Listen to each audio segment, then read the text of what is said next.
It's a byproduct. It's not the starting point. It is a byproduct. You don't talk about peace. Pursue justice and equity. Once you get justice and equity, at least now the resultant effect is peace. You have solved it. But when you start going unity, you fail it. You fail it. That is what Nigeria is. Unity. Oh, peace and unity. Justice and equity, at least. Now the resultant effect is peace. You have solved it. But when you start going unity, you fail it. You fail it. That is what Nigeria is. Unity. Oh, peace and unity.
Thank you very much, Kule. Thank you very much. Yes, honestly, I accept your congratulations, even though I did it. Because I remember one time when the fighting in Borno, when our people were being killed left and right. Then what is I said, do you remember one time when our people were being killed in Borno State, left and right, Bauchi, Gombe, everywhere in the north? Of course. I remember you were saying that was there any Southerner among us, we were the one killing ourselves. I always remember this statement, Mr. Kule. But look at this today now. Today our brother is in charge, and I'm sure he made it clear to the world.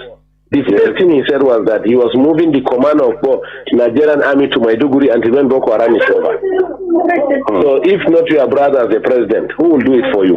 But we could have done it to anybody in Nigeria. But you can see that some people refuse to do it for us.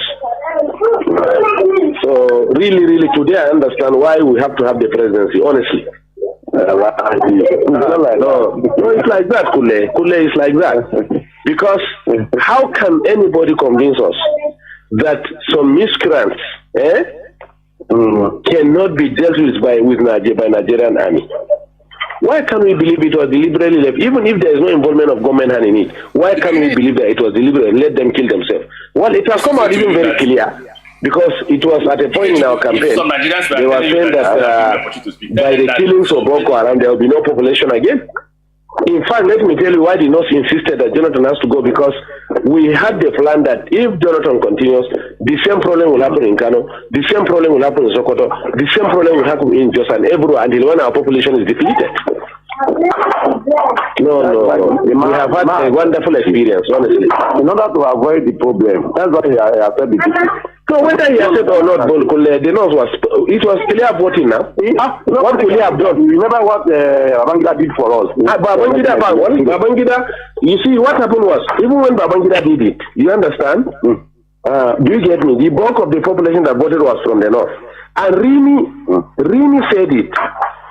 Since Babangida was in Abuja, Governor Rimi of Kano State, then, former governor of Kano State, he said, if there's Siwa in Abiola in Lagos, Abiola Babangida will have said it is Yoruba that did it. So Abiola should fly to Kano, they will swear him as president, and they will stand their ground. Before we know, they rallied around Abiola, they said, don't go to North, if you go, they will kill you. Maybe so happened. Do you understand? No. So I'm coming now. So Babangida got the... Abacha that incarcerated him for many years. I'm coming now. I'm coming. Before we are talking about the cancellation now, the cancellation of the elections. And two, didn't you not see that even from the West, there were people who supported there are big men who joined in the cancellation of the elections. But whatever it is, at that time, it was nobody was killing the Yorubas left and right. Babangida was virtually betraying everybody. And today, have you not seen him on TV? Have you not seen how he was looking? Is God not wonderful? Did you not see Babangida? Even though I have promised as from today, so long as he's my brother from the North, even if he's eating everybody in Nigeria, fresh, you come out with Nigerian man leg eating, I will not say it's bad again. Because I have learned how to support my people from what I have seen with Igbos and some people in Nigeria with Jonathan. Man, you must thank God for Yoruba. Yoruba supported by otherwise we don't have come. No, I'm coming, please. I'm coming. Let me tell you one thing. I'm coming. Listen to me, a section of Yoruba supported Buhari. Listen to me, please. Let us make this clear. You understand? We are all politicians. Yes. The Chinedus, since 1960s, since the Oyibo left the country, Yoruba was called one word. We are first Yorubas. You are first Yoruba before you are a Muslim, you are a Christian or Nigerian. Yes. So or not so? Yeah, you are right. Abi? Okay. Yes, you are right. Now, all along, a Yoruba man, whoever he is, whether Muslim or Christian, preferred anybody in this house to rule him than a Hausa man from the North. That's the truth about it. So, fortunately, I'm coming, sir. Let me learn. Fortunately, the center is controlled by non-Muslim, non-Northerners. Are you getting me? And Jonathan, fortunately for the North, Jonathan decided to use religion and slice the Yorubas to the extent, for the first time, Yorubas were divided religiously. To the extent Muslims Yorubas stood their ground and said they were not supporting Jonathan. They even refused to attend the meetings of the Jonathan. The papers are there, their statements are there in the papers. So or not so, sir? No, I like this. It is there. That's the truth. It's there. Even when he went, there were some few Muslim leaders who met Jonathan. The Supreme Council of Islam of Western Nigeria or Yoruba land came out clearly and said no, they disagreed. Do you get me? We know the population of Yoruba close to 80%, or let's say close to 60% are Muslim. This man constituted a national conference. Do you get, this is the Yorubas that were saying it. We read it and we had them saying it. So that succeeded in dividing the Yoruba themselves. Now, two, the humiliation, whatever they did to us, our own was that let them kill us and reduce our population. But at least they still know that we are significant politically, and they allowed us to maintain some position. But in the case of Yorubas, they were sliced out of the whole system. So or not so. That was how Chinedu and the issue of Boko Haram, if we have to talk about Boko Haram, it's not from the south now. I am coming now. Let me forget about Boko Haram now. We brought about the Yoruba politics. Now, Chinedu and the Yorubas generally carried what happened to them and went to Kaduna and met them in Kaduna and begged them that we have to put our head together. Look, sir, let me tell you the truth and find out. At a point, the Yoruba, being humiliated under Jonathan, were even considering to cut off and put their Oduduwa Republic. But they realized if they do that, the Igbos were completely in charge of finance, civil service, security, and everything. If they do that, now East and the North are enjoying exactly. I'm coming now. The Yorubas now. You didn't benefit at all. I'm coming, yes. The Yoruba, at a point, the Yoruba intelligence, at a point, realized that if they cut off, the Igbos will finish them. If they stay as it is and Igbo continue ruling, they will be completely finished. Before Jonathan, significant part of the economy, who are the accountants are Yorubas, who are the judiciary and lawyers are Yorubas, who are the civil service are Yorubas. Today you can't find any one of them. So or not so?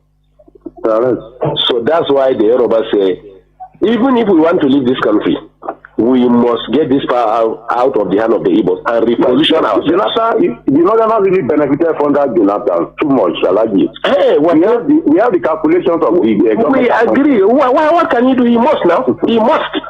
He wouldn't do just that. He must. He knows that we can do it.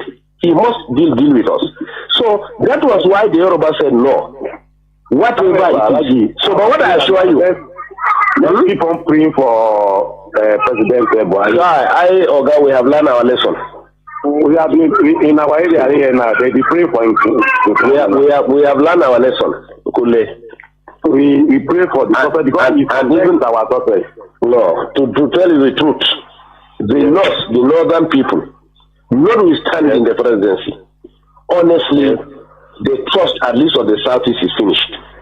And I assure you too, in Yoruba land, listen to me. I am coming. He really helped Northerners in 1979. I am coming, please. They helped Shagari. Listen to me. Not that they help themselves, gentlemen, please. We don't need anybody in this country. They help themselves. Let me ask you a question, sir. Let me ask you a question. Between cars, industry, in fact, some Yorubas were telling me when I was in Lagos last weekend that it is we, the Northerners, when we are in charge of Lagos as federal capital, that open room for Igbos to come and dominate them. And it's over now. And it's over. All the businesses Igbos are doing, we are going to bring it and do it. Do you get me? Fashola for the past 5 years have refused to approve any industry, especially pharmaceutical, to Igbo people. Find out. You are right. You are right. Do you get me? Right. So the Yorubas in these 4 years, that's what we are telling ourselves. If we in the north want to be useless again, let us be.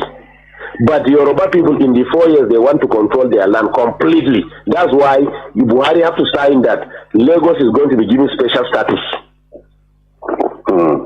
We are going to have a kind of semi-regional system. Lagos is going to have special status. It means nobody again will control Lagos. The indigenes of Lagos are the ones that are going to control Lagos. They can form land policies. Do you get me? They may decide to say, you as a Yoruba man in Lagos, you will pay 5,000 naira per annum for a land. As me as a Hausa man, I will pay 10,000 naira. Igbo man will pay 1 million naira. This is why they are heading for. Chukwu okike abịama. Chukwu na-afụ na ife afụ na nzuzo. Chukwu mara onye aka ya dị ọcha na onye obi ya dị ọcha. Nwoke si na ya ji ọfọ, nwaanyị si na ya ji ọfọ, mana ọfọ mara onye ji ya. Ụkpaka na-agba n'udo mmiri ọ chụrụ ọzụọ. Gaa n'ogwe omechi ụzọ osi mpịara na azụ nwa igiriga ọgụ nke mmụọ. Ọ gịnị ka m ga-etu gị ka o zuolo gị? Asị m n'oge akara aka eluo ịbụ mmụọ ka mmụọ, ibe ka ibe. Chukwu okike onye obiọma sị m unu binye n'oge akara aka eluo. Mmụọ niile m na-ejere ozi asị m unu binye n'oge akara aka eluo. Oke mmụọ, oke mmụọ, oke mmụọ. Oke mmụọ, oke mmụọ, oke mmụọ. Mmụọ niile na-ejere ozi asị m unu binye elu. Tetenụ n'ụra, tetenụ n'ụra, tetenụ n'ụra, tetenụ n'ụra. Asị m n'ọnwa unu nwoke bụ nwa eze Chukwu bụ ụzọ mba aka ji ọfọ Igbo ọzọ eme nte eme ime. Ọ sị m nọ ya nọ n'etiti unu taa. Ọsọ unu binye elu n'oge akara aka eluo. Mmụọ na nna anyị ochie asị m gị binye. Mmụọ na-afụ na ife afụ na nzuzo asị m gị binye. Oke ọfọ ji eje ọgụ asị m unu binye. Ọfọ ndị Igbo niile asị m gị binye. Ọfọ ndị mmiri asị m gị binye. Ọfọ ndị ikuku asị m gị binye. Eze nwaanyị osimiri asị m gị binye. Eze nwaanyị nwaanyị na-ebe asị m gị binye. Eze nwaanyị idodi ikwu na-eme asị m gị binye. Eze nwaanyị amambara asị m gị binye. Eze nwaanyị osimiri nji aba asị m gị binye. Eze nwaanyị ala Igbo niile asị m gị binye. Eze nwaanyị ọgba asị m gị binye. Eze nwaanyị anike wawa asị m gị binye. Oke arụsị na n'ike o juru nwa na-aga anị asị m gị binye n'oge akara aka eluo. Igirigi ọgụ mmụọ. Asị m na gboo dike mbọsị ihe ike mere ọ ga-achọkwa nwa dike. Asị m dododo unu binye unu bịa tara ọjị na Chijireji efola. Asị m unu binye unu bịa tara ọjị na Chijireji efola. Nna nna anyị ochie, mmụọ niile nwụrụ anwụ ka anyị dị ndụ. Mmụọ niile nwụrụ anwụ ka ụmụ Igbo dị ndụ. Mmụọ niile nwụrụ anwụ ka Mazi Nnamdi Kanu dị ndụ. Mmụọ niile nwụrụ anwụ ka ụmụ Biafra dị ndụ. Asị m unu binye n'oge akara aka eluo. Asị m na gboo dike mbọsị ihe ike mere ọ ga-achọ nwa dike. Ọ sị na mberede nyiri dike na mberede ka o ji ama nwa dike. Ọ ya ka m ji akpọ unu n'isi Ọhamadike. Ọhamadike bụ Mazi Nnamdi Kanu.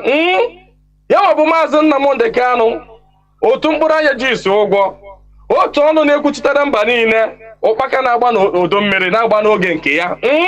Asị m unu binye n'isi ya. Nye ogologo ndụ na-arụ isi ike.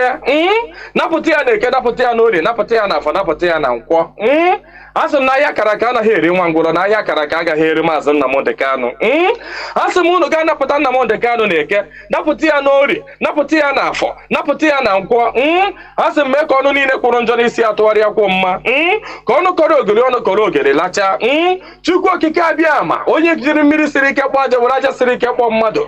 Asị m na taata bụ ụbọchị Eke n'ala Igbo. Asị m na Eke ga-eketara Nnamdi Kanu ndụ. Eke ga-eketara ya nwere onwe. Oke ga-eketara ya ndụ. Oke ga-eketara ya Biafra. Oke ga-eketara ya nwere onwe. Oke ga-ekegburu ya ndị iro, kegburu ya ajọ mmadụ na ajọ mmụọ. Asị m na mbọsị ọ ga-apụta ekwensu ga-anọ n'ụra, ndị ilo ya ga-anọ n'ụra. Ọkwa na ekwe osu. Asị m gịnị bụ ekwe osu? Asị m na mbọsị ọ ga-apụta ya bụ ndị ilo ga-anọ n'ụra. Ọha bụ ndị ọha nwa bụ ekwensu. Asị m na ha ncha ga-anọ n'ụra. Na Nnamdi Kanu ga-apụta n'ike na ebube. Nnamdi Kanu ga-apụta n'ike na ebube. Asị m na ọnụ kwụrụ njọ n'isi ya ga-atụgharịkwọ mma. Asị m ọbịa igbu Nnamdi Kanu bụ onwe ya. Onye si na Nnamdi Kanu agaghị adị ndụ, onye a ga-eji anazere mmiri. Onye si na Nnamdi Kanu agaghị apụta, onye a ga-eji anazere mmiri. Ọnụ niile kwọrọ ogiri ọnụ ga-akọrọ ogiri lacha. Osisi abụla oturu ga-emeche wee kwele. Onye asị na Nnamdi Kanu aga-apụta, asị m na ọnụ ahụ iji wee kwuo ya na ike ejikwa ya wee kwugharịa mma n'isi ya. Asị m na ebe onye ahụ na-atụ Mazi Nnamdi Kanu aga, asị m aka gị ga-akpọnwụ.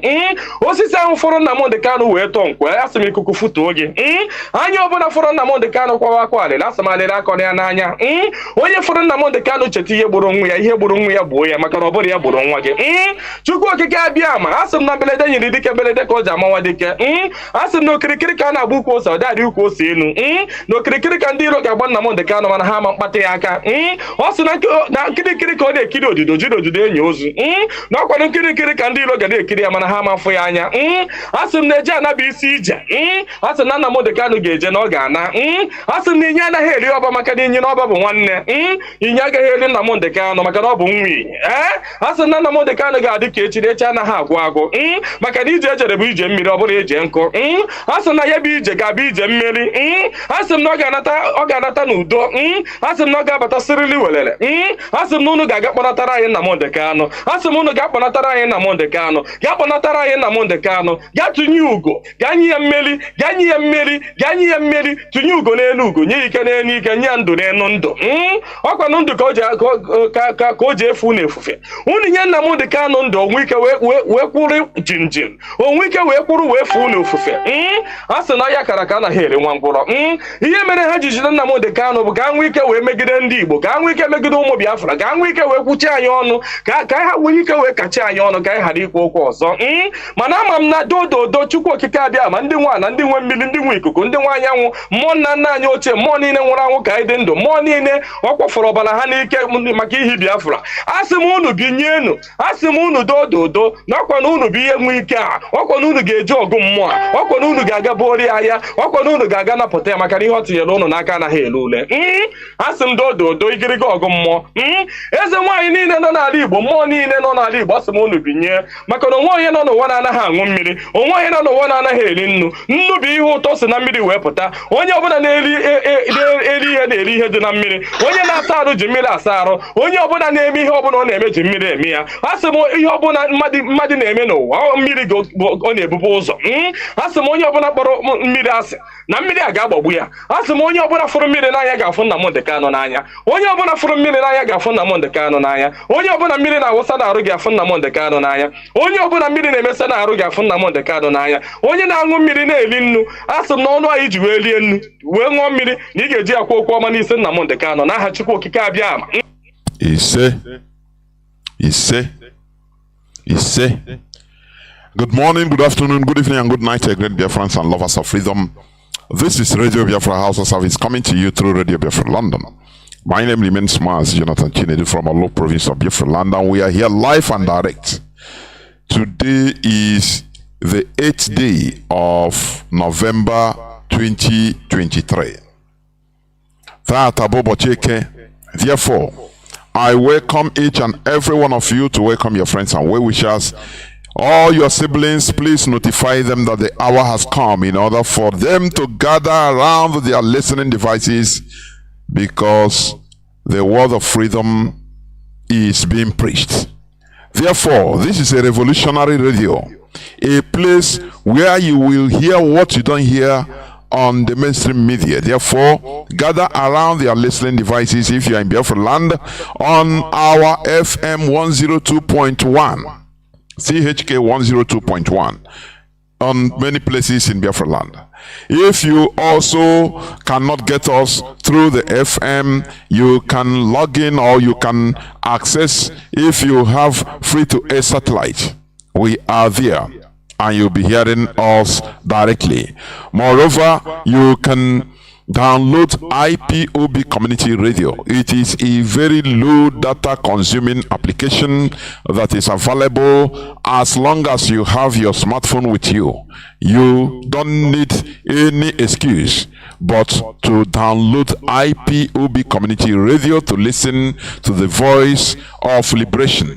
This voice of liberation, the voice of freedom that is initiated by Mazi Nnamdi Kanu, who is the leader of the indigenous people of Biafra, but currently he is in the enemy dungeon in the Nigeria secret police cell, being illegally detained, because as Mazi Nnamdi Kanu has said right from time that we will defeat Nigeria in their own court, and it is done.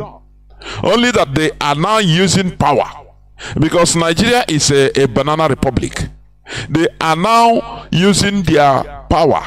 Well, you know, there is nothing you can do. We will hold you illegally, albeit illegally, because the Nigerian courts, the Nigerian appeal court, on the 13th of October 2022 discharged and acquitted Mazi Nnamdi Kanu, and not only that, and made sure, in order to add that Mazi Nnamdi Kanu should never stand the trial in any Nigerian court, that he is a free man. But since that 13th of October 2022 till today, which is 1 month and going to, 1 year and a month almost, few days to 1 year and 1 month, the Nigerian government is still holding Mazi Nnamdi Kanu because it shows that Nigeria is a banana republic. Nigeria is a country that does not obey the rule of law. That is why we are clamoring to get out of that place. Because any country that does not obey the rule of law is lawless. And that is why you have insecurity everywhere. That is why nothing goes well in Nigeria. That is why, Nigeria is retrogressing instead of progressing. Nigeria is going back. Today in Nigeria is better than tomorrow. Yesterday is better than today. Because Nigeria does not obey the rule of law. No organization. No organization. Because the creator of Nigeria, Britain, programmed Nigeria, structured Nigeria in a way it is today. So that life does not mean anything. So that, Nigerian government will not obey the rule of law. So that laws are made only on papers. Not in the real sense of it is never obeyed. Even the judiciary, which is the hope of the common man, the last hope of the common man, is nothing to write home about. Everything is how much you have, which contact you have. You can buy justice in Nigeria. That is how it is. Example is the continuous detention, illegal detention of Mazi Nnamdi Kanu, because it is illegal. Mazi Nnamdi Kanu was renditioned since 2021 from Kenya. Remember that Mazi Nnamdi Kanu is a holder of British passports, but nonetheless, Britain, they have to sacrifice a citizen, their citizen, which they should protect. But they are doing it just for them to continue perpetrating their looting of Nigeria, in order to, make sure that Nigeria remains the way they put it. Lives do not matter there in Nigeria. That's why you can see, I saw a photo, a video of somebody sent to me, where a corpse is being seen in a dustbin. A grown-up person, whether a man or a woman, is being thrown inside the dustbin. 70 or 80 dead bodies, corpses, 20 of them without head, and many of them lacking their vital organs. We are seeing, and countless skeletons. That is those that have died for a long time, that have been killed for a long time. They have decomposed, and the only thing remaining is their skeletons. We are recovered, we are seen in Lok Banta, in the bushes around Lok Banta. And it is not making any news in the Nigerian newspaper, in the Nigerian media. It is no news because we are nothing. Igbos are their lives. Our lives do not matter. But the question I will ask is this: does Igbo lives even matter to Igbos themselves? It's a very huge question, a $1 million question that people should ask themselves. Because the other day I read about how some group of so-called Igbo elders were, scolding Governor Alex Oti for trying to investigate, for trying to save the lives of our people. They are scolding him. That behold, that their properties, Igbo properties in the north, is in danger. They never even talk about those dead bodies that were discovered. And you start asking yourself, do our lives matter? Does Igbo life matter to Igbo people even? That is a question, a rhetorical question that you should ask yourself. That is why today we are going to continue talking about the current issues, including governance, about governance, Nigeria governance. How is it affecting us? Do we really need to be in Nigeria? What is it? So, without taking much time, I will bring up Mazi Kulie, who is here with me in order to make his introductory statement before we move on. Mazi Kulie, please, over to you. Welcome to the program. Yeah, Mazi Chinedu, go to Kabiam, Rege, the Quarande IPO Binine, the Quarandi Shini, then Bundi Nonishi, Nachukwata IPOB. Fellow Biafrans, for those of you who doesn't understand Igbo language, please come closer to your listening devices and be able to listen this evening. Maybe you'll be able to learn one or two things so that you can add and be able to reason within yourself and have a very deep thinking over what is really happening to us as a people. I mean, this evening will be a nice evening for you to be able to learn something, because in Igbo language, udelese na ihe aji ekpe ekpere ka ndị okenye dị n'ụwa, ka ndị okenye nọrọ dịrị ogologo ndụ, ka ha nwee ike kọwatara ụmụazị na ya nwa wu udele akwa ha n'oriri na ekpere ya ka ndị okenye dịrị n'elu ụwa ha na-akọwatara ụmụazị nsogbu ọ dị nwere anyị udele. That means the vulture said that he is praying for the life of the old people, for old people to be in the land, so that they can be able to explain to the younger ones that the meat of vulture is not for the eating. So this evening, you come closer, maybe one or two things you will learn from me as somebody who is an elderly man, who is sensible. I mean, I am sensible. With sense of memory, you will learn something this evening, because there are so many things many people have forgotten, and these are the things that are worrying us today. So thank you, fellow Biafrans and fellow Igbo Biafrans. Thank you, Mazi.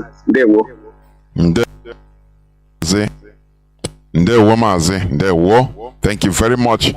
Let us, though I think we are almost 25 minutes late, but nonetheless, it is not any technical problem. Nothing is from us anyway. Therefore, because we don't give excuse out of because you are not seeing me now, I have to lie. No, I don't lie. So it is my own fault, but we must continue. Therefore, let me just dive into some news headlines. But before I do that, because we want to be talking concerning governance, in Nigeria. Have you been, making rhetorical, how do I say it? Thinking aloud, or thinking inside? Why Nigeria is the way it is. I want us to cool down in order to talk about it. Because when we talk about government, the general definition of government, everybody know, is about the government is a system of order for a nation. A government is a system of order for a nation, state, or another political unit. As we all know that Nigeria is not a nation, it's a contraption. Nonetheless, in some other contraptions, you might have a government, a real government. You might have a system of order, that is orderliness. You can never have orderliness without people agreeing together. That is a key point, and that is where we talk about the value system. The way people are brought up, their belief system, their tradition, their culture, their religion. As I have said it, this word religion come out just of recent, in 16th century. Religion. Before, there was nothing like religion. what we have is people's culture and tradition only. Until during the medieval period, during the time of a so-called Reformation in the church, in the European church, when there was Protestant Martin Luther King came and started questioning the Pope about some issues, controversial, and all the rest. When katakata broke out, that is where now this word religion from the so-called Greek word religare started coming out. That was when English brought, the word came out, religion. It's our own religion. Before that, what people know was our own culture, our own tradition, our own value. This is our value. So you don't canvas for your religion to others. No, it's our culture. So the word religion came out just 16th century. Make your researches, please. I've said this several times here. So when we talk about governance or government, it's a system of order for a nation, state, or another political unit. Yes, Nigeria is not a nation. Nigeria is a contraption of where many nations are forced to live together under gunpoint. But where is the other? There is no other, and there should be no other there. Why? Because people there have controversial life systems, value systems that makes them not to be compatible with each other. Where this one say A, the other ones say B, it is natural. Do you understand? Not only Nigeria is experiencing this, other countries have experienced this before. Before independence of India, let me go back to history. Britain amalgam, a foreigner comes, he doesn't understand your tradition. He doesn't understand that there is a difference between Igbo and Yoruba. He doesn't understand that. In our cultures, you just see us as black people only. People, therefore, they organize them and force them to live together. You see, that is from the viewpoint of the foreign conqueror. He bring everybody together. It happened in India, but before India could get their, flag independence, Mahatma Gandhi was clamoring for independence for India contraption, the Asian Zoo. He's a great man through peaceful system, He's a great man, Mahatma Gandhi. But there came a time when people started asking questions. Say, look, Oga, this India we are talking, who is an Indian? He said, that question brought about the changes, the goodness you are seeing today in India. He liberated them.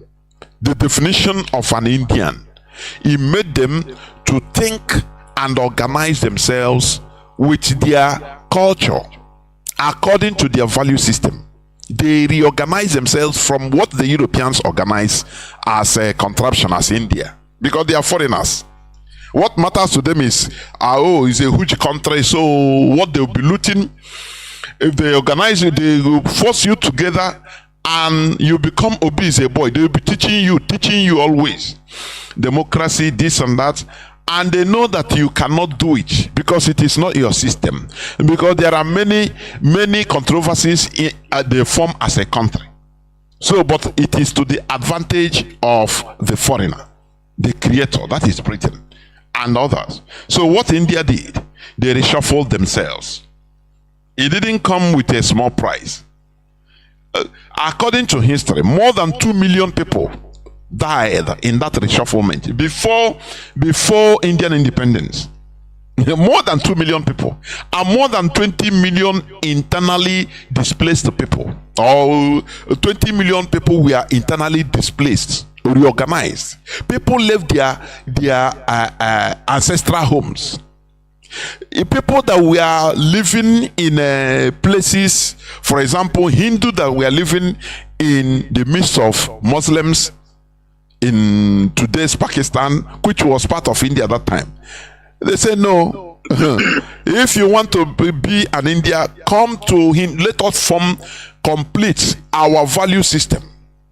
It was not easy because people have to leave their ancestral homes, just like what you are saying. You know, when Mazi Nnamdi Kanu was on the ground, there's something he said because people used to forget. I don't forget. People from even northern indigenous people came to meet him, Mazi Nnamdi Kanu, in Afari Ibeku. I could remember. Northerners, Hausas, Jukun, different other northern indigenous people came and said, look, we are also persecuted in the north. But it doesn't make news because our lives don't matter there in the north. So if you have Biafra, how are we going to do? Mazi Nnamdi Kanu say, you are welcome. They say, okay, we can come down here and join you and live here as Biafrans. That is what Mazi Nnamdi Kanu told them, and they accepted. India did it. You know, some people might be seeing it as a radical. How can you live here? Forming a nation, restoring a nation is not a baby job. It's not a day job. It's not an easy task. You have to make sacrifices. Otherwise, you continue living in generational penury and persecution, which is what is happening in Nigeria today. When you say, no, we cannot do this, no, you continue living in suffering and gnashing of teeth forever until you do that thing that you refuse to do.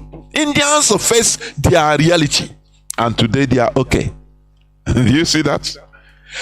Even Muslims that are living in the midst of Hindus in the then India, they moved there, you know. So it's just like puzzle. Now they start gathering the puzzle, making sense out of nonsense. Hindus, they gather one side mostly. Muslims, they now gather the other side, and they got their independence in 1947 as two different countries. Do you see that? There is always a huge price to pay for building a nation. Do you understand? That is why, in the case of Nigeria, there is no order. Because as I define the government as a system of order for a nation, there is no order yet. Therefore, there is no country. What order are we following? What order? No order. What order? Is it Yoruba order, Igbo order, or Hausa order? No person will accept. So, another example is that of Malaysia and Singapore, which I used to sing here like music. They were together, they came together thinking that they say, okay, let us form a good, no need of these small countries. Let us come together, we'll be bigger, we'll be larger. And once we are large, we'll be one of the giants. We'll be respected internationally. If you are respected internationally as a giant, whereas you are puff, what does it profit the citizens? As they call Nigeria a giant of Africa. But Nigeria does not have electricity. What the people, Nigerians don't, they live on daily fear. They live as if tomorrow will not exist because anything can happen. So what does it mean as the giant of Africa? Whereas a country like Iceland, a country of 370,000 people, not up to 500, 370,000 in population, from their prime minister to the last person, they are living good life, cool. Their security is assured. They have everything that human beings should have, living good life. You go to Iceland, you see Nigerians that are seeking asylum there, that are even doing menial jobs there. In Iceland, a country giant of Africa, living, their citizens living like miserable idiots in a country of 370,000 people. How does it make you feel? It's a question that is put out for you to think. How does it make you feel? Doesn't it make you feel like as a compound fool, where in your country you classify Nigeria, oh, it's a giant, oh, we stay together, Nigeria unity? No, people are dying like flies. People's life don't matter. Life does not matter in Nigeria. But there is a giant. So, how are you going to qualify it? Let me read this news headline, please. Let me read. Very, very funny, but it's reality. Now, it said Nigeria must. Let me see. Nigeria must pay. It's today's news, November 7th, yesterday's news. Nigeria must pay Niger State 13% derivation like oil-rich states, or we will shut down hydro dams to ensure compensation for our people, Governor Bago threatens. The governor of Niger State,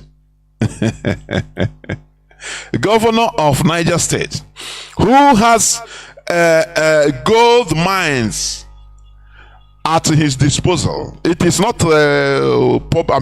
federal property. Gold mine, I've read it the other day, where they say they have the people. Now the governor, in order to channel the mining business, he shut down illegal mining. Nigeria has a federal unit. Federal government of Nigeria has nothing there. It's not getting nothing there. Are you hearing me? He said Nigeria must pay Niger State 13% derivation like oil-rich states. What of their gold, you ask? Or we will shut down hydro dams to ensure compensation for our people. Governor Bago threatens. As I said, they have gold, they are digging, all of them, the federal government of Nigeria has nothing there. They don't even put mouth there. Now, because they build their dam that is supplying, should be supplying electricity, which they don't have, Nigeria don't even do, to the whole Nigeria. Now, they are using it now as blackmail in the natural river. Do you see that Nigeria, there is no order? You see it. There is no government, no order. But I salute his audacity and outspokenness. Can our own people emulate this type of thing? We saw that the crude oil drilling in Obaru and other parts of Anambra State. The Nigerian government never pay dime to Willie Obiano. They never pay dime. The 13% that is under the law agreed to be paid to any oil producing states in Nigeria. They don't pay them. And the governor of Anambra State, the then governor of Anambra State, he never come out to say it. They say he was inside fighting to get the 13%, only him. Oh, how is it possible? If you don't come out to say something, look at this governor. No matter that he's making a very stupid demand. If it is like that, now, if road pass any place road pass in your state, the government will pay you because road pass there. Because they are using the road to go and to travel. Nigerians is serving Nigerians, so road should. Do you see how they reason? And when they start like this, you think that they are foolish. It will become a national discourse. Because that is the way they do. Somebody will bring out something as if it's not serious thing. As if it's people will say, in Mandibo. Ndibo by Gamel, now foolish now someone now leave them they talk nonsense. Before you know, they will continue pushing it and they will get what they want. You that is appeaser. Obiano said Mietiala is in his cabinet. Where is him today? Instead of paying Anambra 13%, that is in the law, Nigerian law, for any oil producing, do you know what they do? They pay Delta. They said they will pay Delta. Where they dig that. Mazi ndị Igbo hey Chinekele. Ndị Igbo emere anyị ihe mee anyị ihe mee enwere ha megidere ihe that we are nothing. When we have that they take oil, they drill oil, put it, when Mazi Nnamdi Kanu have been saying it right from beginning. Some people think that it's a joke. Many of these stand-up places in Bayelsa, in Iguacha, in Delta, many places they are opening tap and collecting oil. It is not oil from their land directly, for your information. Yeah, Britain and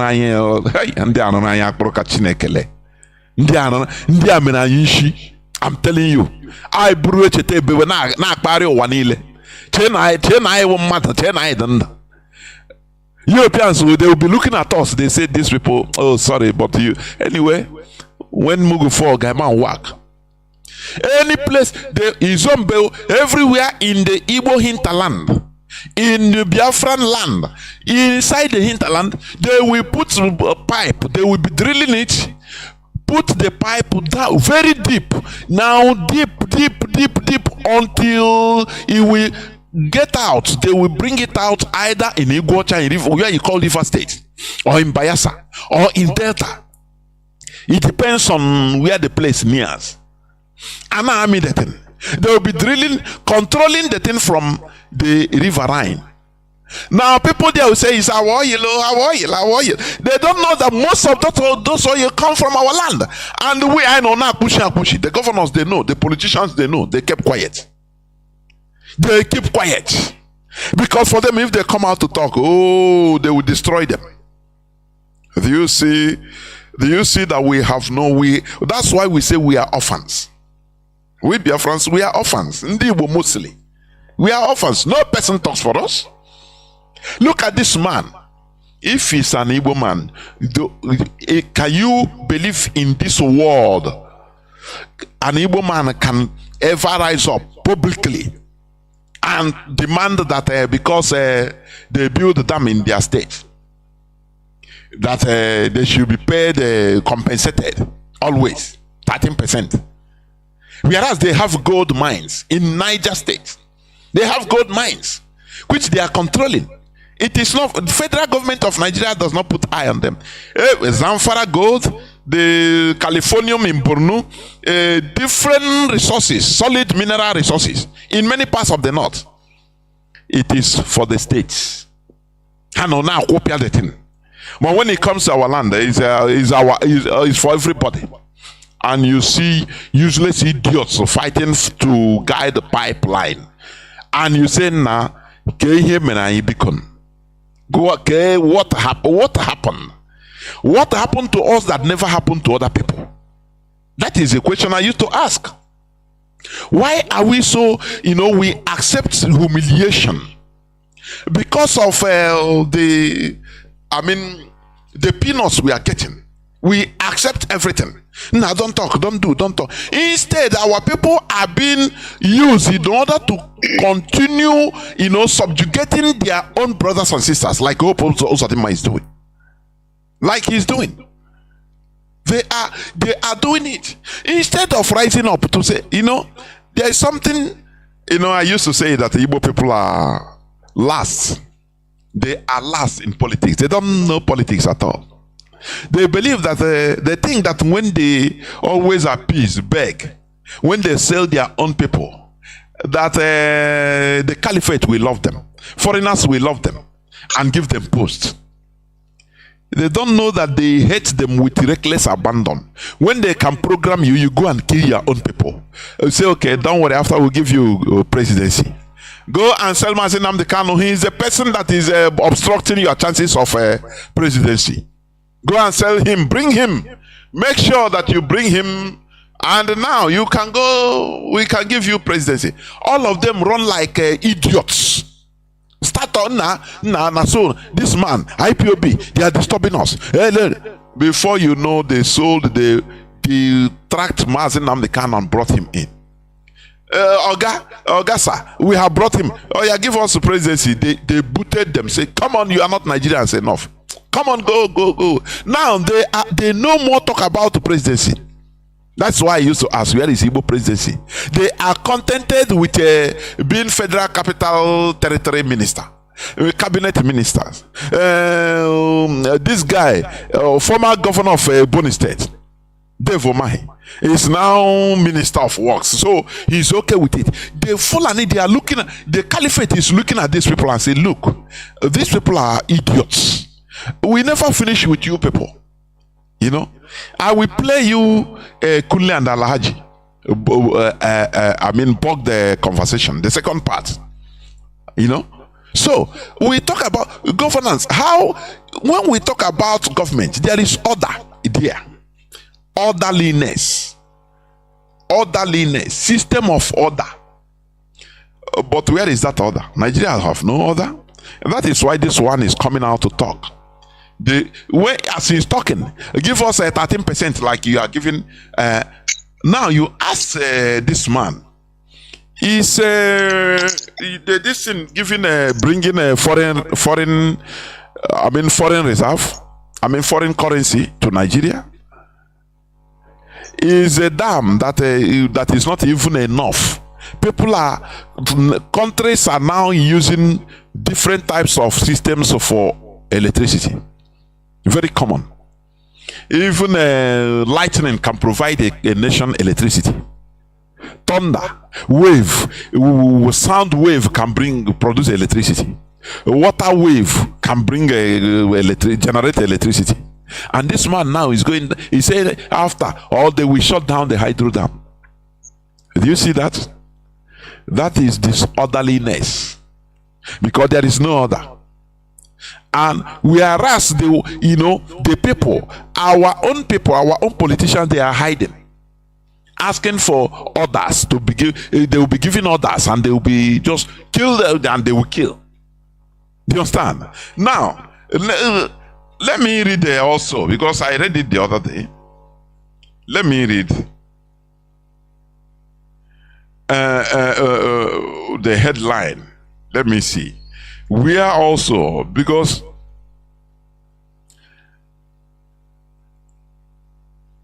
let me see. Peter Obi said that Nigerian government obstructed him from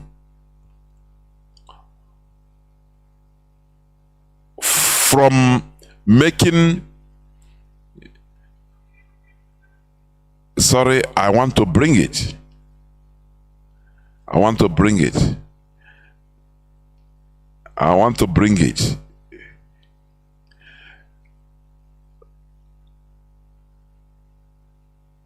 That federal government blocked him from investigating, yes, hands off, conducting autopsies on 35 decomposing bodies. You know, this is November 2nd news. I've read it here and I want to bring it up. That is how our people are. Now, Peter Obi now, after how many years? Now he's coming out to say, when dead bodies were found in Ezu River, I wanted to do autopsy to find out, to investigate. Federal government say, hey, shut up, don't do it. And you see a leader, let me say, as they used to call it, a governor, a leader of his people, protecting the interests of his people. He didn't make noise. He just quickly obeyed. Does it not show you something? Does it not ricochete in your mind something? That these people are not leaders.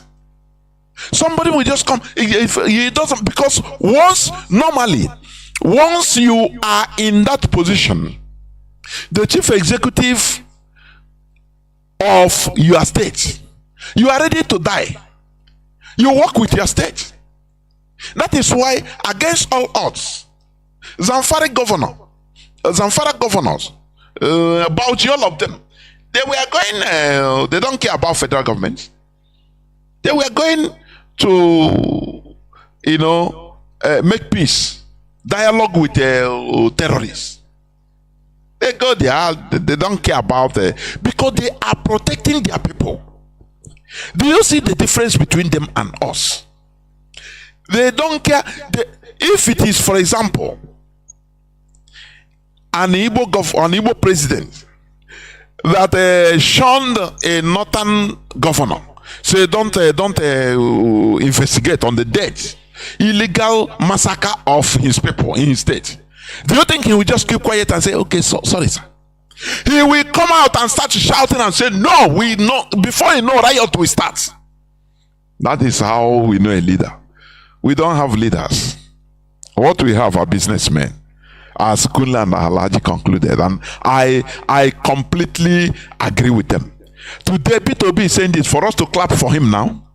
They know that all of us, we are sentimental set of human beings, sentimental animals. So P2B said this. Look at him checking here. Say, so what came out when not the audacity, instead of even keeping it forever as in secret, he come out now to say it, so that if we say it, we clap for him, say name and comma, oh, you are the future president. Before God and man, I am very, very happy that this man did not, because my mind was caught. Say, this man ban Ọchịchị as president of Nigeria. Ndị Igbo agụkwala nọ. But some people might be hearing and say, no, why is Mazi Jonathan saying this? Because he will sacrifice Igbo people to prove that he's a Nigerian. He's a complete bona fide Nigerian. He come out he have the audacity now, after how many years, to come and say, federal government. If he's a leader, do you know what he will do? Immediately they told him this, the federal government, he will contend. He will say, no, these are lives of my people. These are lives of people. These are not animals. I will not keep quiet. We must find out what happens to them, unless he is complicit. Now he's coming out to tell us. He wants us to clap for him. Whereas he's a governor like him in Niger State, who is enjoying gold, commanding billions of dollars worth of gold market in Niger State, that they don't have, Nigerian government don't have any say in it. Now he's talking about, they use everything as blackmail. And that is it. In a situation like Nigeria, that is how it should be. But our people are the only ones that are killing their own people, sacrificing their own people. I say, what is happening in our head? And the same P2B have said on the 6th of November news, day before yesterday, Supreme Court verdict on Tinubu, not end of my journey, but in fact beginning. Another bout of deception in the offing. He is eyeing 2027. His British handlers have told him, don't worry, this is the face. Don't worry, go. After all, Buhari did how many times before? This is the, you see, go on. And our people will fall into this trap again. P2B said that the Supreme Court verdict on Tinubu, not end of my journey, but in fact beginning. Let me read a bit. The presidential candidate of the Labour Party, P2B, has said the Supreme Court judgment dashed the hopes of a majority of Nigerians by sacrificing justice for political expediency. He said this at a press conference in Abuja on Monday, while noting that the verdict was, however, not the end of his journey, but in fact the beginning. The beginning of when? 2027. Many of you. Because they know that you people don't have a brain. You don't remember yesterday. 15 minutes ago, you don't remember. So they will find another way to say, no, now you are going to do it right. No, before now defend your word. You will see this ayagre will run out, come out from nowhere again. Bloggers and celebrities. Useless set of people now they have hidden. You will see them, they will come out 2027. Oh, now we are going to get it right. Or even clergymen, religious leaders, they will come out again. Like Ndiara and Shimebi. We will continue reminding them. Fool me once, I will not blame you. You understand? Fool me once, I'll blame you.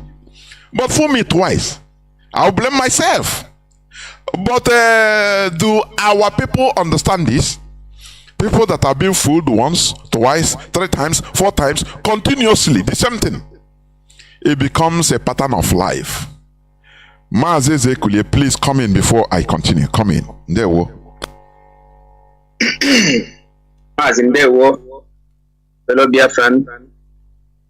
The problem we have in Nigeria is well programmed from Europe. Make no mistake about this.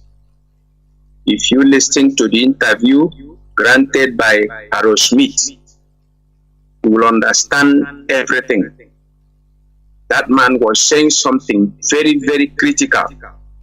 And I listened to him critical. I read his lips. I read his brain. The intensity of his words. In fact, even the interviewer don't even understand what that man was saying. And he said that day was his happiest day for him to be able to voice out all these things that are in his mind. He was saying that when Britain was doing all the mischievous things in Nigeria, that the rest of Europeans were watching. You see, it's a collective interest of the Europeans.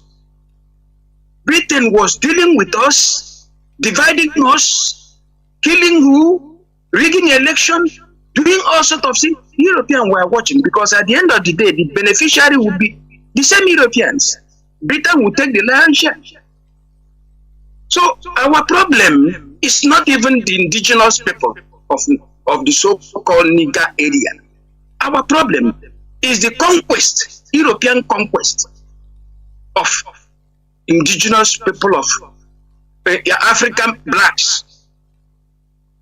You see, when B2B issue, I look at him like Nnamdi Azikiwe issue. I don't even know who is his father. Because as far as I'm concerned, Azikiwe, because I have read one book where I saw that at the age of 12 years, Azikiwe was not speaking Igbo language. At the age of 12. So you now ask, who is his father? Who gave birth to him? Does he have a mother? He was speaking Hausa language at the age of 12. Before he was packaged down to Onitsha. Possibly they came to Onitsha, they said, this is your son, no? With the power they have, with the influence they have, they can carve a place and say, it's your son, no? And this and that.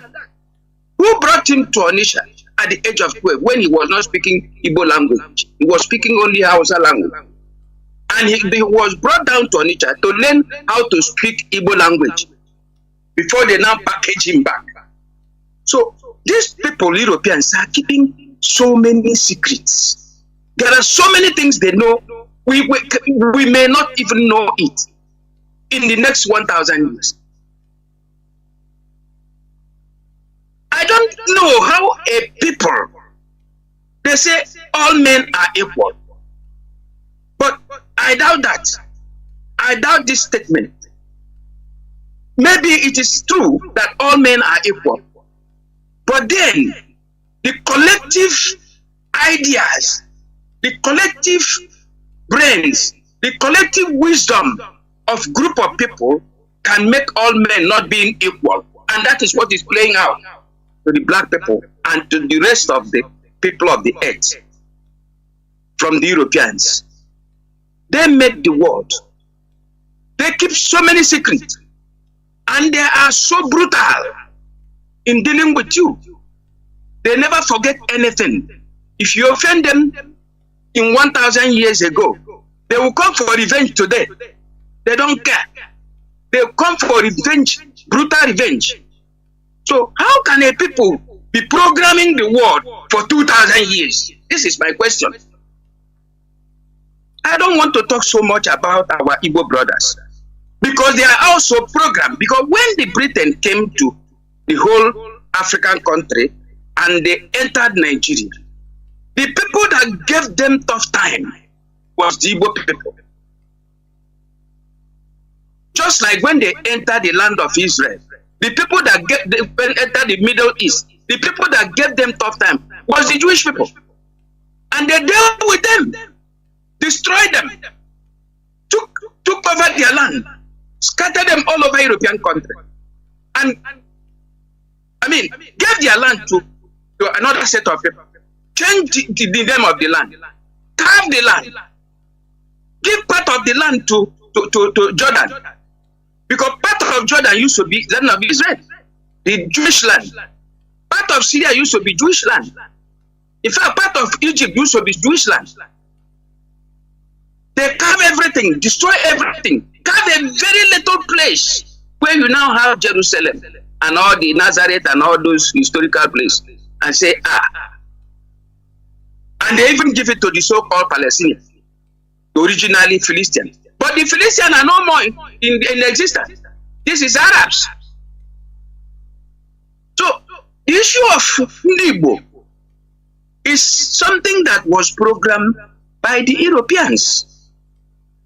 When they discovered the Ekumeku that gave them tough time for 37 years, you know what it means? 37 years of brutal fight.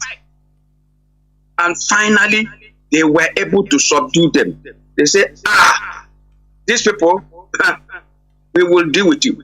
They go into their home and do the planning, do the complete arrangement, how to deal with us. And they have been dealing with us. The Civil War was fought in retaliation of what Ekumeku did to them. You can see the Asaba massacre. It is not by accident, because that is where Ekumeku could deal with them. All the people, all the Igbo people within that area were the major fighters. And so when they instigated that war, it was instigated. It was well planned, arranged, organized, using our fellow black brothers, our brothers, our blood brothers. Because as far as you are a black man, we are the same thing. They use them, create enmity. They are the one that assassinated Ahmadu Bello. They know the importance of assassinating Ahmadu Bello. They can use him, the sentiment there, and then gather the entire north. After all, Akintola was also a very serious problem to the West, because he decamped from Action Group and joined Tafawa Balewa. When he was assassinated, the West was happy. But remember that already Awolowo had been sent in jail. So Britain, Europeans were destroying everybody. They don't care as far as their interest is maintained. I look at P2B issue as trying to be clever. P2B has problem. P2B has problem. The greatest problem he has was during the time of Paul Uguma as central bank governor. He must have done something, or one thing or the other then, that make them to hold him. He must have done something terrible then, because all these Igbo governors you are seeing now are the product of the then, during the time of Paul Uguma as central bank governor. All these Igbo governors you are seeing today that are creating problems in and out are the product of the then governor of central bank, Paul Uguma. So many things happened during the time of that man as central bank governor. So many things happened. And they were being documented. Just like when you read the book by Italian prince called Michael Valiant. If you read this book, you see it's an institutional book. A book you can read and you command the entire Africa. A book you can read, you do so many things. But the end justifies the means. Even the man called Benito Mussolini was a student of Machiavellian tactics book. So, during the time of Babangida also is a student of that particular book. Go and request for that book. If you read it, you know how Nigeria is being governed. You know how the world is being governed. So, Peter will be coming to tell us, after all, we should remember what happened between him and Obasanjo. He shouldn't tell us government of the day. Which of the government of the day? Was it not Obasanjo? The man that rigged him out and brought him in. It was Obasanjo that sold his mandate to Ngige. And then, when he signed to do the bidding of Obasanjo, they now remove Ngige and put him back. So it's a complete tactics again. So Obasanjo, what do you call him? Peter Obi is a slave. You see him talking like a woman. It is not serious. One chain is holding him. All of them have their serious problem. Have one thing holding them. They know what I'm talking about if they are listening. After all, Soludo was a governor of Central Bank. Do you think he will come out as a governor of Central Bank as clean as? Impossible. You cannot come out clean. And they document you. Just like, what do you call this man? Harold Smith. They will make you to commit one crime and they use that to document you and use it to blackmail you. They are all fighting for one Nigeria that will cover them. That is why it is very important. This particular platform, IPOB, should not dabble into partisan politics. Partisan politics. Partisan politics will be very dangerous for us. If we mention the name of political party in this platform, we are doing ourselves a great disservice because you cannot outmaneuver them. They are all one in their own group, planning how to eat everybody raw. PDP, PPP, TTT, all of them are one people, fighting for one ideology, including their religious backers. Because today, people in the church are no more bringing money. They are no more making money from the people. So everybody is investing into politics. All religion organizations are investing into politics. If you can put a governor with the land use decree of Obasanjo, you can now begin to romance with the governor and you can begin to eat the money meant for the development of the place. The governor will come for bazaar and give you 100 million. The bishop will go there and every other thing. That is corruption. They are all corrupt people. Peter Obi should not take us for granted by coming to tell us that the people that he ordered Obasanjo to give him military. Maybe he think we have all died. He called Obasanjo to give him military to kill the Mossad boys. If he's listening, Peter, am I lying? What did Obasanjo tell you? That the military will be too devastating for you. If I bring it, they will destroy so many things. He said, give me military. Obasanjo released the military. At the end of the day, the result is what we see. We are talking of those people that were thrown inside the river. What of those that were being buried at the cemetery road? New cemetery road on Icha. They kill you, they go there and they bury you. Every night, any young man they lay hand on, they kill him immediately. No matter who. Are we talking of those ones? They kill so many people. So you're not telling us that you want to do autopsy. Why are you fooling? You have a right. You invited Obasanjo. You invited the military. And Obasanjo gave you military. And what did the military do? They slaughtered the people. just because you want to maintain the seat as governor, you ended 8 years in office. You did not do anything. You did not develop anywhere. You only get school to the criminal religion organization. Criminal corrupt religion organization. You give back the school to them for them to continue to indoctrinate our children. That is the only thing you achieved. You did not even conduct a local government election. Everything was under your control. Maximum ruler. A dictator like you want to become president of Nigeria. May God punish you 1 million times, Peter. May God punish you 1 million times. May Chukwokeke punish you 1 million times. The same way Obasanjo went to Odi and killed people at Odi. Massacred the people of Odi. At the end of the day, what do you call this man? The special advisor to the president, what do you call this man? Chuba Kadibo was then the Senate president. They went there for investigation. Chuba Kadibo came back and said what he saw there at the OD, his mouth cannot say it all. He was crying. How can such a thing happen? How can Obasanjo give an order to go and massacre the entire people of OD?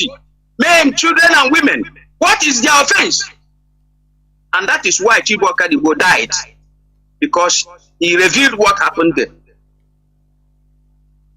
Our life does not value. And as long as you don't value the life of others, your own life is not valid. If you give me value, you have a value. If you neglect me, you neglect yourself. Peter, you are working to become president of Nigeria. You know you will never be. You are only trying to obstruct Biafra emancipation. That is all you have done. You will never be president of Nigeria. Of course, before then, Nigeria must have scattered. If it cannot scatter this, because they are managing everything. There's nothing like Nigeria any longer. They have destroyed everything. They have destroyed Nigeria. Nothing is working. Insecurity everywhere. Price of everything very high. People are now living from hand to mouth. So please, fellow Biafrans and the leadership of IPOB, we should be very careful not to dabble into partisan politics in this platform. Why this platform was created is for us to agitate for Biafra restoration, for us to have a country, a very decent country, not for us to advertise a governor. Any governor that enters there is equal to the other. Is equal to the other. He can show you a very good part today. Tomorrow he will show you another bad part. They are the same 10 and 10 pence. Please, we should be very careful because we cannot outmaneuver them. We should concentrate, be resolute. When you say be resolute, resolute is that our belief in fighting for Biafra restoration. The way we used to be before this vampire, before the vandals called the Europeans, because they are vandals. They are vandals. They vandalize everything. They killed at will. Can you imagine number of people the Europeans have killed in the world? It is not about hate speech. Go and make your research and see what they are doing for the conquest of this world. Do you know that today America is building another powerful nuclear weapon costing $10 billion? $10 billion. $10 billion. America is arranging to build 24 times more powerful than that of Hiroshima. More powerful than that of the Russia, because for now Russia has the biggest more powerful than that of Hiroshima, the one that they threw in Hiroshima and Nagasaki of the Second World War. 24 times more powerful. Okay. 24 times more. They are now building it. So you can see how heartless these people are. You can see how heartless they are. So we have to be very careful. We have to focus our mind and our soul how to separate ourselves from Nigeria. Mazi, can I come in there? Like what you just said. Can I ask something? Come in, please. Because there is something you say. I would like you to continue, but putting this into context in what you are saying. Like you said, America is building another bomb. They call it Weather B something.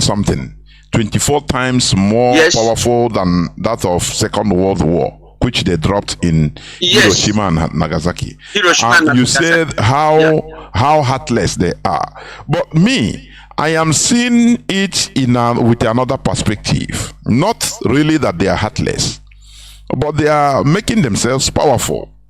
You know, I used to say that this world is about exploitation. If we are this is a free world. If today or tomorrow we can manufacture something more powerful than American things, we can subdue them. It is, for me, it is not heartlessness. The world has been a world of conquest. You talk about Alexander the Great, you talk about the Persians, Nebuchadnezzar, the different kingdoms.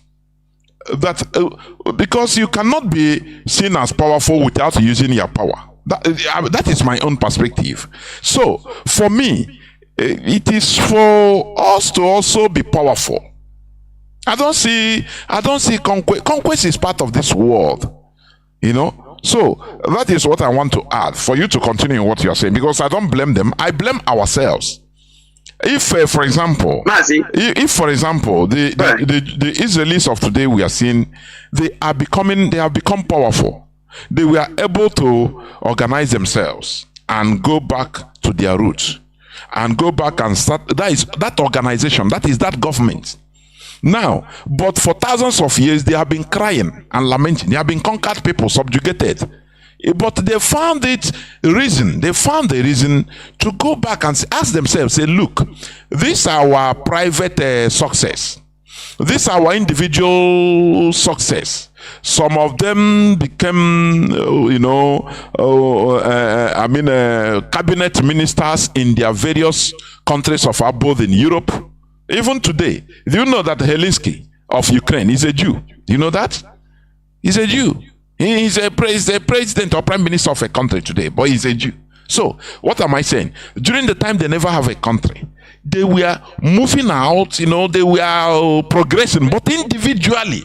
The same way we are doing today, individual progress.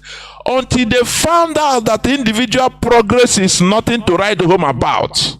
Unless you are progressing as a unit, as a people, that is when the world will respect you. That is why they went back. People that were billionaires, millionaires in the then European countries, they were rendered moneyless. They were subjugated as ordinary people in the streets of Europe.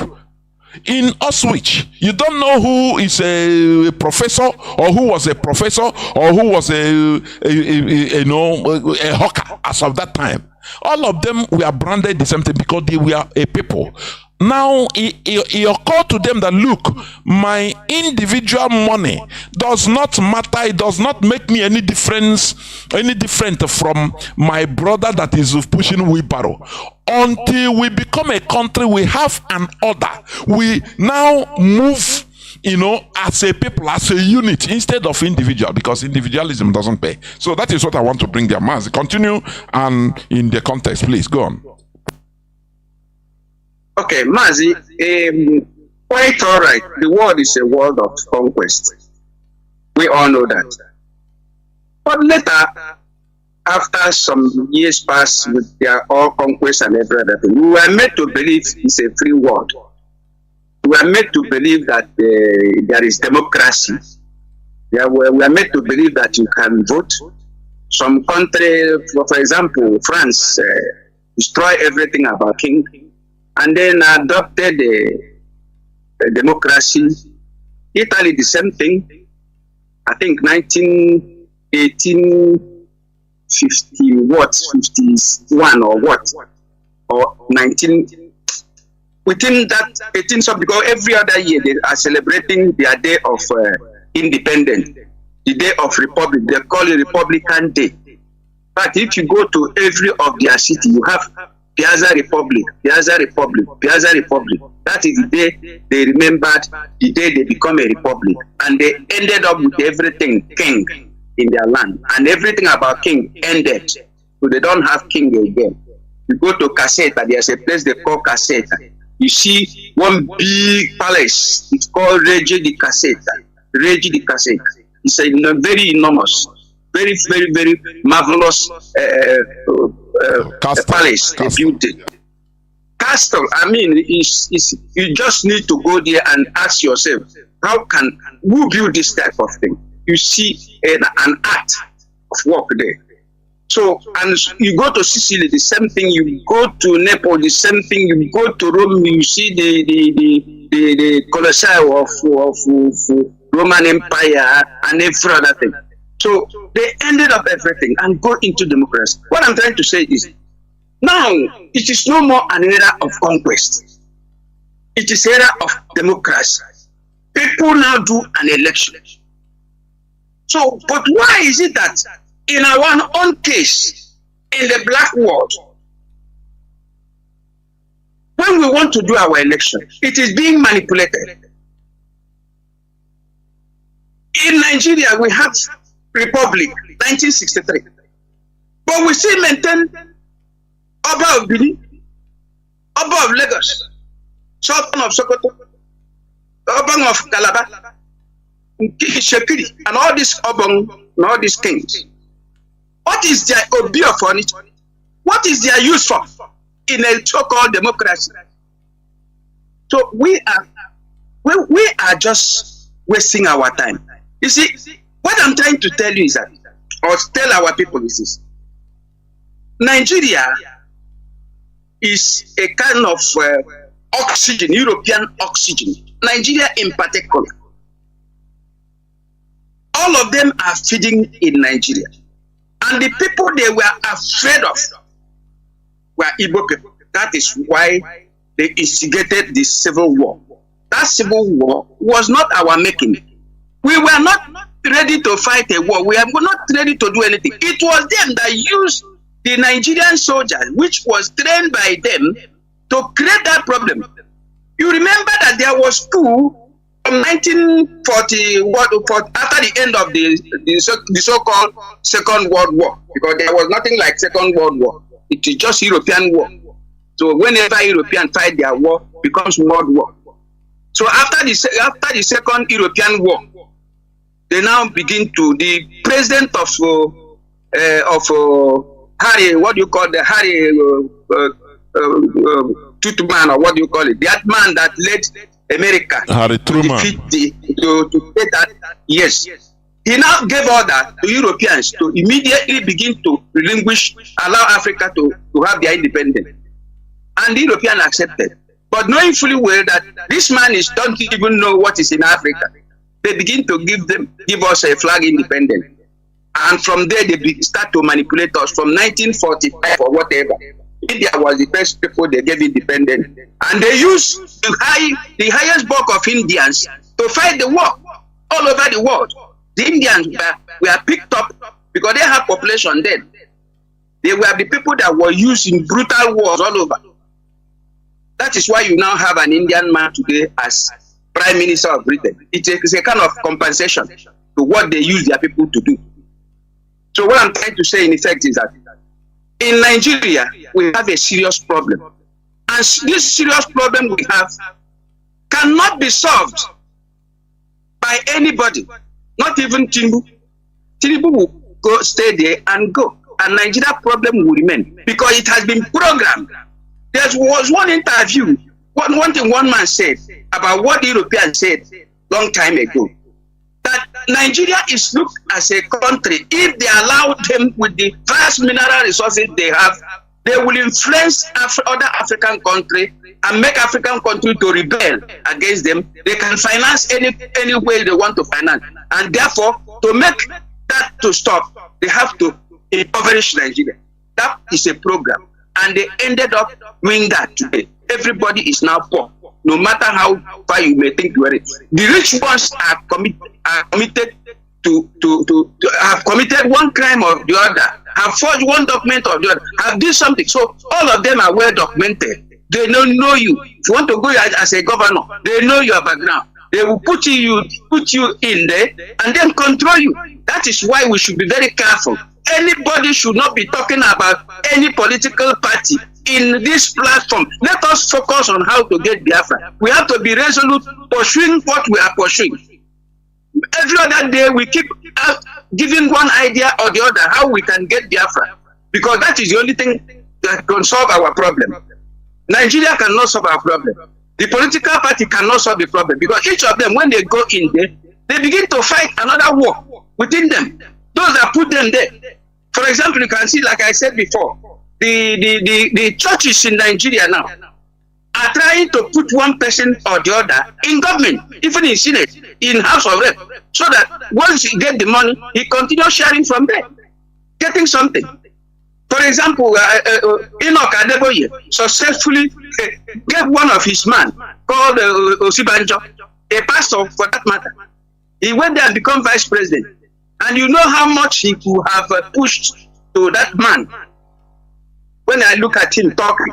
In fact, that same man paid with his son. His first son died in that regime of Obasanjo.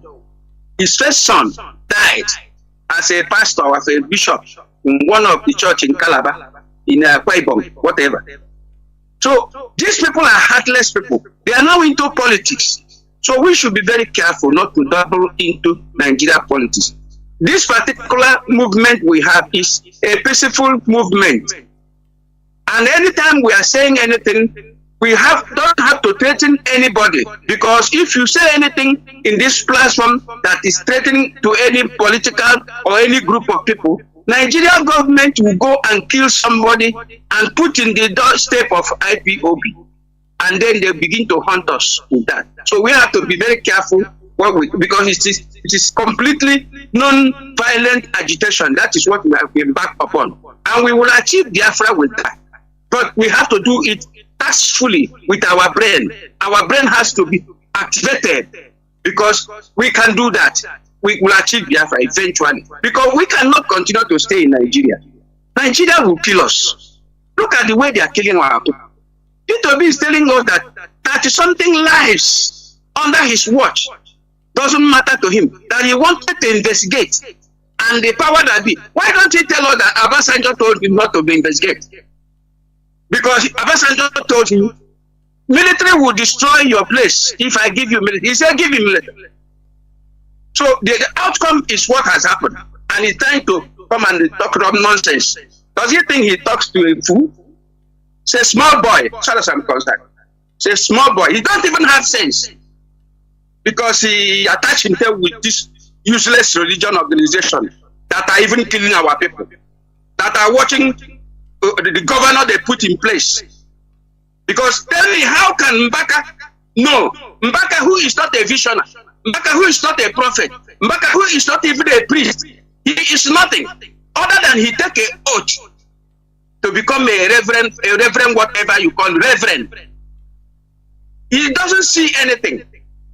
Then how does he know that Ihedioha will be removed? It is all arranged. It is well planned. But Catholic Church cannot be able to lose Imo State to Anglican. So they went and persuaded Abba Kyari, who was then in control, to do something. Remove that man. And Abba Kyari said, well, no problem. And they used the Supreme Court to remove Ihedioha and put the person they want. It is an investment. No matter how many people that die, it doesn't matter to them. They don't care. They are vampire already. Do you know how many people Catholic Church killed in the name of crusade? Orchestrated by Constantine. Constantine, go and read the history of crusade. Here in Europe, they are crying. So many families will open their mouth and tell you that, look, the Constantine did the worst thing on earth. If you don't, it is a kind of jihad. He started the jihad. Constantine started the jihad. It is in the Christian form. The Christian form, it is called crusade. war of forceful conversion. They kill so many people to convert you to Roman Catholic religion. And so you see, the life of people does not matter to them. What matters to them is their interest. Immediately the Supreme Court finished the judgment. The bishop, Catholic bishop in Igbo land, all of them landed at Owerri and congratulated Hope Uzodimma. What does that tell you? Already Mbaka, their mouthpiece. Remember that Mbaka was the one that was campaigning for Buhari. Buhari even went to his so-called adoration center. At the end of the day, when Buhari eventually found himself into power, Mbaka himself went to Asoro and shook hands with Buhari. The picture is with me. It was done by the Catholic leadership. He was not alone in that act. It is because of 2023 that thing was done. And when immediately 2023, they don't even know that there is another powerful man who is in the making. That man who is in power now is I respect him because he is a man of the game. He play on everybody. When that man came to Enugu and was telling us at the center of old Eastern Nigeria, the capital of old Eastern Nigeria, and was telling to anybody that cares to listen that as you see me so, if you don't vote for me, don't vote for me, President Tinubu, to become president of Nigeria, you Igbo people will be receiving only slice soaked bread. People will say, why is he talking like that? Do you know politics? Do you know politics? Abba Kyari was planning to stay in that post. He was planning every other thing. That is why he accepted the offer from the Catholic leadership to remove Ihedioha and place Hope Uzodimma there. And so, because he is nursing ambition to become the president of Nigeria, without knowing that there's other power underground playing on him. And he died, for God's sake. He was kicked off of the road, making way for the great man to come in. Had we all, if we want to double into partisan politics, had we all voted for Tinubu, we could have changed everything. But lo and behold, Mazi, I feel like crying. Yes, Mazi, let me come in there, please, because I feel like crying. Yes, when we talk about things that concern us, it is not playing partisan politics. The restoration, I want to make it clear, even people that are listening. The restoration of Biafra is meant for human beings. We will not restore a Biafra where no more person is there. Do you see the thing? So, when we have somebody, we will come into that even. When we have somebody like Hope Uzodimma doing the killing our people. Mazi, I don't know whether you understand. Our land has become a dead dumping ground. Pits everywhere. It is not partisan. Mazi, I'm coming. Mazi, I'm coming. It is not partisan politics, please. For people that we misunderstand it. We must deal with anything that concerns life. We don't care because it's the life of our people.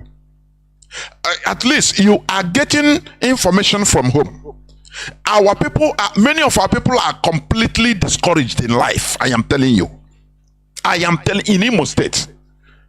Many people are saying, what type of, at least let them loot. We are not talking about looting. Loot, but leave us to live in peace, at least to live life as a human being. Let us continue. But to hope also, if somebody come to say, no, I will annihilate you. We are not going to say, no, we are going to Biafra. We will leave you. It is completely impossible. We are not going to allow it. It is not we are playing, we are saving our people, saving lives. There is a report somebody just sent to me. A borrow pit that is in Okporombudi Road. You know, big old borrow pit in Amazon. We are Tiger Base. They drop dead body of our people. Can we say no? It doesn't concern us. No, if we talk about it, it's partisan politics. Let us move to Biafra. We will never, if we neglect this, it will be seen as a crime against humanity from IPOB. That is why we are fighting. We make people understand what is going on, so that if there is any way this thing should stop. Okorocha was there. Do we support anybody? We are not. All of them are the same, as we say. But they are like this hope. He is in a complete mission. He didn't win any election. No person voted for him. He just come there for a mission. And are we going to keep quiet and say, okay, no, it does not matter if we talk? No, we are entering into politics. No, we will not. Let him continue killing us. Mazi, this man is destroying lives. When I say he's destroying lives, he's destroying lives. He doesn't care. He said that in you're not mad yourself. You didn't even expect it. Thank you. All of a sudden. You are remembering. Oh, no, that is Mazi, don't forget. All of a sudden, this position. So he's ready to kill everybody. Mazi, how can we say we keep quiet and allow this to happen so that we are not we are going to Biafra? Are we going to Biafra? Do we want Biafra to be a desert only for animals and trees and plants? It's human beings that are Biafrans. It's killing people. You don't, in our place, you don't move around anyhow. All this killer group will meet you. Must they will just stop people that are just want to visit your friend. 2 people, they will just carry you, and that is the end of you. They will remove a telephone, your phone. They will disarm you of your phone so that you don't contact anybody. People are, our people know how to endure. Once they look for the person, cry. The highest thing they cry, go to church. Oh God, help us. Oh, this and that. We are looking for this person. And after 1 week, 2 weeks, that one and the life continues. Mazi, are we going to stop talking about it, or we say no? Is that what you mean? Okay. Let me come in a bit, Mazi. Okay. Sorry, I am not trying to support what is going on in Imo State. Now, let me remind you one thing that happened a few days ago. The man who wants to contest as governor in Imo State, in the person of Agro Otuaka, was going to a synod meeting. Synod. That is, synod is Anglican gathering of their synod. They call it synod. Within Owerri axis. And then he was stopped by a group of armed men sent by Hope. Because he's an opponent to Hope Uzodimma. Now you can see what is playing out there. These 2 deadly religion organizations are on our neck. Let me tell you, there is nothing we can do for Hope Uzodimma not to be governor of Imo State. Mark my word today. But there is what we can do. He will not be governor there. And if we fail to do it, he will eventually become governor. I will not say it here. If you want me to tell you what we have to do, we have to discuss it privately. We shall. Because if I say it now, some people will begin to query and begin to make some argument. These people are on our neck. They have, when the LP have gone to pick another person from Anglican. Mazi, It's what is playing out there. Mazi, please let So us. it now become a war. It now becomes Mazi, a war Mazi. of Anglican versus Catholic. Mazi, let us face the reality, because when we generalize everything about one religious group or the other, I cannot even. I'm not with that opinion. We must isolate something and call a spade a spade. It doesn't matter which he grew. There is a way, we have to fight one battle. Isolating somebody that is, the person that is being used as a tool. It doesn't matter where he comes from or the religion he is. That is not, we are not going to continue now say, okay, let us fight the religious organization. No. That is a very wrong approach. We're not going to fight the religion. No, we're not fighting them. We are not going to fight them because they are too powerful. Let me because when you are talking about everything now, we focus it on the larger organization. It will be a wrong politics or a wrong assertion. That, after all, Okorocha, is he not a Catholic? Is he not a Catholic? Did he kill any person? Even after his governorship, he's a criminal, yes. But there are smart criminals. Mazi, let us understand this. There are smart criminals that can maneuver their way, wriggle out in one way or the other, in order not to cause a problem for themselves later. From east or west or north south, they know how to play. But somebody like this Hope Uzodimma is completely a primitive Neanderthal that he don't even understand anything about politics. What is there? He's a raw acid that is being used in order to kill. Why did he allow? Yes, somebody must sell, as according to the Bible story. Somebody sold Christ, but he said, "Woe to him that did it." It has been pronounced. But if you allow yourself, we come after you. That is what I'm saying. And that is the politics we are using. It is the person that is killing. Why are you killing? Why are we not talking about Rochas? Rochas did everything. The highest thing he did is to jail our women. Before you know, don't you think that they are pressuring him to slaughter IPOB? But he wrinkled it out. Rochas Okorocha visited London. Inside there, one IPOB member came and called him a killer. He didn't order for his family house to be burnt. I don't know whether you understand what I'm saying. A IPOB in front of him in London. He came out and said, you are a killer. Rochas used his, Chatham House. If it is this man, he will make sure the guy's face is there. People will recognize him and know him. He will go and burn his house and kill even the kindred. Mazi, how are we going to condone or start fighting a larger group? It is that individual we are fighting. He is a killer, a criminal. We will never stop talking. That is why even I will read the IPOB press release of yesterday. The people they are using, the INEC officials. We will continue talking it. This is not something that if they do all these things, IPOB will take action. And they should know it.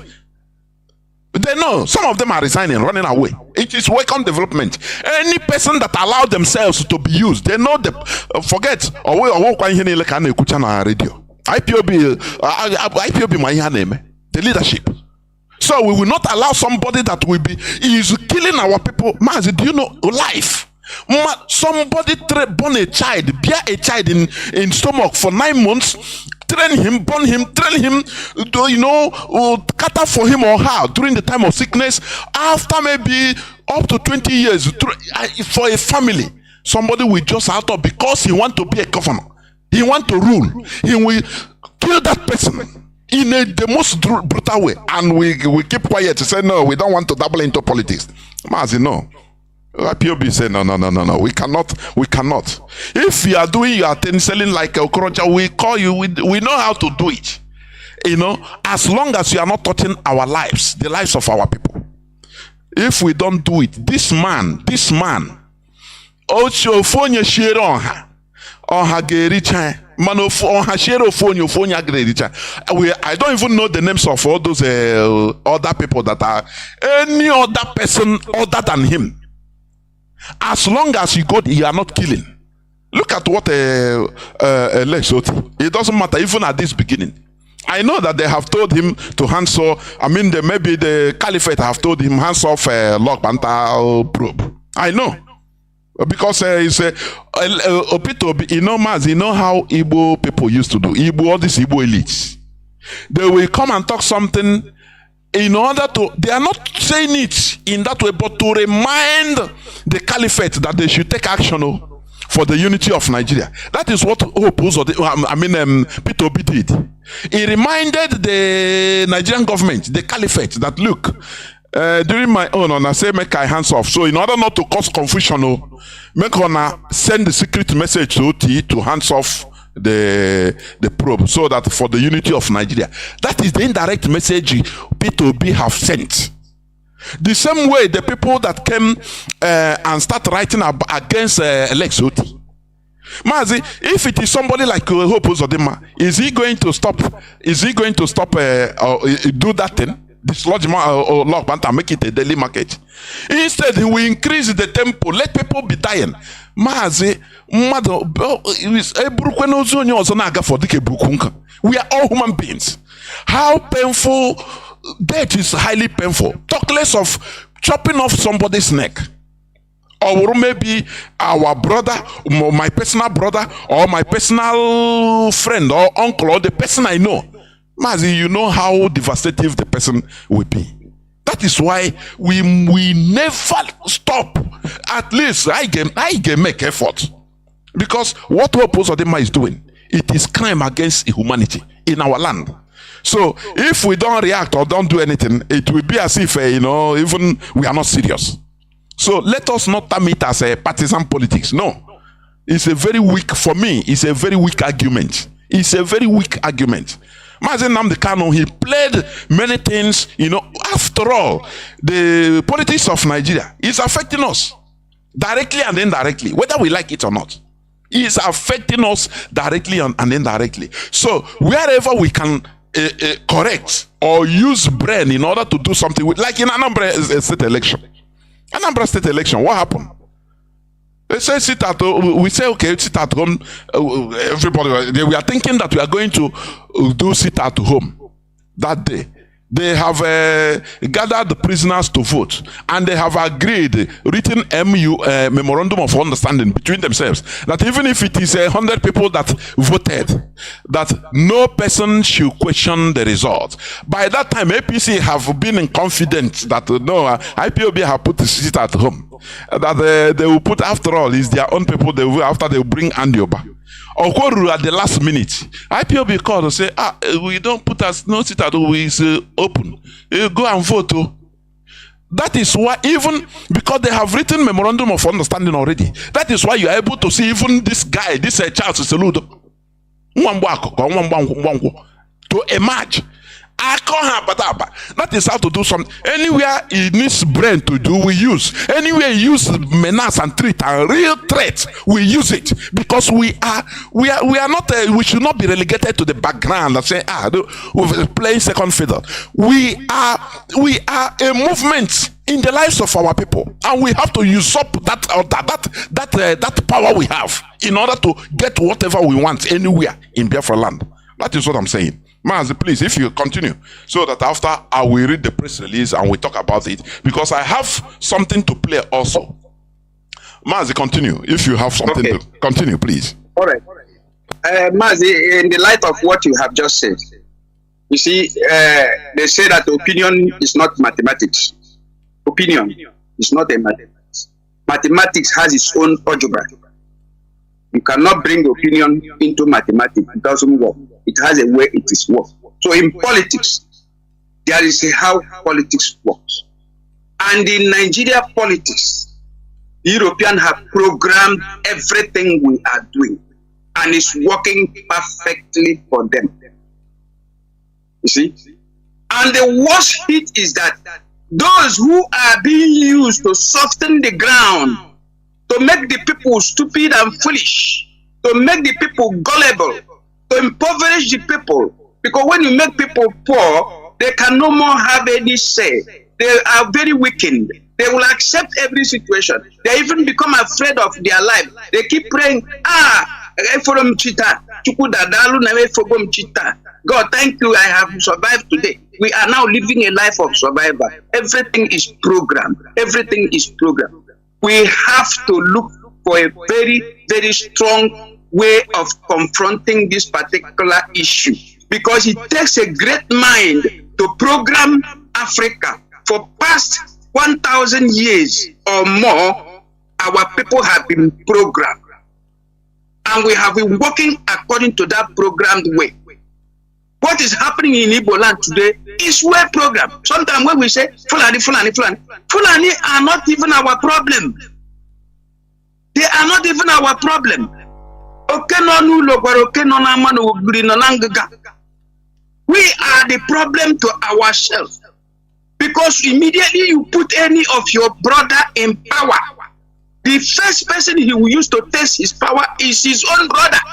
Immediately he will crucify you to show off the so this power I've gotten is very powerful like this. I have killed this my brother that has been giving me problem. Then he will begin to reign.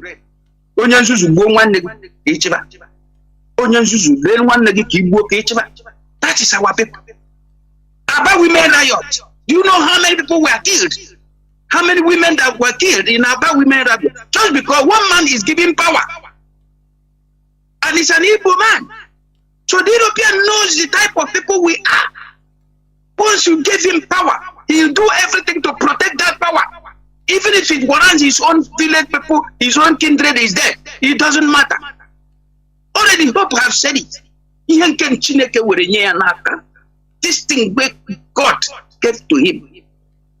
For him, the Catholic Church that maneuvered and make him to become governor, even not contesting election, because there was no election for APC in Imo State. It is truth.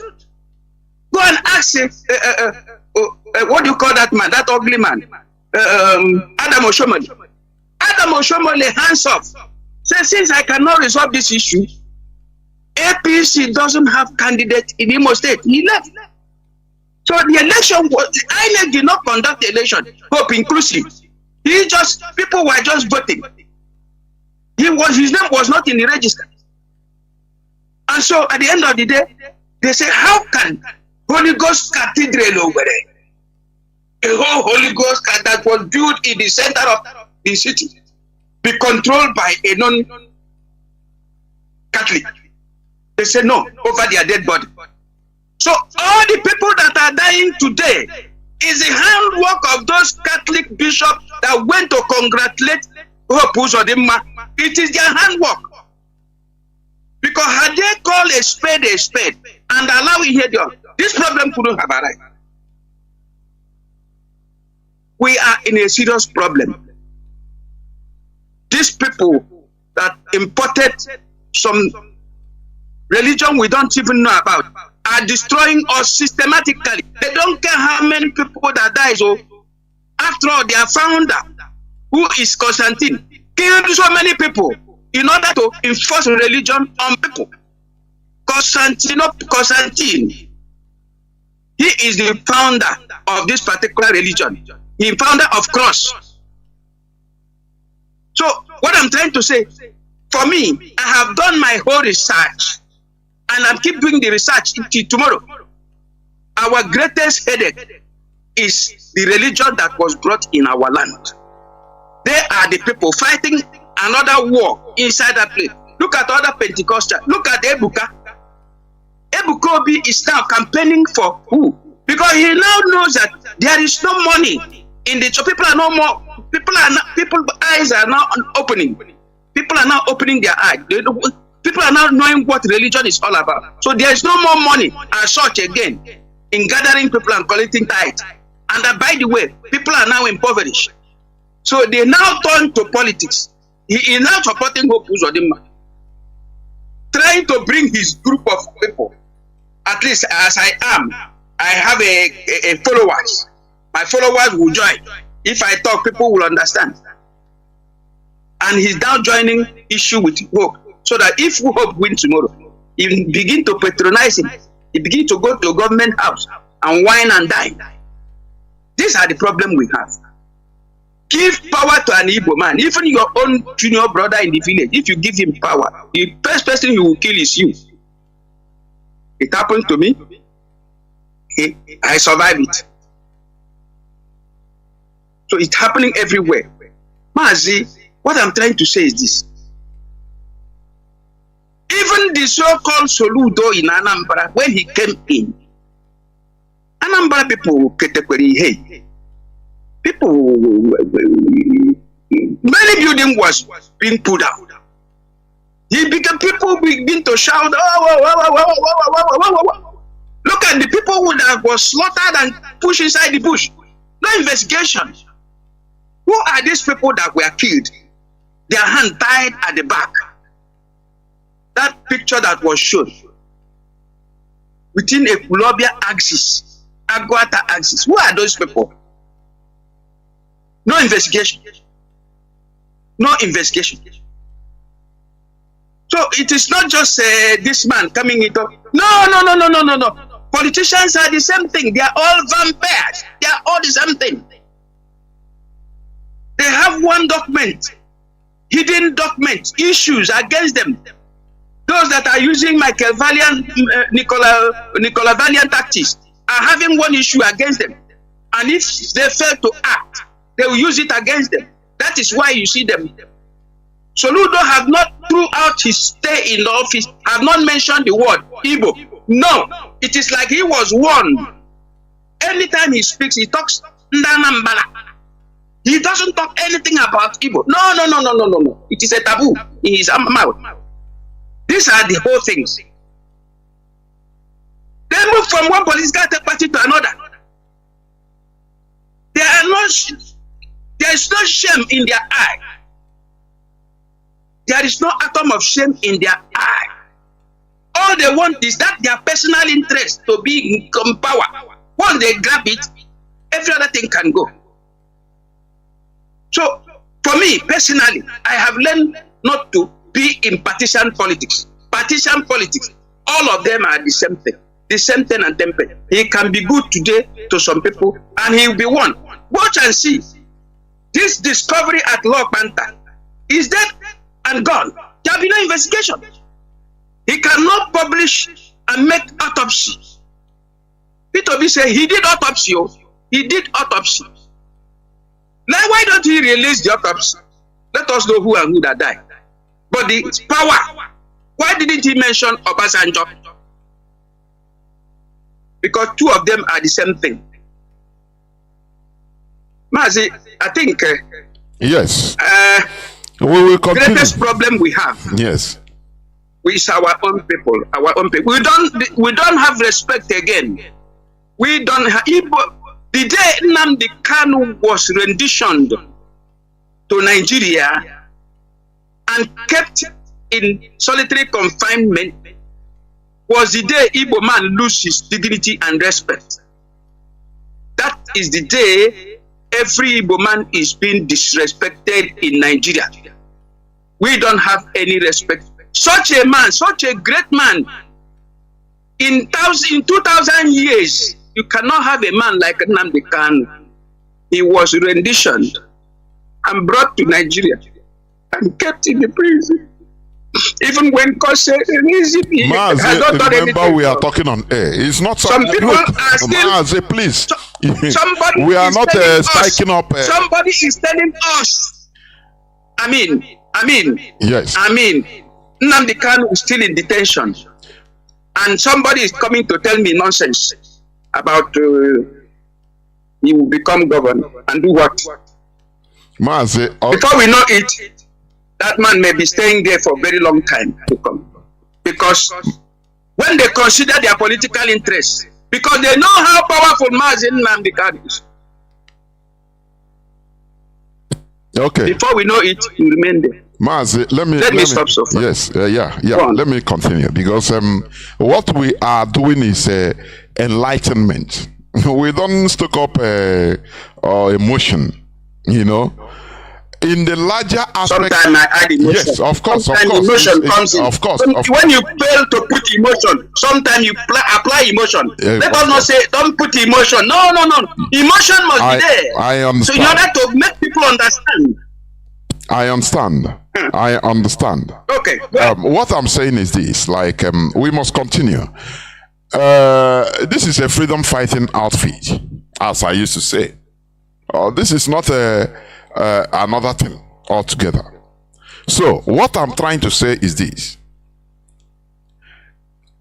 it doesn't matter whatever happens, we are moving towards Biafra.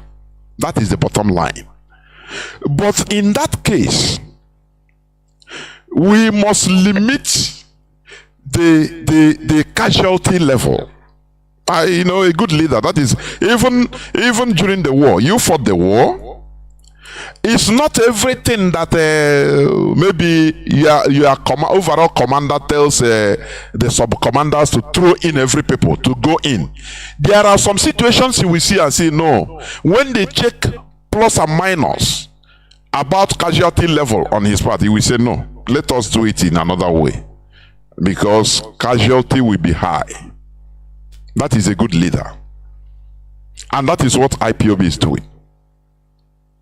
What we are doing, like what you are saying, yes. What we are doing here, what Mazi Nnamdi Kanu initiated here, is enlightenment. Enlightenment, both on religion, both on different things. It's not something that will occur one day. It's a gradual process. We are lighting a fire. And I believe that fire have lit up. It's spreading everywhere, little by little. It is not something that will get results under 1 year or 2 years. No, it will take time. But what we are talking about, like is life and death matter for now. We cannot say, okay, let us wait to fight against enlighten our people first before we come and talk about Hope or them killing. We are talking about somebody, a killer that is killing our people now. Lives are in danger now. In Tiger Squad, this thing. In a mortuary, in the detention facility called mortuary. In some places in Imo, there is this guy that was reported and abducted in broad daylight. He came out. His Facebook name is Six Tools. Many people would have known him. Yes, he's Six Tools, yes. The bread of life. He came out because one so-called man of God. This is people that they have power. They have power to pray down heaven. They will call Jesus. Jesus will do everything. But when somebody, they will go and call police, call a killer police, killer squad to come and kill some physical. They will not call that power to come and to use a thunder and lightning and strike that person. All these things makes them.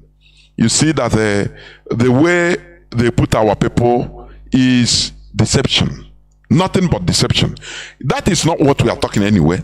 We are talking about now. On the 11th of November, there will be election in Imo State and other places. This man has committed, is killing. The worst thing you can do to somebody is to kill the person. That is the reality. The worst thing, to remove him from existence. If you trick the person, maybe you scam the person and collect the money. It's a different thing altogether. The person is alive. You understand me? The person is alive. He can get money another day. If you trick him and maybe collect his property, it is a crime. But it's not the highest crime. The highest crime is murder, killing, removing life that you cannot create. That is why we come all out on the Hope of them. We have never come out like this. There are some things, freedom fighting. What we are doing is not maybe a unique direction or something dynamic, unique. Unique. You have a formula, just as you said. It's not mathematics that has various formulas. No. It is something that you can have this formula now. After the situation change, you change the formula immediately. You bring another thing. Just like it's war. War doesn't have a singular formula. There are some ways you can do all balaga. There are some ways you put IED. There are some places you go all out. Face me, I face you. There are some ways you use a sniper. There are some places, different. There are some places, you even use deception. So that is war. It doesn't have one single system. And as long as you bring down your enemy, that is the bottom line. So what we are talking about is something that is urgent. Now. Hope Uzodinma is killing our people, destroying our lives, burning. He said it that look, you not even expect this thing. And they call him, say, sign, we want to put you there. He said, Mikwe. I say, yes, will you be able to do this for us? They give him very hard mission. He said, oh boy, I will do plus. Put to Jara. They say, okay, don't worry. We are using Supreme Court. Is we. So we will do it. And you will be there. If you are there, do this. And he accepted. So we have to fight. In order to make sure that it's not, if we don't fight, which means we are not freedom fighters. That is it. So is the destruction of life in our land. That is the red line, a cross red line, that red line which is uncrossable. I used to give example. The person before him or before him, Rochas or Korocha, is a trickish human being. We also treat him trickishly in his own way. It doesn't matter anything. He is bad. All of them are the same. But once you start killing, physical removing of lives, that is a red line. Hope Uzodinma brought the burning of our houses. He brought it. He signed with Asari Dokubo, start killing our people, burning our houses, empowering Asari Dokubo to talk down on Igbos. That as he is killing Igbos, he love it. That is courtesy of Hope Uzodinma, giving him access to bunkering in his zombie. Something that he didn't own. He is not paying anything. He is using the information we are getting. I am telling you, is too much. Is making even now no electricity. Something that has been there for ages. No electricity. He purposely did it in order to punish our people. People are dying. People are dying. You cannot move anyhow. If you move, you can go to buy something in the shop. Before you know, you are no more seen. Courtesy of Hope Uzodinma. So let me before I read the press release, let me go back and play this, please. There is something I want to bring. It's just like what we are saying. I know that time is not in our favor, but we must continue. Let me play this Kunle and Alhaji, just few. I have something to bring out on it. The second version. Listen.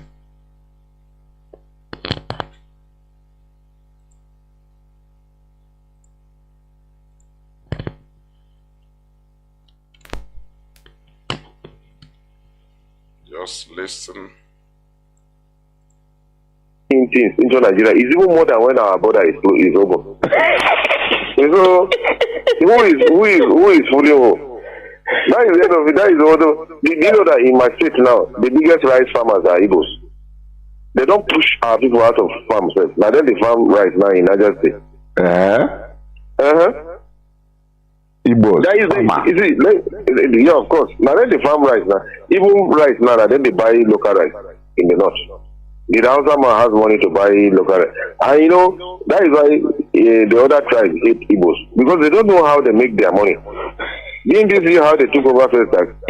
You see, this man explicitly agree that everybody hates Igbos because they are doing fine. This is a private phone conversation between Alhaji and Kunle. There is something also I like with Hausa people. They are open, can I say open-hearted? They talk out their mind. They speak out their mind. They are not reserved. It's the Yorubas that are reserved, highly reserved. They will feel one thing. They will feel hot. They will explain cold or express cold. They will feel cold and express hot.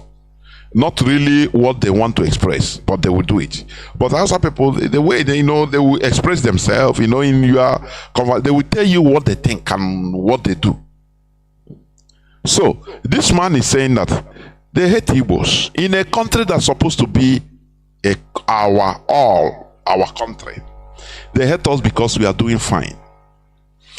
Doesn't that even warrant us to look for our own country? The same way they hated the Singaporeans, they were good for nothing. Between 1962 to 1965, they were being killed in the streets of Malaysia. Oh, they are good for nothing. They are tribalists. They are this and they are cajoled. They were cajoled until they get their own country. They get back to their own country today. They are being respected even in Malaysia. Do you see it? Do you see what we are saying? Continue listening. The other tribes hate Igbos because they don't know how they make their money. Didn't you see how they took over first tax? They are like Jews. It's just like what Adolf Hitler did to the Jews in Germany. Before you know, after the First World War, before Second World War, the whole Germans were paying tax to the Jews. Even government was paying tax to the Jews because they've taken over Germany. Is it? The Igbo guys, they are arrested in the airport with gold worth 1 billion. We didn't carry Igbo man the big gold for Biafra. Did the Hausa man know where they sell gold? Did the Hausa man know where they sell gold? Do you see the Yoruba man only laughing very mischievous laughter? What is this thing come out from him? It come out to the public from him. Maybe he just want the man to be speaking out. He is reserved, laughing, very mischief laughter, for him to be talking. Continue listening. So every government policy is targeted against the Baba. Do you hear it? Every government policy in Nigeria is targeted against the Igbo man. How do we then stay in a country like this? I want people, if you are doing well in Idumota, you are doing fine in Zamfara as an Igbo man. On a more formal na Ibadan. Have you taken your time to listen to yourself? To listen to the voice of reason? If you are doing well as an individual, can't we do better? We as a people do better in our own country? That is a question.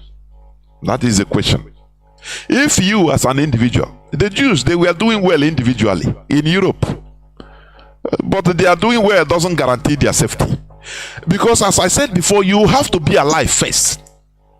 Whether you are progressing or you are progressing or you are doing well, the most important thing is you are safety number one for you to remain alive.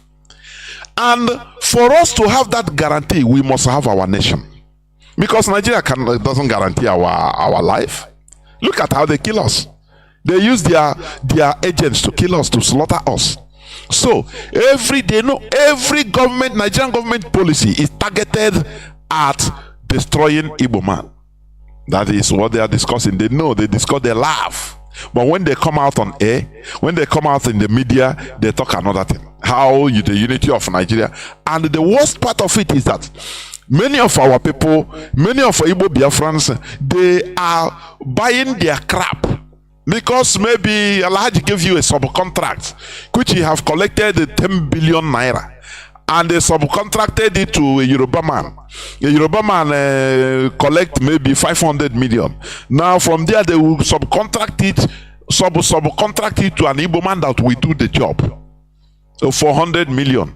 Inside that 100 million, the materials and workers you pay for the job, everything will be maybe 75 million. Now the gain you'll be making there is 20 million. Hey, with 20 million, a man are people, they really go billions. They are there on top. You a slave, you do it. That is why they want Nigeria to continue, so that you'll be doing this kind of thing. When they will give a Julius Berger a German contract, he will eat the lion's share as an expatriate. But Biafran, they will give a contract that to do that and do it well, subcontract you. they will use you as a slave. Do you know that if Biafra comes, they will be hiring Biafrans as expatriates at high cost? Something you will be doing, contract you will be doing with begging, with a little or nothing. They will hire you, pay everything in advance for you. Have you seen that glory? But the answer is no. Because you are being controlled by what you are getting now. Your food, the money you are making now. That makes you a lower animal. As you don't calculate future, it makes you look cheap. Continue listening. There is something else I want to bring out. Number one is every policy made in Nigeria is targeted against Igbo man. That's it. Igbo man. There is nothing we do. Every government policy is targeted against Igbo man. That is, see, let me tell you, the easiest way you can survive in Nigeria. You see, let me tell you, it is when you push an Igbo man, that is when you tend to survive. So when you push them, look at LG. Fuani. Fuani is not making money again. This man that owns LG is a distributor. Because LG now, if they are selling LG smart TV here in Fuani for 140,000, if you go to Alaba, it's 100,000. I'm even about to call you now. Good morning. Good morning. I just saw your WhatsApp message. I'll call Mr. Ibudu. There's something I want to bring here. I remember back. Go on, listening. Therefore, if it is for her to scan those documents, let her scan it to me. Then I'll forward it to them. Then I'll obtain the date to come and start. He's a family man. He's still asleep. This is what I wanted us to talk yesterday, but you say you were late to coming back. Yes, I went to Ago. One of my friends, one Igbo guy. So his wife is celebrating their baby's birthday, and they say I must be there. So that was why I said, let me call you. So you have Igbo friends? I have a lot of them now. You have a lot of them. Plenty safe. If I go to trade fair now, this is what did they call it? If I enter trade fair, I don't buy cosmetics now. And that is the deduction. I have a lot of them in Alaba too, safe. But most of my friends are. You have them like this. But yes, you just stand behind Buhari Bugidam. Because if you don't befriend an Igbo man, you are lost already. You understand? I don't understand. You say you don't befriend an Igbo man. Yes, because the secretive manuscript of mankind is in the hands of Igbo. They are born with it. Are you listening? When we say that you don't know who you are, you are our enemies that know who we are, but you don't know who we are. That's why you are misbehaving. Our enemies, they know who we are, but we don't know. The highest thing you can do to a child is a child can be is ignorant. When a child, for example, I've said this one time, a child may be born by a king that owns the palace as the son of the prince. But maybe the father died at the early age, and he was raised up by his uncle, and his uncle will be treating him anyhow, and he will be afraid in his own house. But why is he afraid? Why is he over-respecting the uncle? Why is the uncle scolding him, beating him that I'm helping you, not knowing that everything there belongs to him? But because of ignorance, the only thing is ignorance. That is the veil that is, covering us. Ignorance. Until when the child grows up and somebody will call him and tell him, look, what is happening with this your father? He say, this is my uncle. I'm very grateful. He's beating me always, but I'm grateful because he's even giving me food, giving me, sometimes he drives me in his car. He's a good uncle, but he's beating me, he's maltreating me sometimes. But I cannot complain because my father have died and my father didn't have nothing. Everything is for my uncle, and my uncle is helping me the way he could. When that person opens his eyes and say, look, you are ignorant. All these riches is you. Your father owns it. Your father owns it. How do you think that the child will feel? The first shock, initial shock wave will enter. And now, after that, he will now come. If the uncle say, you have to sleep on the ground, he say, look, he will now boldly tell the uncle that, look, this house, everything here belongs to me, it's my own. Do you see why is the change of attitude? Because of that veil of ignorance have been removed from him. Only one small thing, ignorance. That is why we are misbehaving, because we are ignorant of who we are. But our detractors, they know us more than we know ourselves. That's why you are looking towards Alhaji to be your contact person as your savior. You are worshiping Alhaji because you don't know who you are. You don't know you are king and prince. You don't know you are king and queen. You don't know. That veil is what we are trying to remove here on this platform, and it's bearing fruit. Continue listening. In a country called Nigeria, you know, they are the original because they originated from the Kemet Empire. The Kemet Empire. The Kemet Empire. We have been saying it here. Kemet Empire is where you call is the Egypt you are calling where you call Egypt today. You know that? He said the Igbos have the original manuscript of this world, the ancient manuscript on the wall. That is who we are.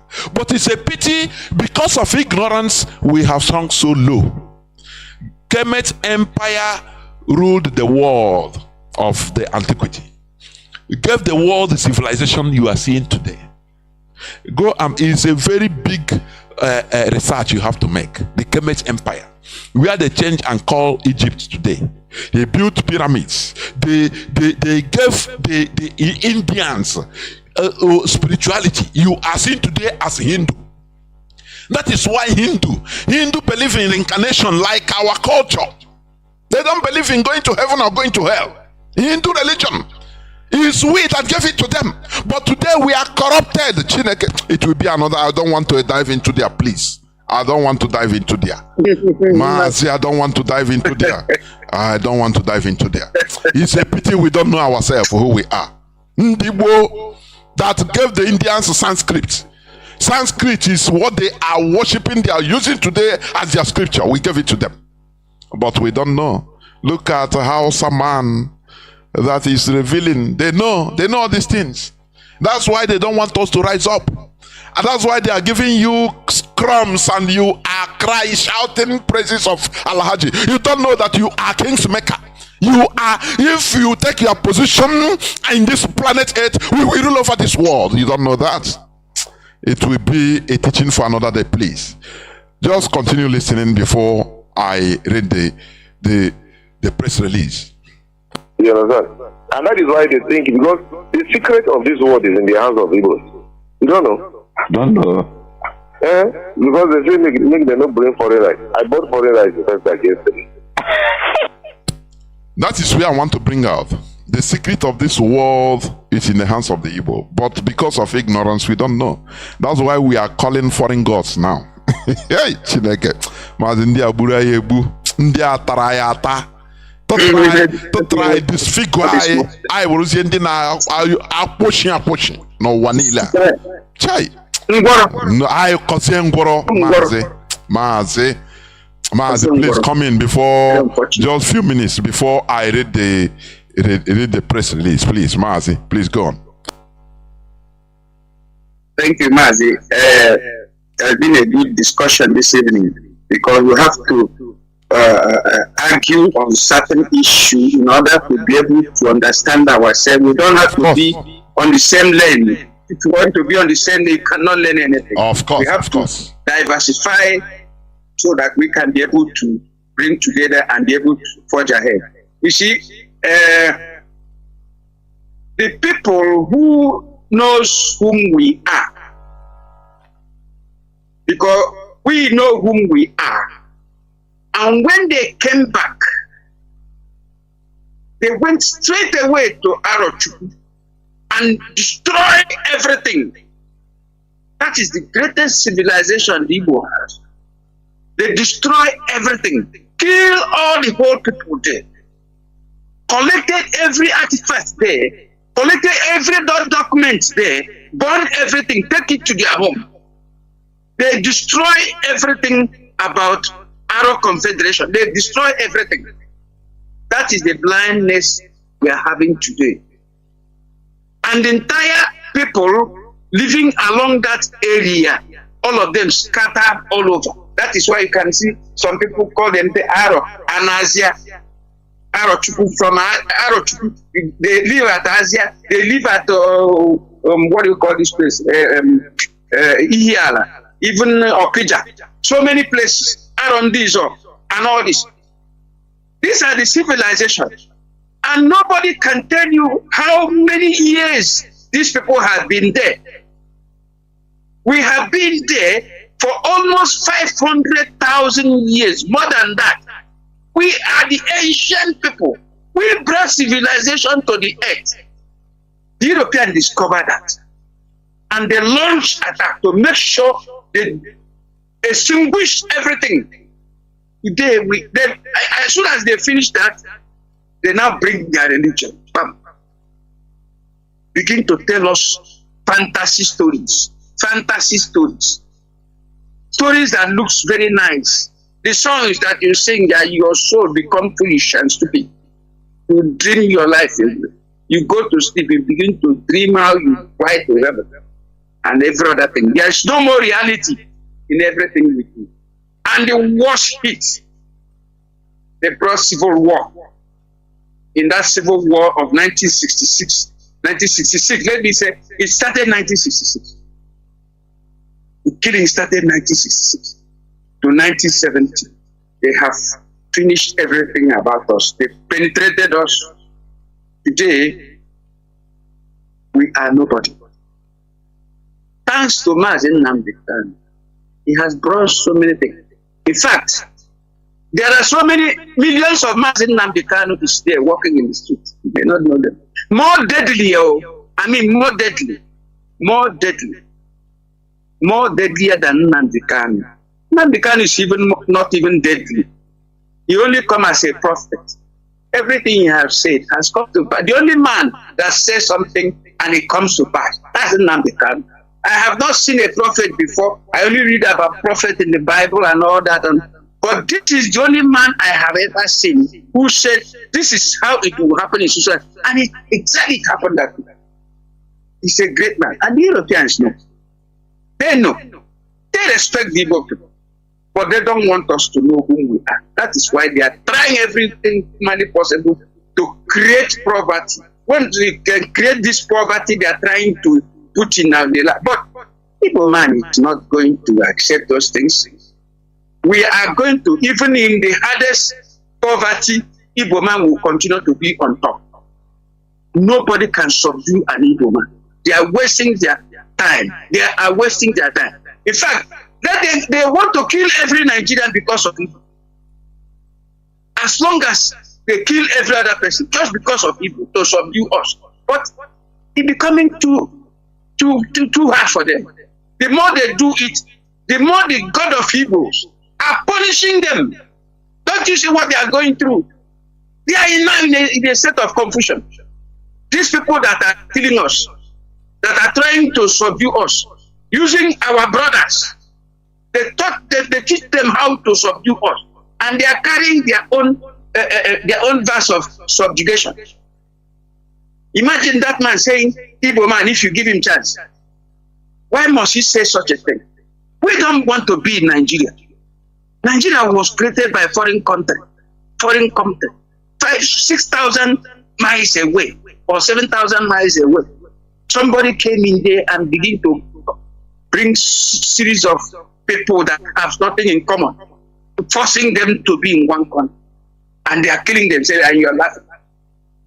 Let them enjoy the word they stole in Nigeria. Let us see. They think they will enjoy that word. They will not enjoy that word. Let them go and build nuclear bomb that will cost them 100 billion. That will not make them to enjoy that. They will continuously, as long as they have shed the blood of Igbo man and try to cover it, they will never have peace in their land. They will always live in fear. They will always live in fear. Brothers, let us be strong.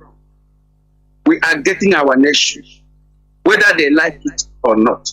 We cannot continuously be in Nigeria. Nigeria is not safeguarding us. Nigeria is killing us. So how can we be in a place that is killing you and you continuously to be there? Forget this particular charlatan who is going about talking about new Nigeria. Did you create the old Nigeria? You didn't create the old Nigeria. And you're talking about creating a new Nigeria.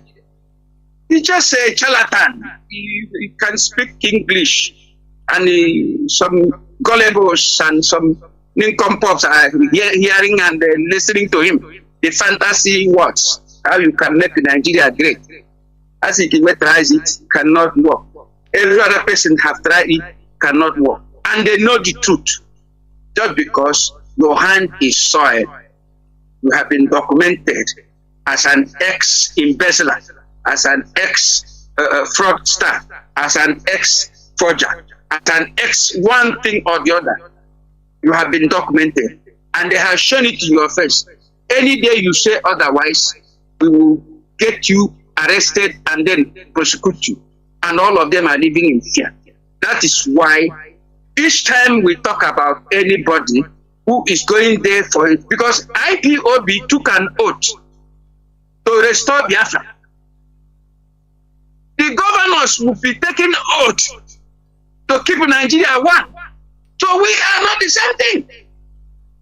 And anybody that takes an oath to keep Nigeria one, just like Gowon, will kill the Igbos. Gowon killed. He took an oath. So we, the IPOB, took an oath to restore a dignified country where we will be and be respected all over the world. These people are going there to take an oath to become a governor. You take an oath to uphold the dignity of Nigeria, if there is any dignity at all, to keep the secret of Nigeria, because that is one of their oath taking. You have to keep the secret of the federal government. What is the secret? There is something there. So we are not the same thing with them. Pope is doing everything he's doing because he has taken an oath. For example, those people that took an oath to become knights, there are things they will not do. You will not belong to any other secret organization because already you are in a particular kind of an organization that is secretive, because we don't know what is called knight. So we are not the same thing. That is why it is very important. We don't have to parley with them. To stop Hope from doing what he's doing, there is a way to do it. It is not by sentiment. It is not even by killing anybody. It is by action, serious action put in place. At the end of the day, we will have an interim government in Imo State. And that is that. Anybody that goes in there will even be the worst. That is what I'm trying to say. We have to be hard. Any decision, resolute and hard. Anybody that goes there will always do something. We have discovered that there is so much grave in Dolopa. So many people died. So many people killed. Their body got rotten. There's scattered bones everywhere. But let me tell you, that investigation has started and stopped. Because after all, this same man, Oti, went to the north to go and tell the northern leaders that it is not by, trying to do anything. He just trying. Why must he go to north? Let us not castigate him, please. Let us encourage him to continue to.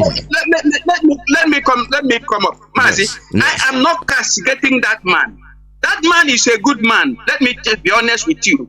But this very unseen hand that is after the well-being of Ndibo, that is after the well-being of Ndibo, don't allow Igbo man to stand up. Don't allow Igbo man to say any good thing. Don't investigate any killing in Igbo land. Just allow them to be free.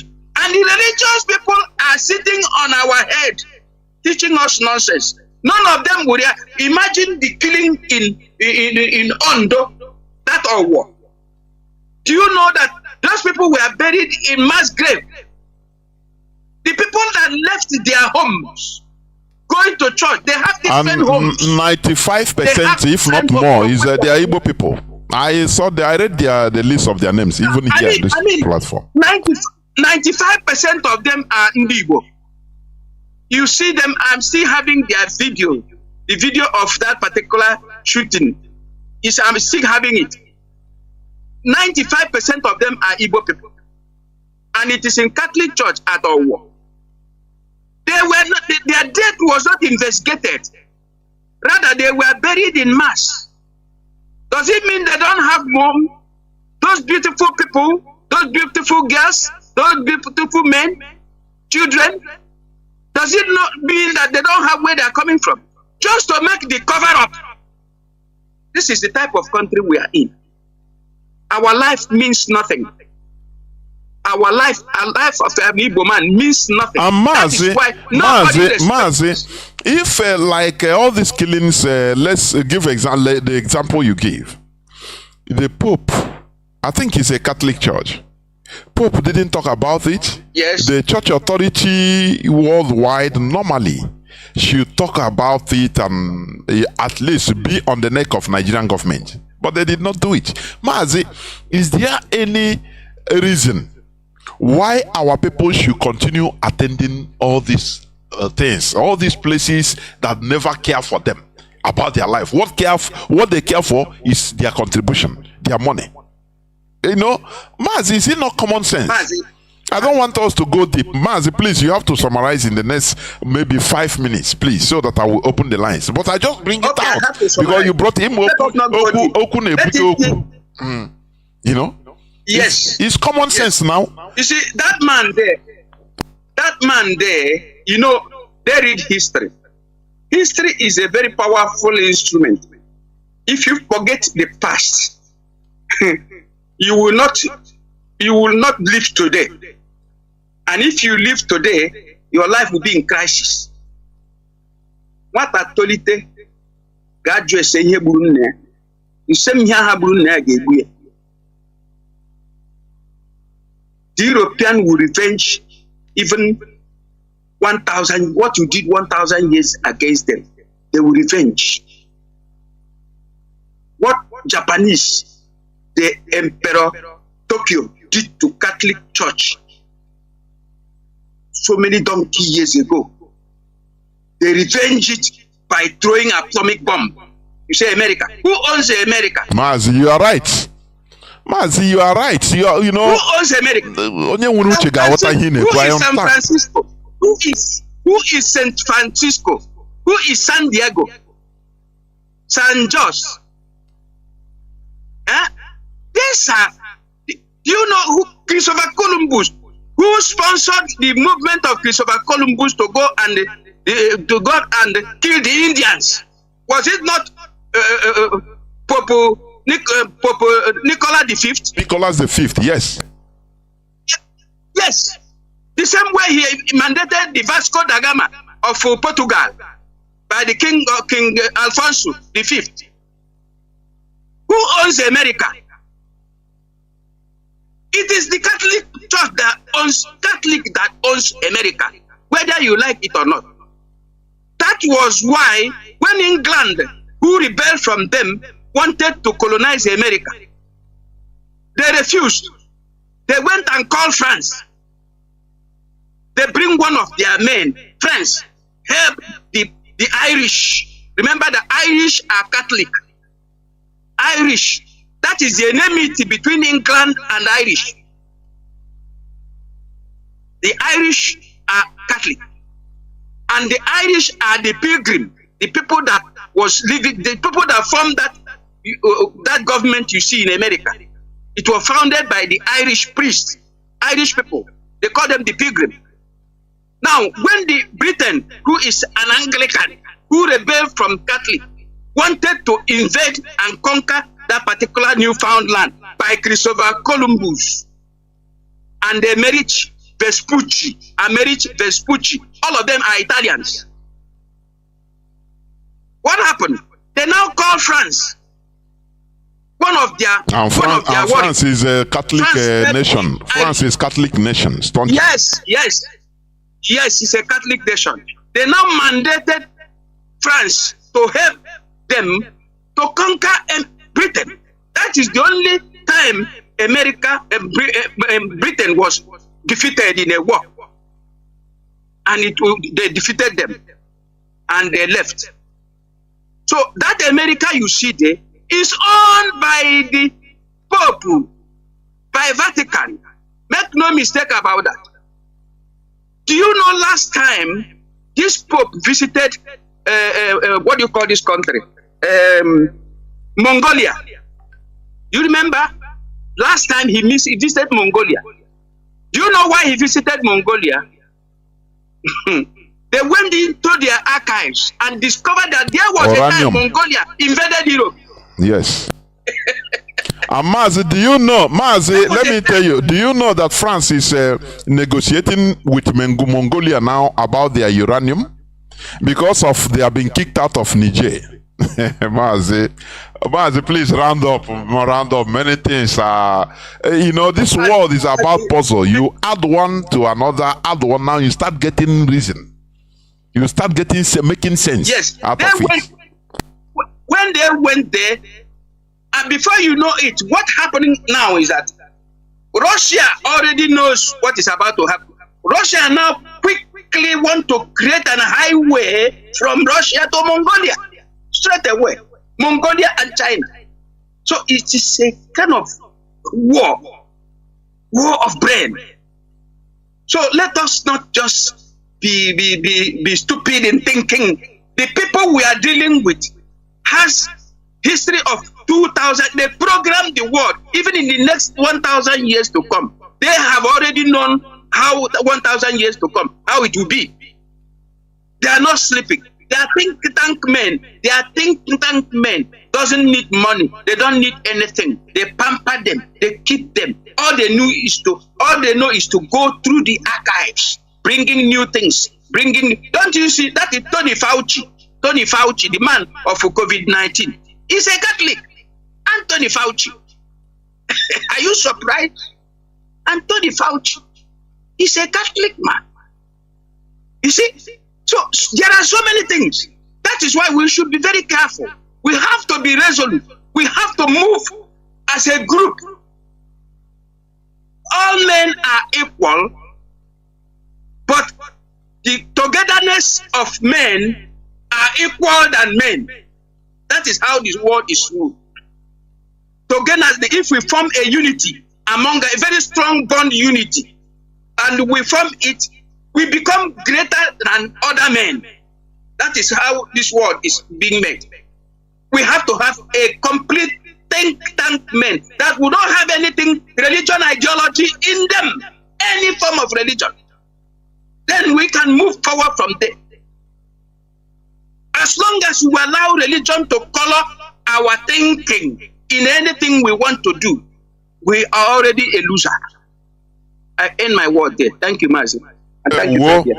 That is a word of wisdom, I'm telling you honestly. Mazi, what you are saying, many people might not be understanding it. I understand you 100%.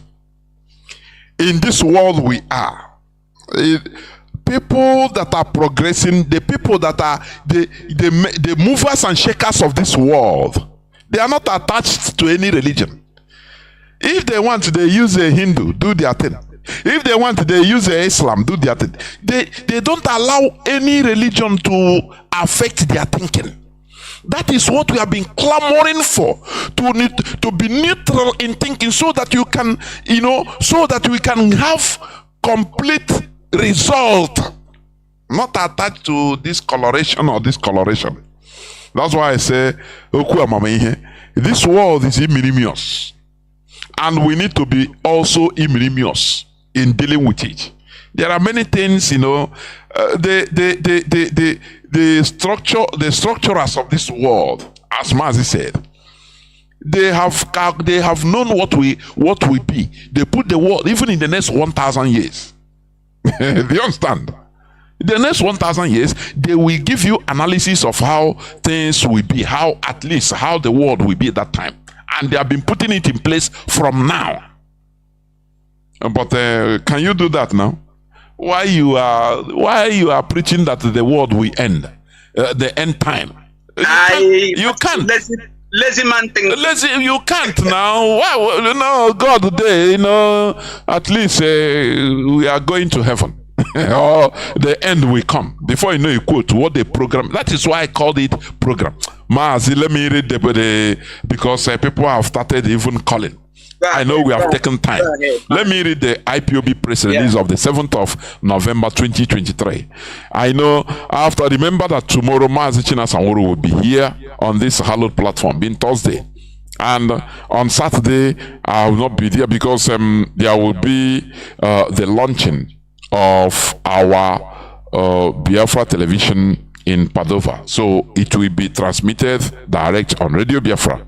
So we must continue. The press release of 7th November 2023. Any INEC staff that risks Imo election will receive it hot. IPOB. We, the global movement and family of the indigenous people of Biafra, IPOB, ably led by the prophet and great leader Mazi Nnamdi Kanu, wish to reiterate once again that any INEC ad hoc staff that uses his or her desk to subvert the will of the people of Imo State in the name of working for APC and Hope Uzodinma will receive it hot, even after the elections on the 11th November 2023. If you knew you cannot resist bribes and intimidation from Hope Uzodinma and APC, it is better to back off, to avoid had I known.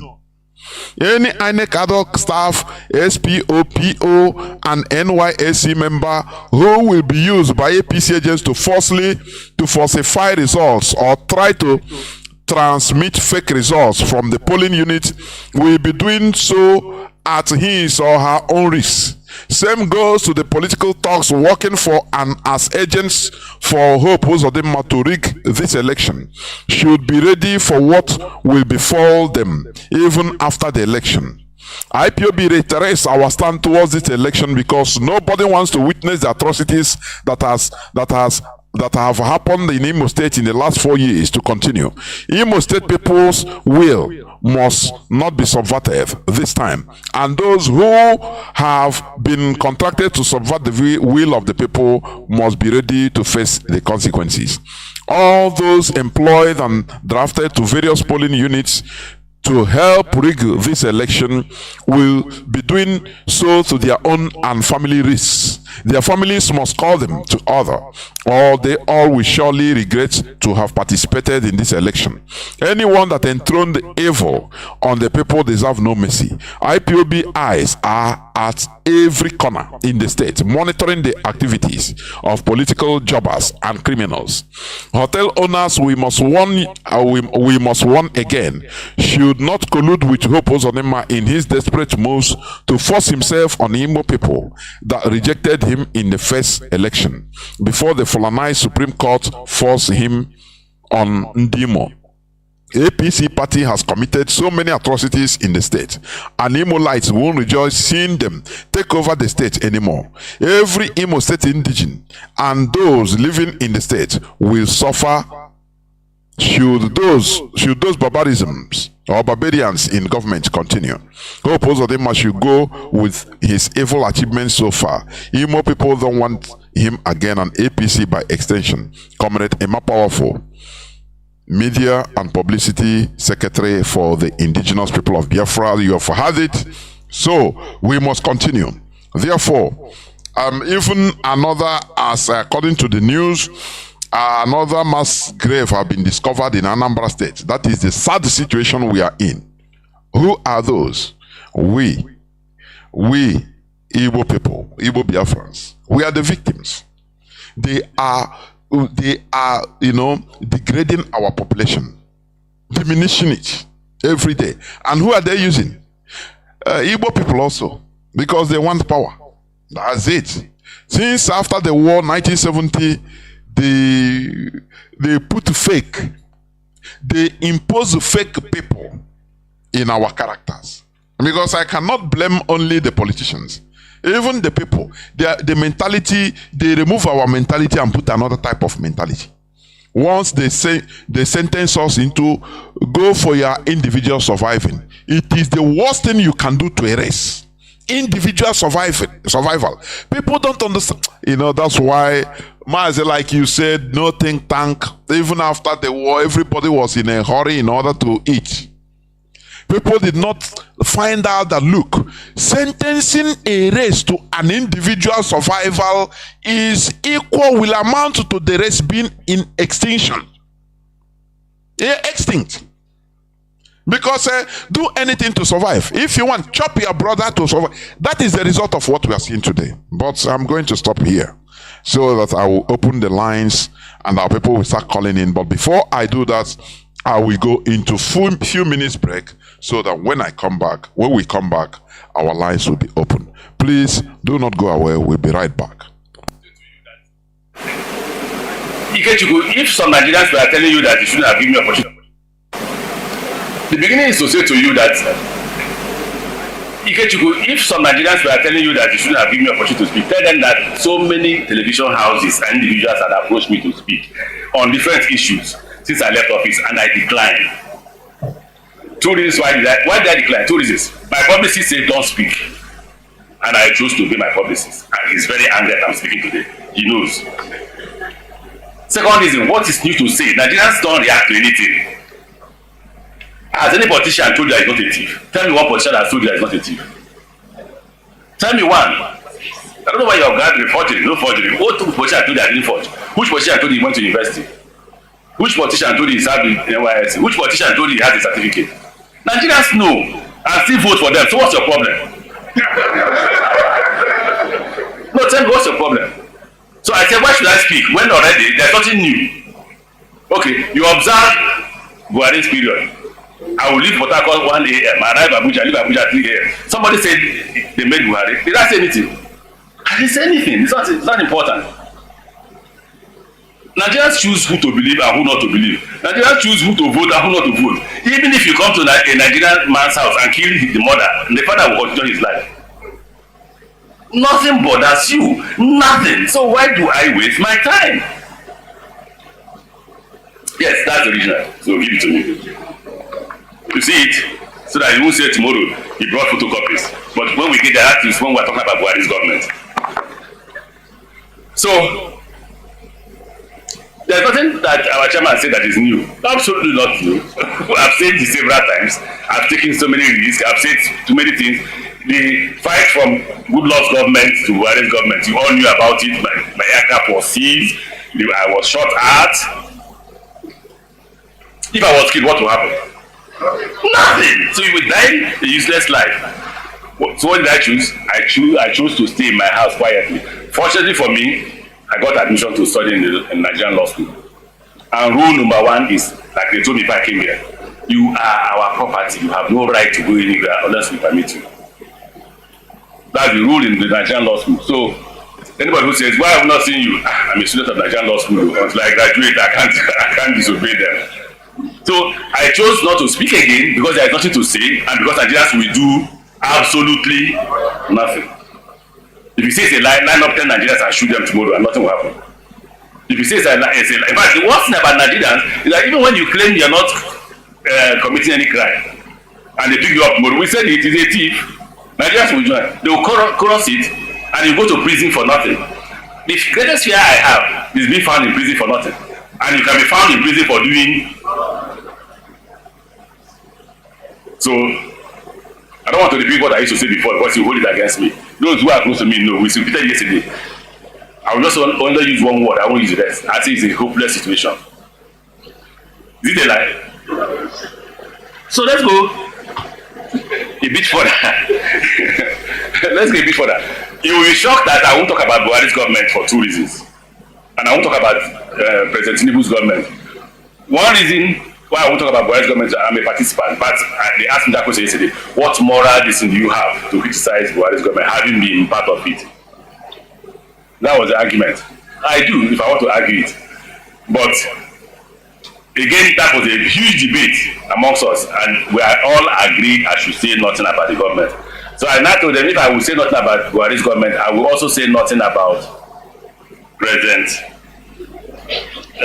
Tinubu's government, because you know the problem. Instead of Nigerians finding solutions to their problem, they are committing suicide. I'm praying for you every day that you should continue to commit suicide, so that by the time I wake up one day, all of you have died. I can now reap the benefit of your death by taking doses. What other people resist, like in Ghana, as is going on now, like in Kenya, is what Nigerians, no worry, not be 4 years. After 4 years, he will go. The man wins a second time, whether by magic or by crook or by anything. You know, not only 8 years. No be good luck, no be good luck don't go so, no be why don't go so. He go soon go. Another person will come and repeat the same thing. You'll be saying that until the day God will come. For those of us who are Christians. So I have chosen to be like you, say nothing, hear and do. Welcome back. This is Radio Biafra HAUSA-SERVICE coming to you through Radio Biafra London. My name remains Mazi Chinedu from Alo province of Biafra London. We are here live and direct with Mazi, a veteran who participated in the former Biafran War of Survival, I should call it. Today he is also a hardcore in IPOB, because IPOB is championing the restoration of Biafra. Therefore, our lines are now opened. Our direct line, as you know, is +1 213 328 6224. I repeat, +1 213 328 6224. Our WhatsApp and Signal line is +61 405 142 547. I repeat, +61 405 142 547. I have callers already. Let me go to the caller. I think the caller on Signal, you have been there, but let me check the other caller is on direct line, whether he is still there. Caller on direct line, can you hear me? Caller on direct line, are you still there? No. Caller from South Africa, are you still there? The answer is no, please. Now, caller on Signal, welcome to the program. Can you hear me? Caller on Signal.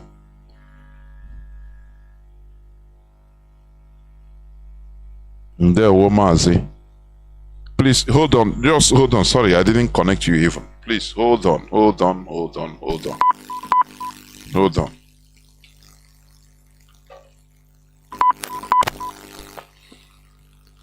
Caller on Signal. Sorry, let me go back to caller on direct line. Please hold on. You know, caller on direct line is paying. Caller on direct line, please go on. Can you hear me? Caller on direct line, please go on. Can you hear me?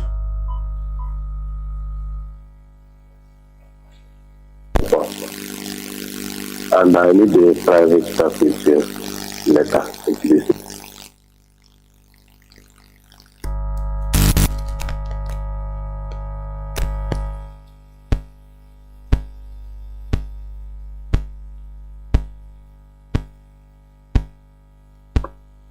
Thank you, Mazi Jonathan. Biafrans and lovers of freedom, good evening. My name is Mazi Ebona, and I greet our veteran on board, Mazi Dekulia, Nugugonishi. Mazi, before I proceed to what, since I want to point out this night concerning what has been discussed, I'll first of all try to make a little correction concerning the announcement you made, Mazi. The 11th, which is this Saturday, is actually the ESM fundraising happening in USA. Yes. I think yes, you're right. Thank you very much. Why 18th, which is the upper Saturday, is the launching of the liaison office in Italy, our BTV. I think that's the information. Thank you very much. Thank you. Thank you, Mazi. I will come to a few things that has been said. I will not say I'm happy because I'm a Biafran. The last time I checked, what we are doing here is the fight for freedom. And before we came on board, we heard a voice and we followed command and control. How do you love Mazi Nnamdi Kanu? To me, Mwakamalu, I will tell you that you love Mazi Nnamdi Kanu by keeping to his rules. There are things that have been said, which to me sometimes I was just meditating when I heard the word partisan politics, IPO. I begin to rehearse my phone to see what that means, and I found out that this thing has nothing to do with the objective of IPOB. We are in Biafra struggle, and the struggle for Biafra is a struggle for survival. We appreciate people coming on air to lecture us, but we should also understand that what we are doing, we are not in a freedom, we are not in a democracy. There has never been a Biafra. Biafra has not come to stay. We are still fighting for our liberation. And under the umbrella we are fighting has a leadership, and this leadership has the principles. They set the agenda which we follow. That's why I use that word. We cannot say we love Mazi Nnamdi Kanu without keeping his rules. Partisan politics doesn't mean that if partisan politics means that taking away the criminal who has been killing our people. The IPOB never for one day for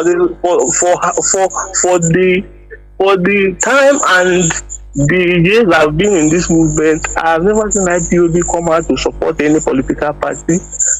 Our objective is to fight for our people to be alive so that Biafra will be restored. So, who is killing our people? We are doing everything possible to make sure that our people will live to see Biafra. Go to Imo State and see what that man has done in Imo State too. So, saying that we don't want Uzodinma in Igbo land and Imo State has entirely, is it what somebody will tell us that is partisan politics?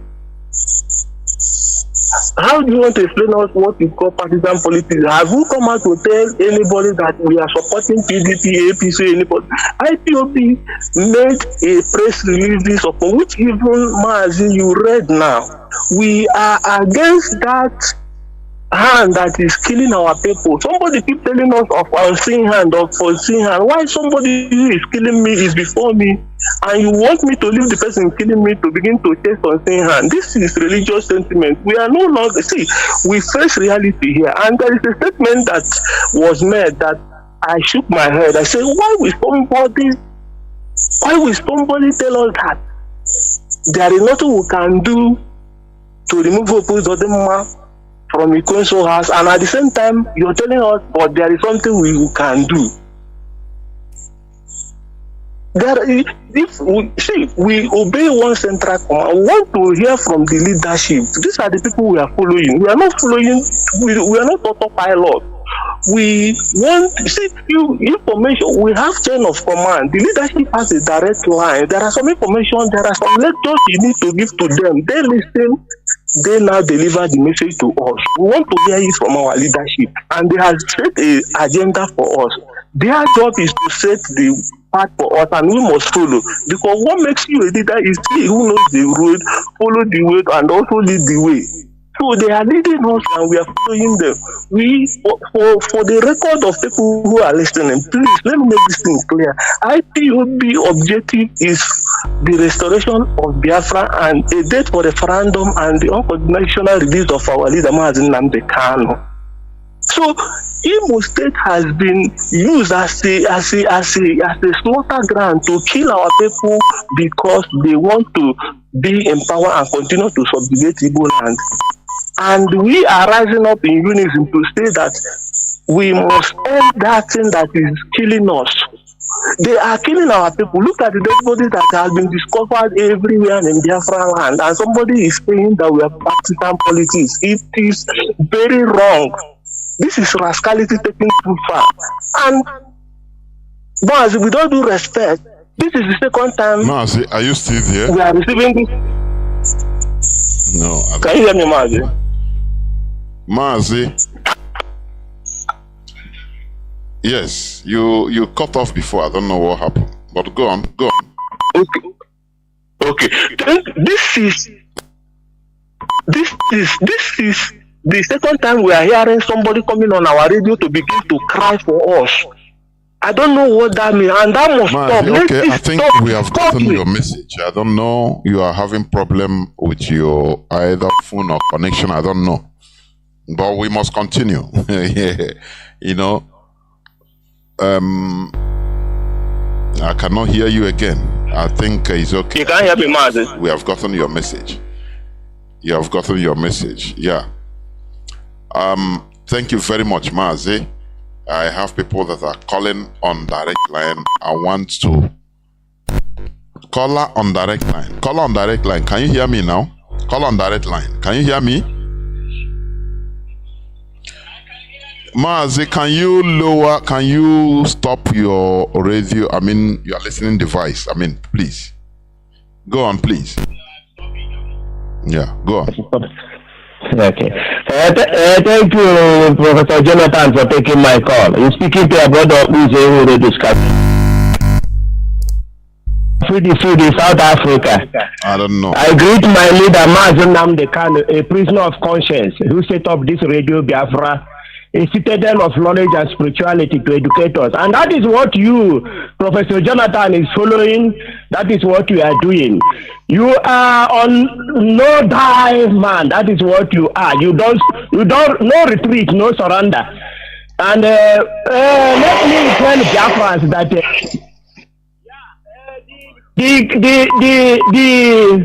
the group of Biafra that fought 1967 to 1970 have done their best. They have tried their best. But we, the new crops, there is nothing impossible to us. We don't believe in anything. We don't believe that there is anything that is impossible. And the reason why I'm saying that is just our veteran. Yes, you are doing fine. We love you. We want you to come and educate us more. But I'm not going to say that we, the Biafrans, believe that there is nothing we can do for Hope Uzodinma not to win an election. No. Those mentality, we are no longer in those mentality that there is something that is impossible. No, it's not in this new crop IPOB. We don't believe in anything. Whether we are dying or whether we are losing, we want to be a best loser. That is where we are. And because you know, if some of Biafrans or IPOB members, you use this mentality of surrounding, you remember that is why this DOS, I don't play with the DOS. Even one time I said that I'm #1 DOS supporter.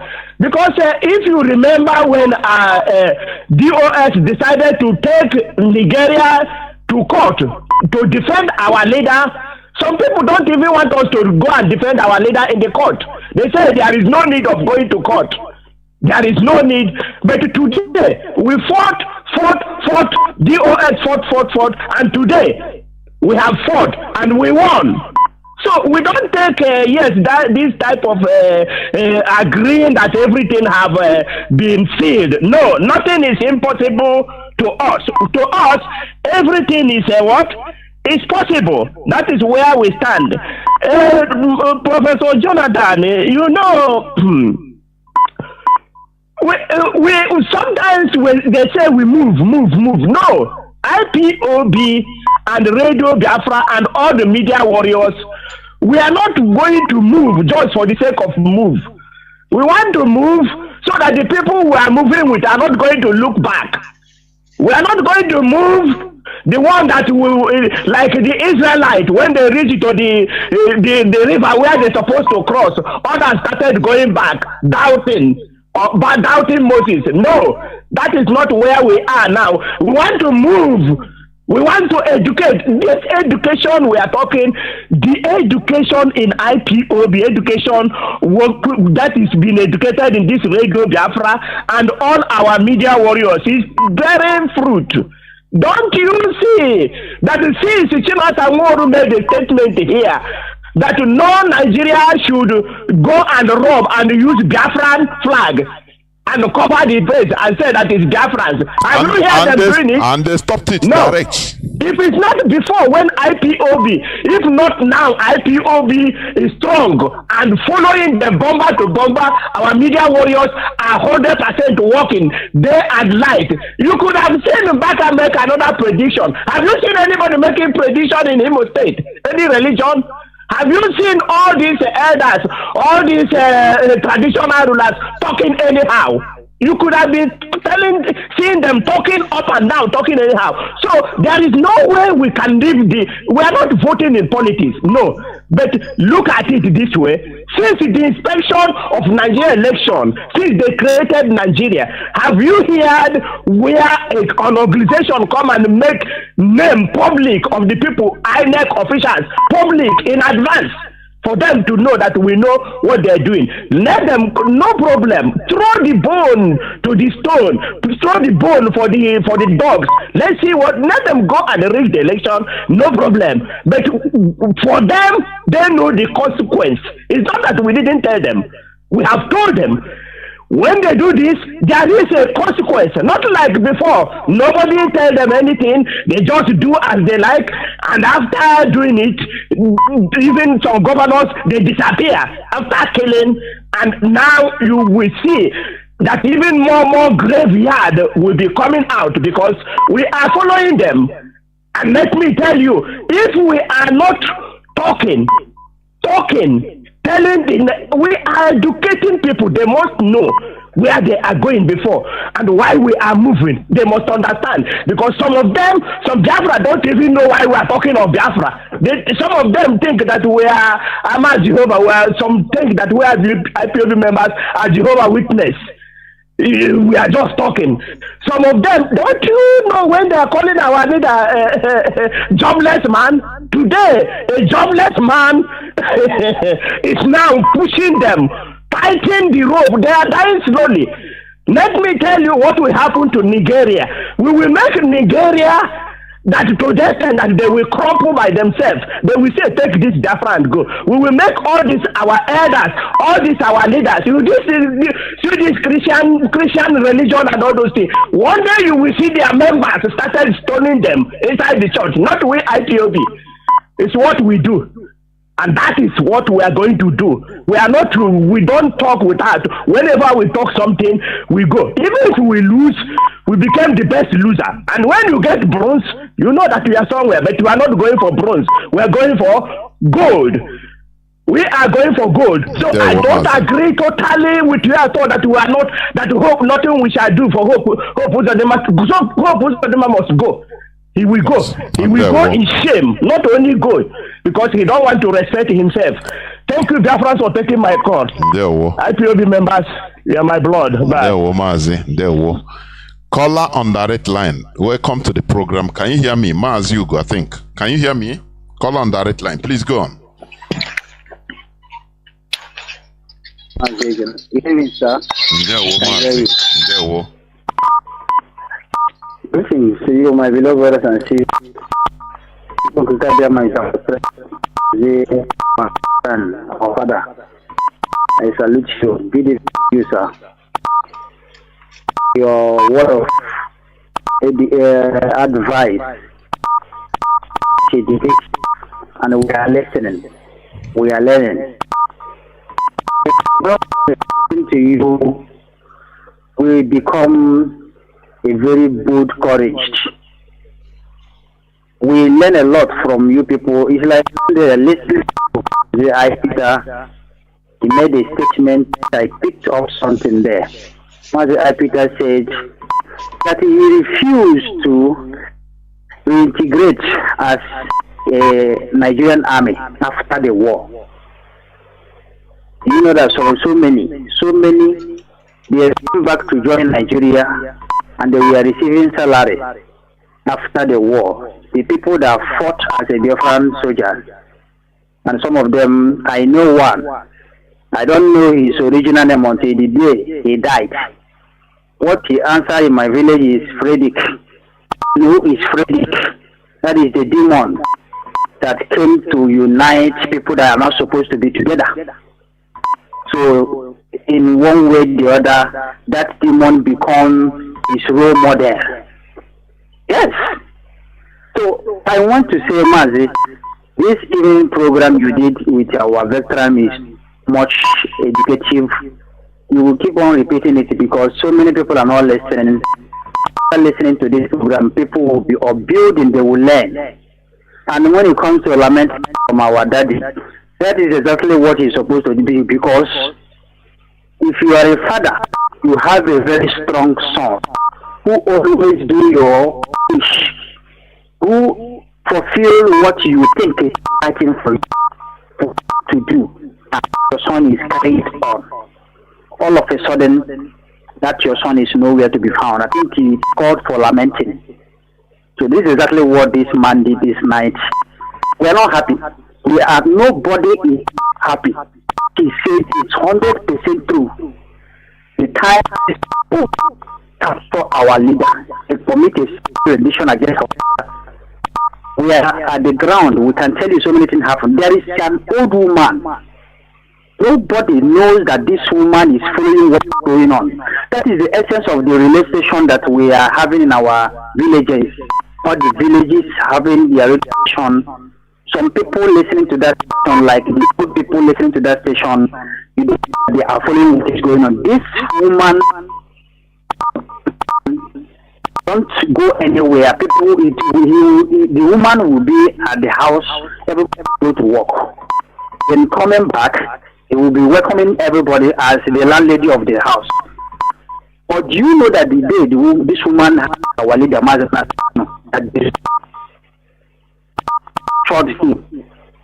that woman refused to eat. And many people in that house say that they don't even know that this woman is interested on what is going on. This is happening in Enugu State. Now, what I could have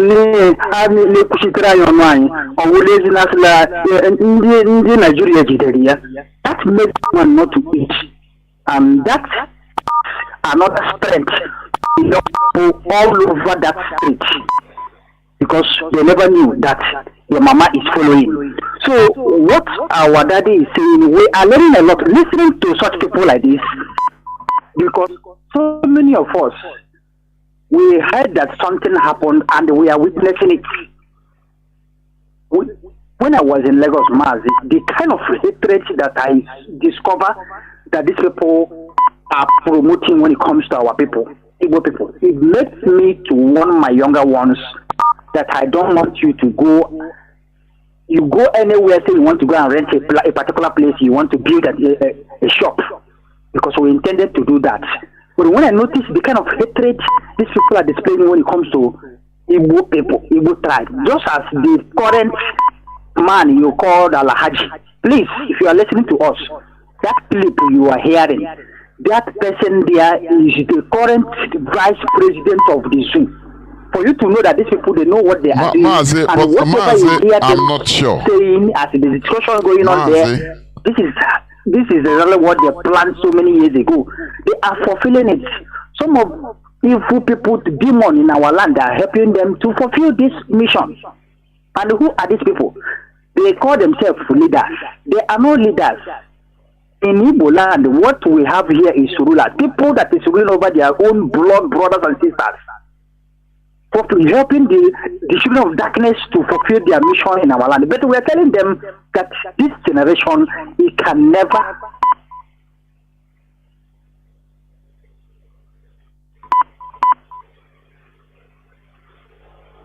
Mazi, I don't know. Mazi, are you still there? To say something. Yeah, go on.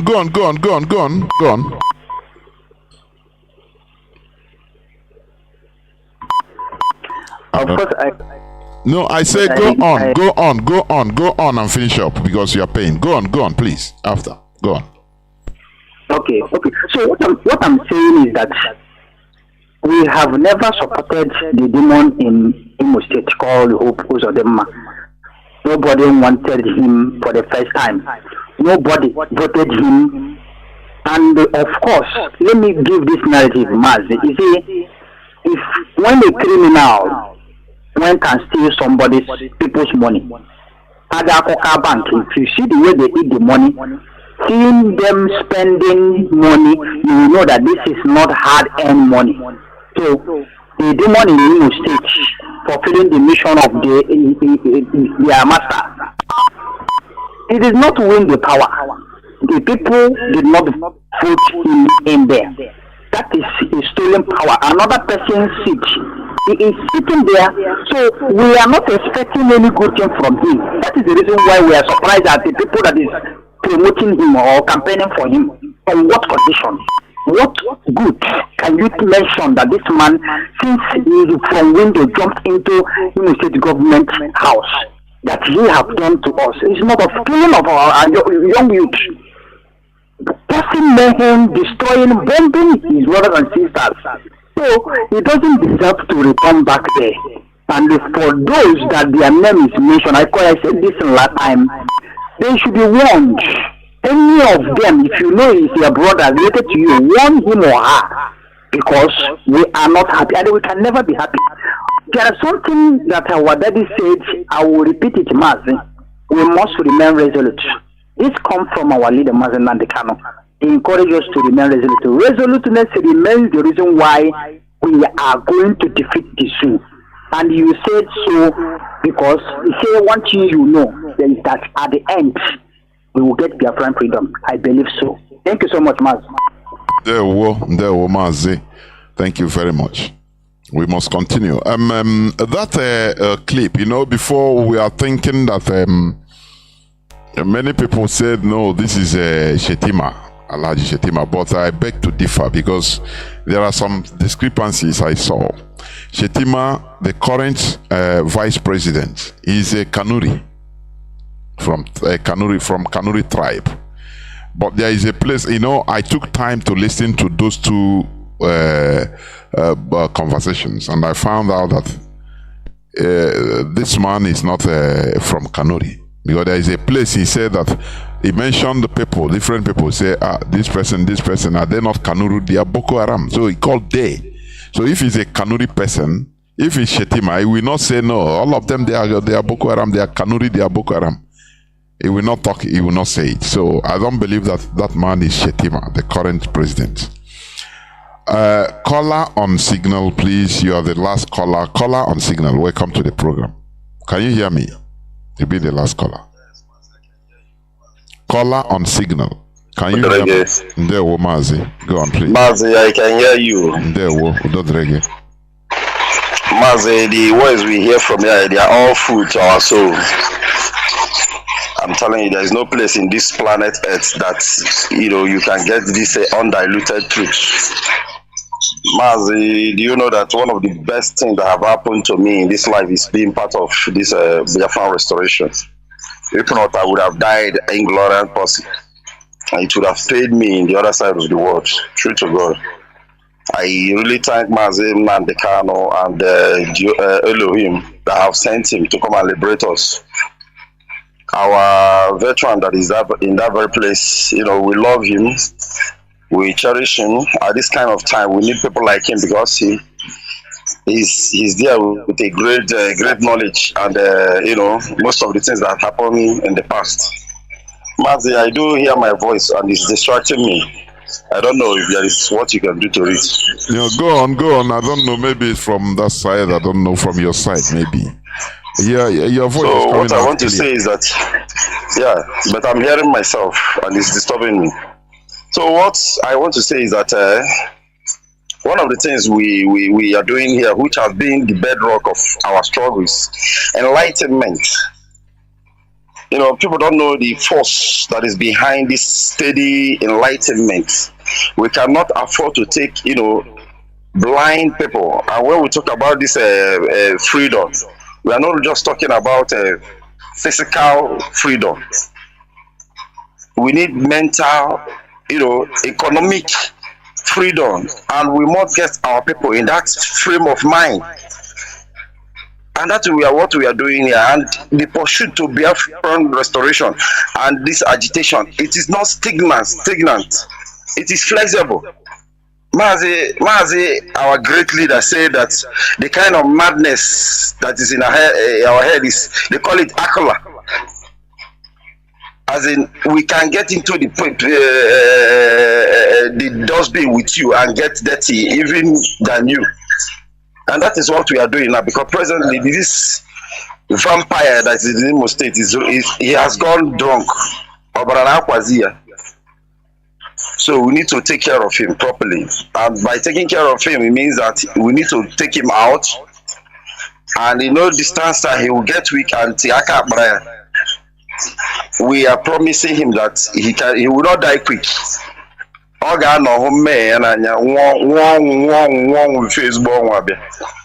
So, and I love what one of my brothers said, that we are not seeing there is no impossible in our dictionary.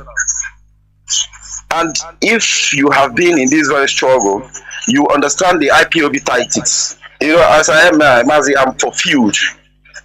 Even if I'm no longer in this planet Earth, I know that there are people. Do you think that we will go back from all of this knowledge? With which mind frame we will now be living life, knowing all of these things and forgetting it and continue in quagmire? And no, it's not possible now. We have sowed the seeds with our blood, with everything in us that must be materialized. Mazi, as in, if I start saying how it is in me, I will not go from here. But I'm telling the Nigerian government that on the 15th of December, Mazi Nnamdi Kanu, the Ohamadike, the only one. If Mazi Nnamdi Kanu was outside, do you think all of these things will be happening? So we cannot say, as in, there is not, as in, a way, no postponement, no nothing. And they are, in short, they are in a gunpowder. It is for them to pull the trigger, or for them to, let everybody be in peace. Mazi, I'm telling you that comes on the 12th, no matter what Hope did, he must go out. Nobody voted him in the first election. It was the Supreme Court and the Fulani cabal that brought him from 4th position. He only had 19,000 votes that he stole. So I wonder where he will go and get those spirits that will come and make him the governor of Imo State. No matter what, if you like, let him rent all the hotels and rent even private buildings. Let him chase all the church members and hire all the church ground. Come on the 12th, whatever that comes into Hope must live in Imo State. The lives of our people must be protected for we to be alive and go into Biafra. Mazi, everybody that have been working at City today, both we that is listening, both we that have come together, to see that this very Biafra restoration, come to reality. Mazi Chinedu, that will be hearing his lovely and wonderful, thunderous voice tomorrow. And I know tomorrow more shame will be for Nigerian government, because we can see that we are defeating them in every exposition that we come here to do. You can see how the light is coming in. There are more families where you go to Enugu. There are more mass grave in states. I'm telling you that, do you know that the evil that is happening in the south, in the east, is because of Imo State?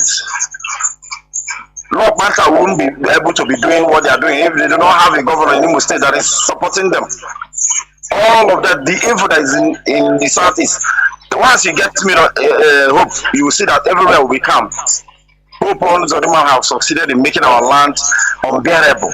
Nobody considered going home. Everybody is running away from his own village, but whether you're from Anambra, Imo State, or whatever. Hope Zodima must go. Mazi, thank you for giving me this very time. May God bless you. Thank you very much. This is where we are going to. I'm going to switch off the phones. I don't know, on WhatsApp, nobody called today on WhatsApp. Maybe only people are writing. Maybe people are busy watching football. Maybe that's what I think. But we must continue. Mazi, I think you are still there, please.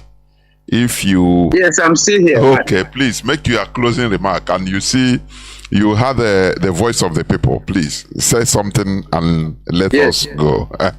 It's good. This is a family radio, Mazi. Yes, Yeah. this is a family radio, and I love it. Yes. Because everybody doesn't have to concur with me. If you concur with me, sometimes you don't have a better argument. You have to be strong in your mind, but all the same, listen that an elderly man is here.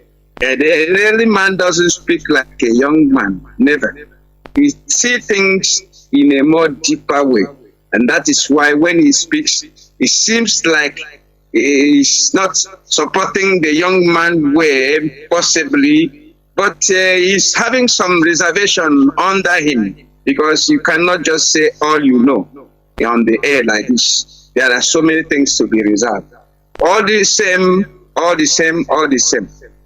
We are talking about Biafra restoration. How we can have a very decent nation of Biafra. That is what is our goal. That is why I'm here. That is why after 50-something years, I am still talking about the same thing I was doing in 1967, 68, 69, and 70. I am still here. Very unfortunate, I lost one of our veterans. After the kidnap of Mazi Nnamdi Kanu, this man died. Honestly speaking, he died. Up to today, I'm still very, very painful about his death, because I don't know. So, for having me still alive, very strong, is an access to this particular struggle, because there are so many informations about what really happens to us. I still have, which will still be revealed to our people. Don't expect me to be on a particular side all the time, because there are things I always see and I will have to object a little bit. Young man can go with their vibrant mind, but the war is not fought in that mood. That is why in this particular struggle we have started, we need a think tank, very, very serious think tank group, very serious one, reserved, so that they will come together with one mind, took an oath. Nobody will even know them. These are the people that will be turning out policies, things we have to do in this particular struggle.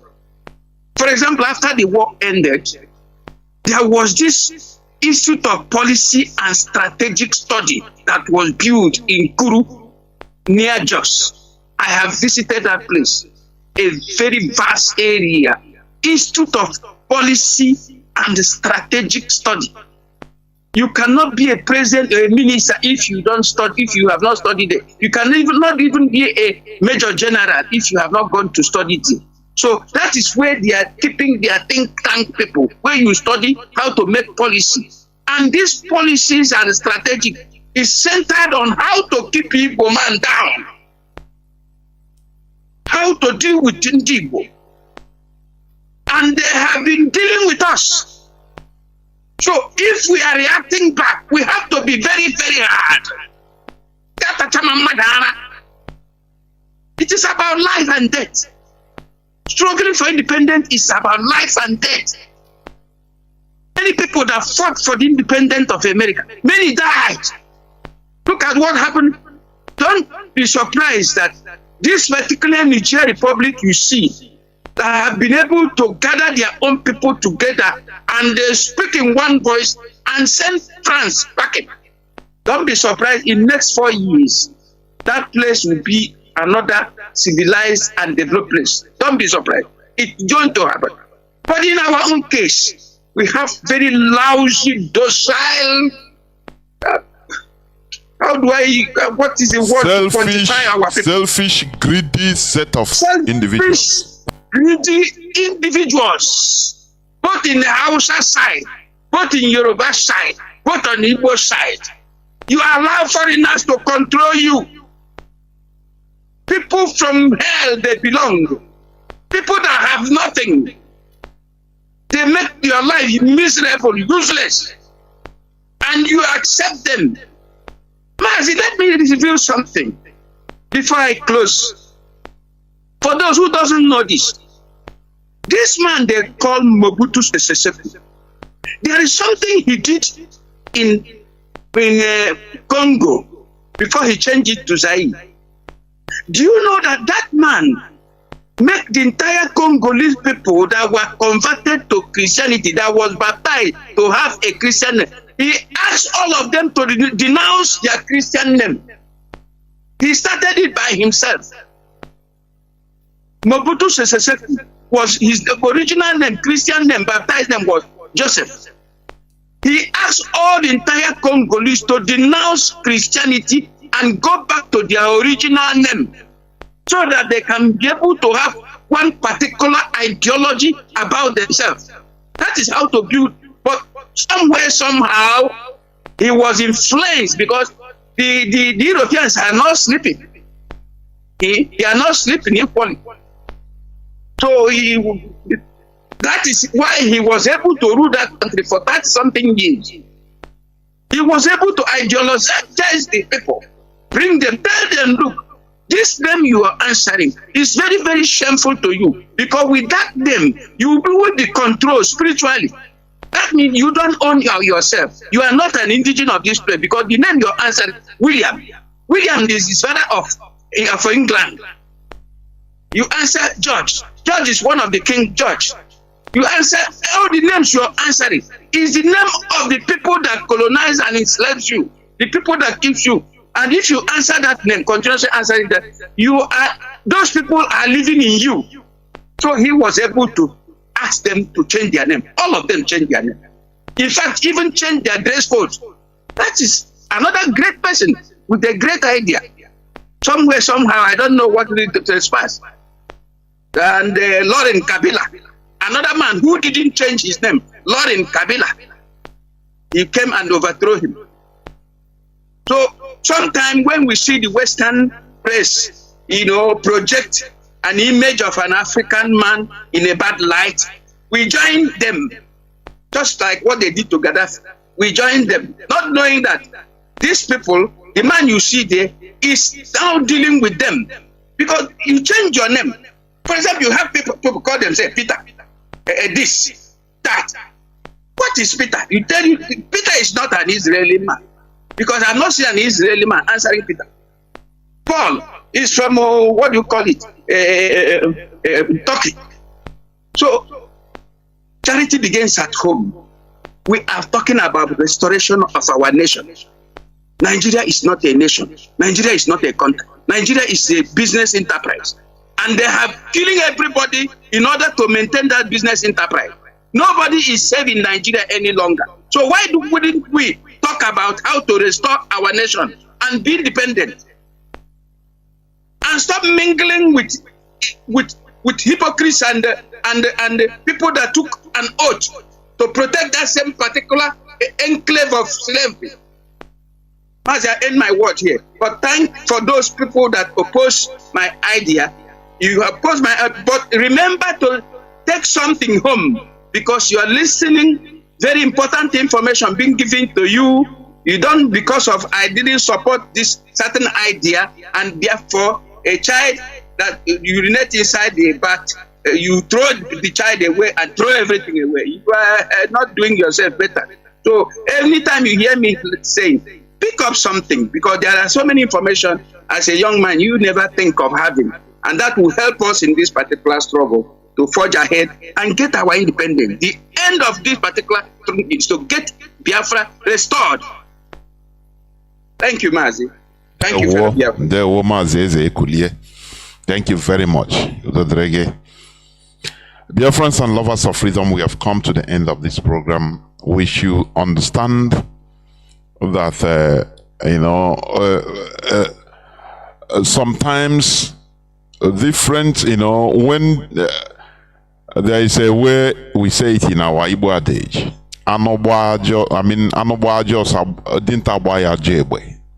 That is what IPOB is. We are not professional freedom fighters, no. We look at issues and try to solve it or face it. We face our reality. We are not believers, no. We are not believers, so We are realists for your information. So, there is no impossibility in our land.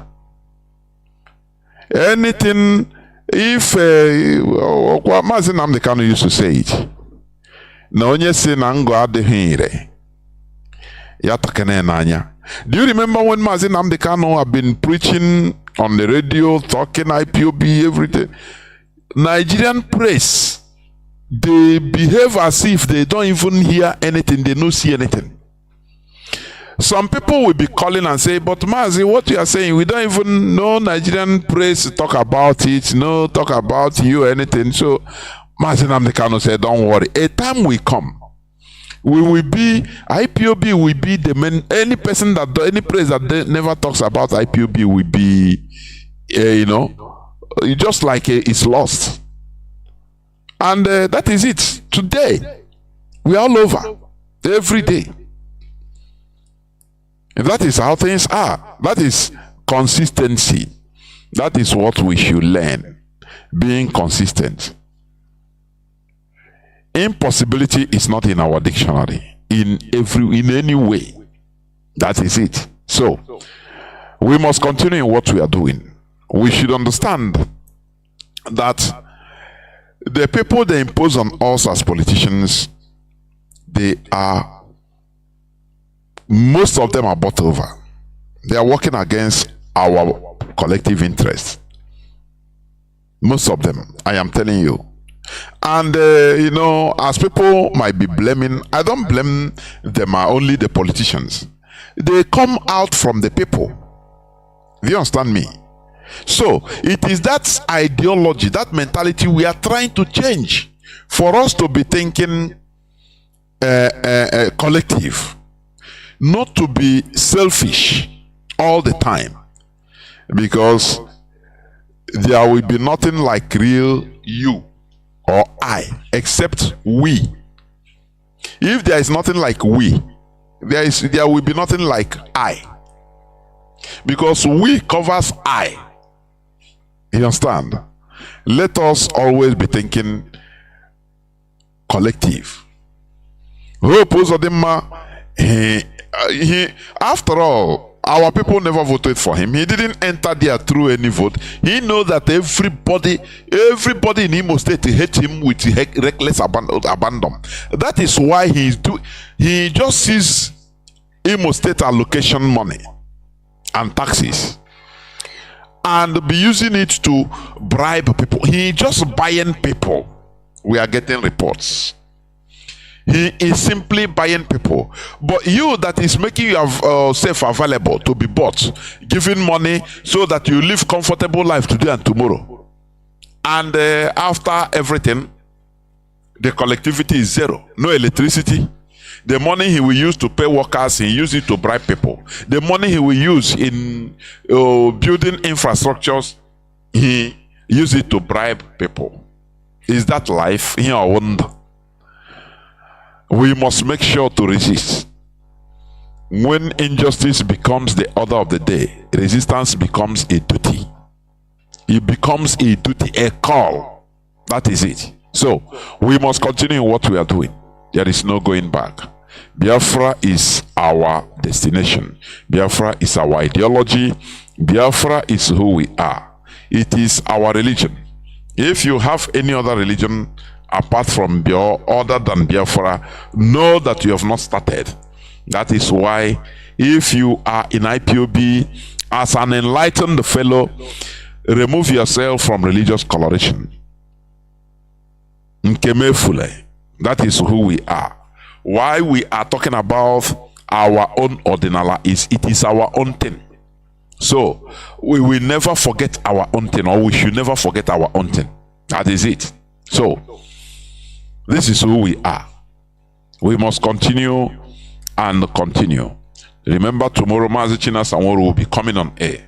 Therefore, you should be there to listen.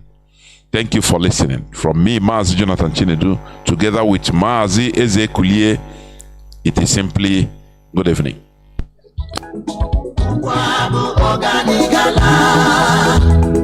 Gala na lekwere na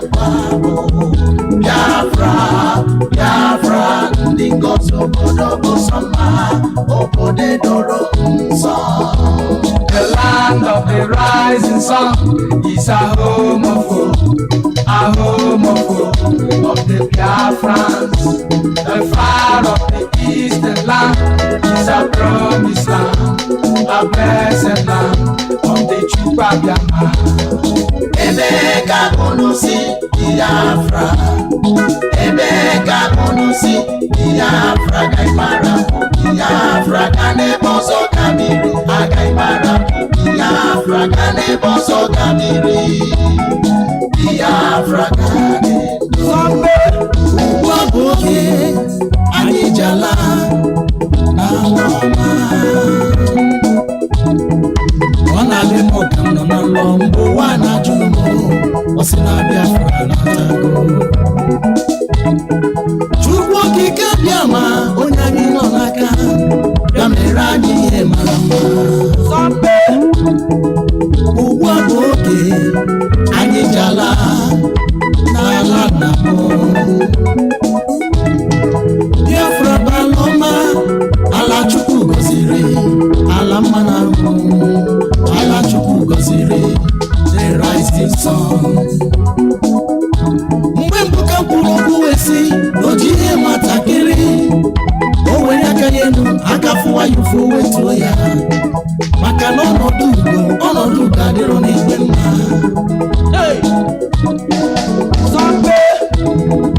Ndị ala adịghị mma Ndị zuru Ndị na-aṅụ ọbara mmadụ Ndị okwu ha abịakwala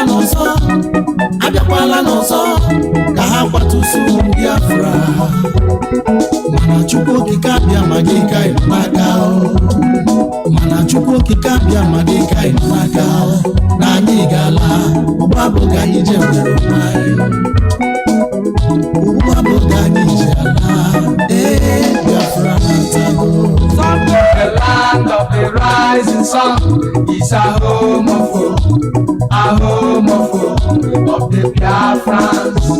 The far of the eastern land is a promised land, a blessed land of the true land of the rising sun is a home of hope of the Biafrans. The far of the eastern land is a promised land, a blessed land of the true land of the rising sun is a home of hope of the Biafrans. The far of the eastern land is a promised land, a blessed land of the true the Biafrans. The far of the eastern land is a promised land, a blessed land of the true.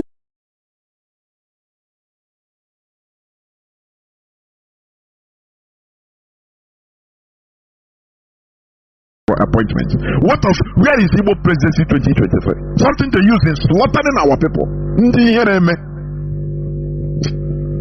I am now joined by Mazi Chinedu. Mazi, please welcome to the program. Honestly, Mazi, can you hear me?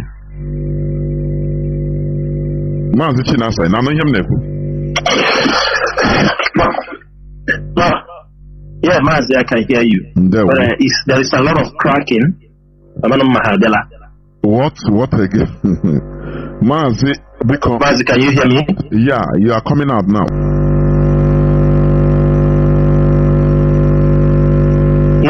No earpiece. Okay. No earpiece. Oh, it's okay. Yeah. It's okay now. It's okay.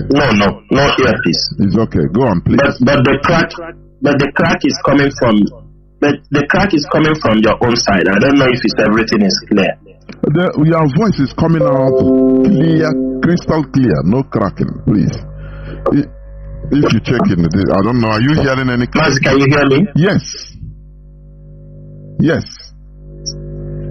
Your own, I said your own, when you are talking, is cutting from your own side. That's what I'm saying. Oh, really? Yes. Okay. It's cutting from your own side. Your voice is not. Yeah. Is it in the app? A bridge. Is it in the app? Let me see. Because the app is coming out clear. Yeah. So yeah, the app is okay, Mazi. Check your side, please. Okay. Go on. Anyway, your voice is coming out clear. Let me go. Yes. Yeah, let me go on. Yeah, please. Mazi Chinedu, ndewo nwa Chineke. Chukwu okike abịama bless you for the work all of you on the Radio Biafra is doing for the Biafran people and for the restoration of Biafra. Biafrans and all the lovers of freedom, my name is Mazi Chinashanworu. Mazi Chinashanworu is from Obingwa. And Obingwa is in Aba province. This evening, today, 29th of October, I've come to you people to continue from where we stopped last week. As I promised that I will be here to continue to educate our people, continue to clarify the false information being peddled by some people, because everything you are seeing out there at this particular time, our leader is in the hands of the enemy. They are all just to distract you. They are all to confuse you. They are all to make many of you to fall apart. That is why we continue to tell the people, it's only on Radio Biafra you will hear the truth. Only on Radio Biafra you will know what is happening in the Biafran struggle. Not from some newspaper stand, not from some YouTubers. You know, as people are now making money on social media, people want to come out there every now and then to tell you stories that are not confirmed, to tell you things that will make you have butterflies in your stomach, things they want to entertain you. It is a season for content creators. People do all kinds of things to make sure they keep you, following them. But for we in the IPOB leadership, after 10 years of awareness, 10 years of setting the structure, setting up departments, and setting up many leaders that will help Mazi Nnamdi Kanu in the pursuit for the Biafran freedom, we have realized that thousands of IPOB members have died. I'm not talking about Biafrans, because if you're talking about generally Biafrans, millions have died. That is why most of us in this struggle, we say to ourselves that we have no place to go than to make sure we restore Biafra. You can see a lot of rubbish many people can exhibit. To start it tonight, I will just pick it on from where Mazi Chinedu, just his last words, he was talking about Ohaneze. I have said this thing on many occasions, and many IPOB members know that nothing good will ever come from Ohaneze Ndibo. We said it. Whatever you see Ohaneze Ndibo doing is a policy. It is one of their policy. It is enshrined in their rules, modus operandi, that they are there to keep the Ndibo down. They are there. The other last month, I think early this month, they came out that they put about businesses, they talk about village businesses. Today, they have brought up another topic. And whenever you Biafrans see Ohaneze Ndibo running around looking for shaking hands across the Niger, this was what they did when Buhari took power in 2015 or 16. 2015. This is exactly what they did.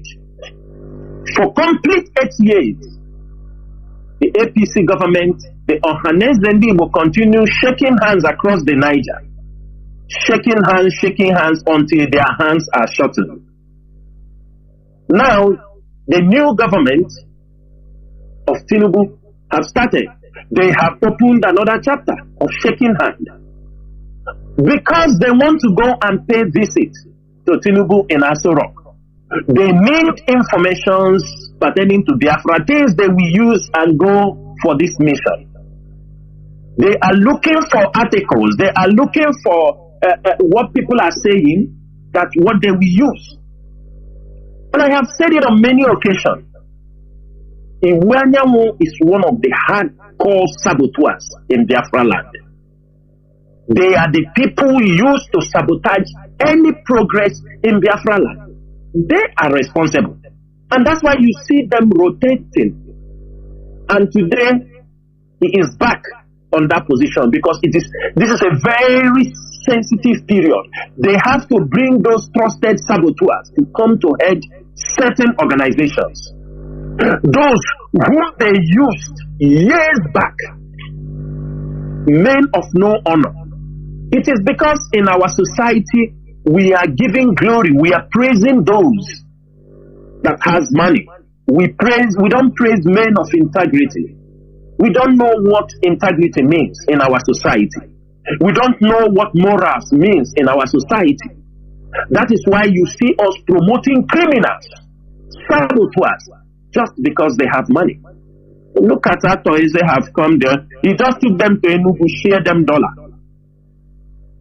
A man that doesn't even hear. These are the people controlling Igbo land.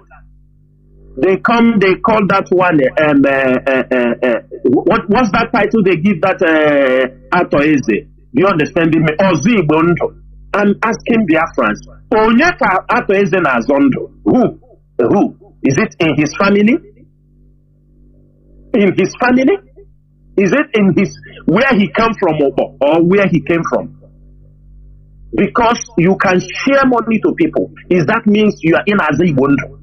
Which they working as on with our situation? These are the kind of people. Deception. Imagine Ohaneze Ndibo. I want everybody to open your ears. I want to teach you people the game of this deception. I want to tell you how they are operating. I want to tell you how Nigeria are strategically positioning many people, using them to counter the Biafra struggle. That is what I'm going to teach many of you who don't understand, because most of you being overwhelmed with emotion. Suddenly, Ohaneze have started to shout about restructuring. The restructuring in Nnewodu continue shouting for 8 years before he left office. Another person, the same restructuring. That shows you they have nothing to offer.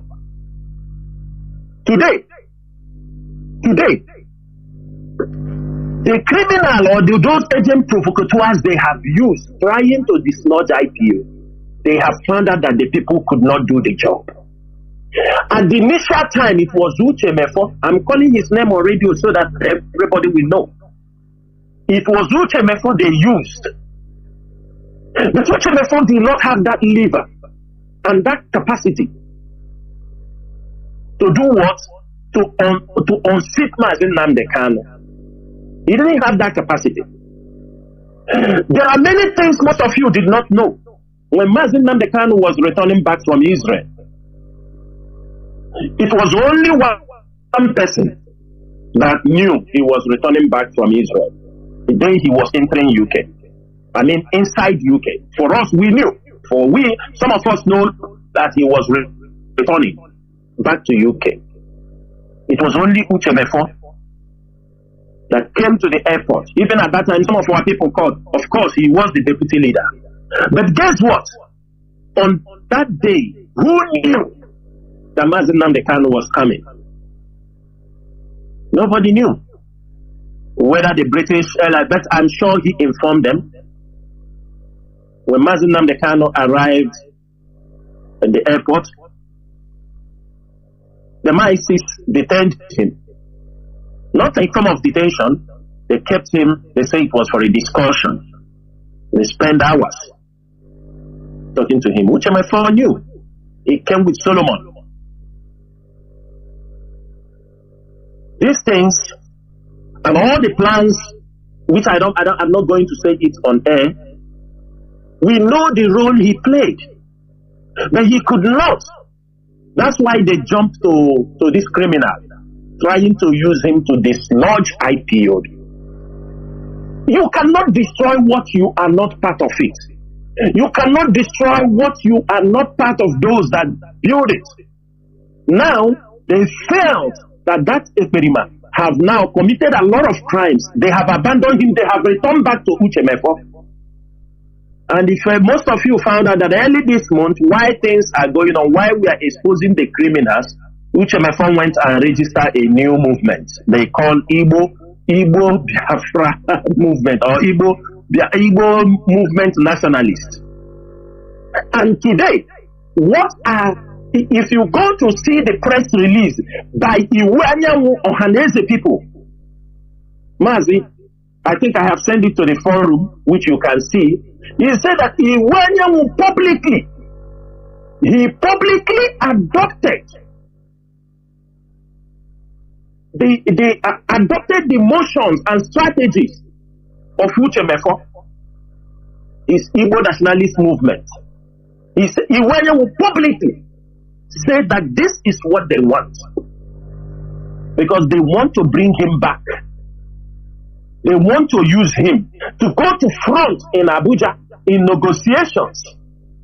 Because what the Perima they have used have failed. He has shown his hand because of out of all these things, he has fallen. They bring Uchemefo back. It's not that they don't know. Are they bringing Uchemefo to use him to negotiate with Nigeria? His policies of Uchemefo, the BBC customer service, is now, his strategy is what they want to use for the new Nigeria. Biafrans, are you people even reasoning? That is why I encourage most of our media personnel. I encourage most of you who have left what we are in for. Sometimes you attacking yourselves on social media, taking religion. Religion is something we will be educating. And not about religion. You will be teaching the people, because our people cannot contain certain things. There are some information you will throw to our people. They feel like, no, this is they can't comprehend. It's gradually. People are picking it up. It is not we who are going to do all the jobs. As we are opening the eyes of our people, as we are educating our people, other people will take up the baton from there. They continue to fight. We move on to another stage. Today, it is from IPOB people have started preaching about our way of life, going back to the roots. People now are becoming very, very sensitive. You can't deceive the people any longer. It is the work of IPOB. Don't think we are going to remain teaching those things. Once ever any message passed to the public, when they are well received, we move into the next level. Today, people have picked up certain things. They have found out the importance of uniting our people. Other people have come up in a different way, trying to do those things because they saw reasoning into what we are preaching. And today, it is yielding fruits. We are witnessing on Sundays now, people say, showing Ordinala, all these things. They are going that way. They're taking up the job. They are relieving us certain jobs so that we can focus. They continue to spread the message. That is how the gospel moves around.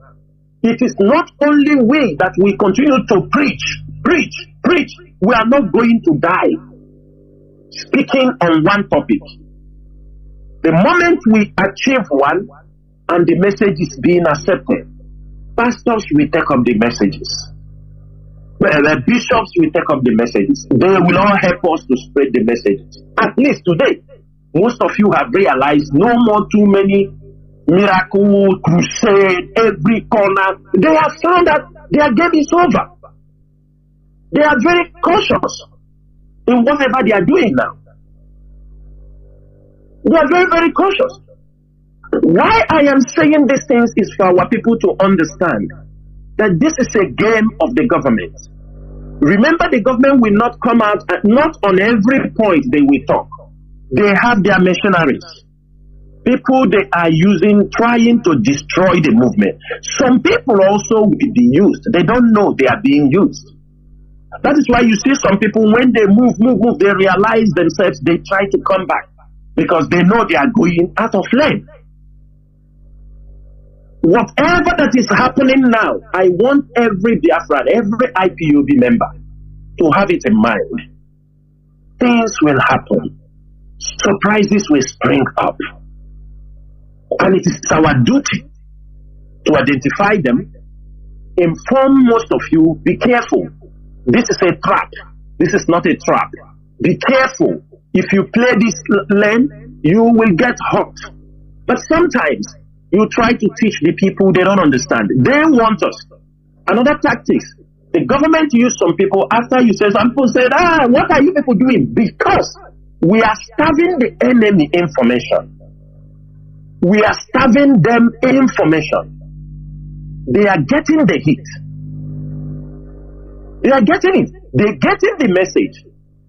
Anytime you see Ohaneze reacting, they are misbehaving, you see them being agitating for restructuring, there is nothing they can do. They are all set up. One person has been given money. Either actors have collected the money, because this is the job they do.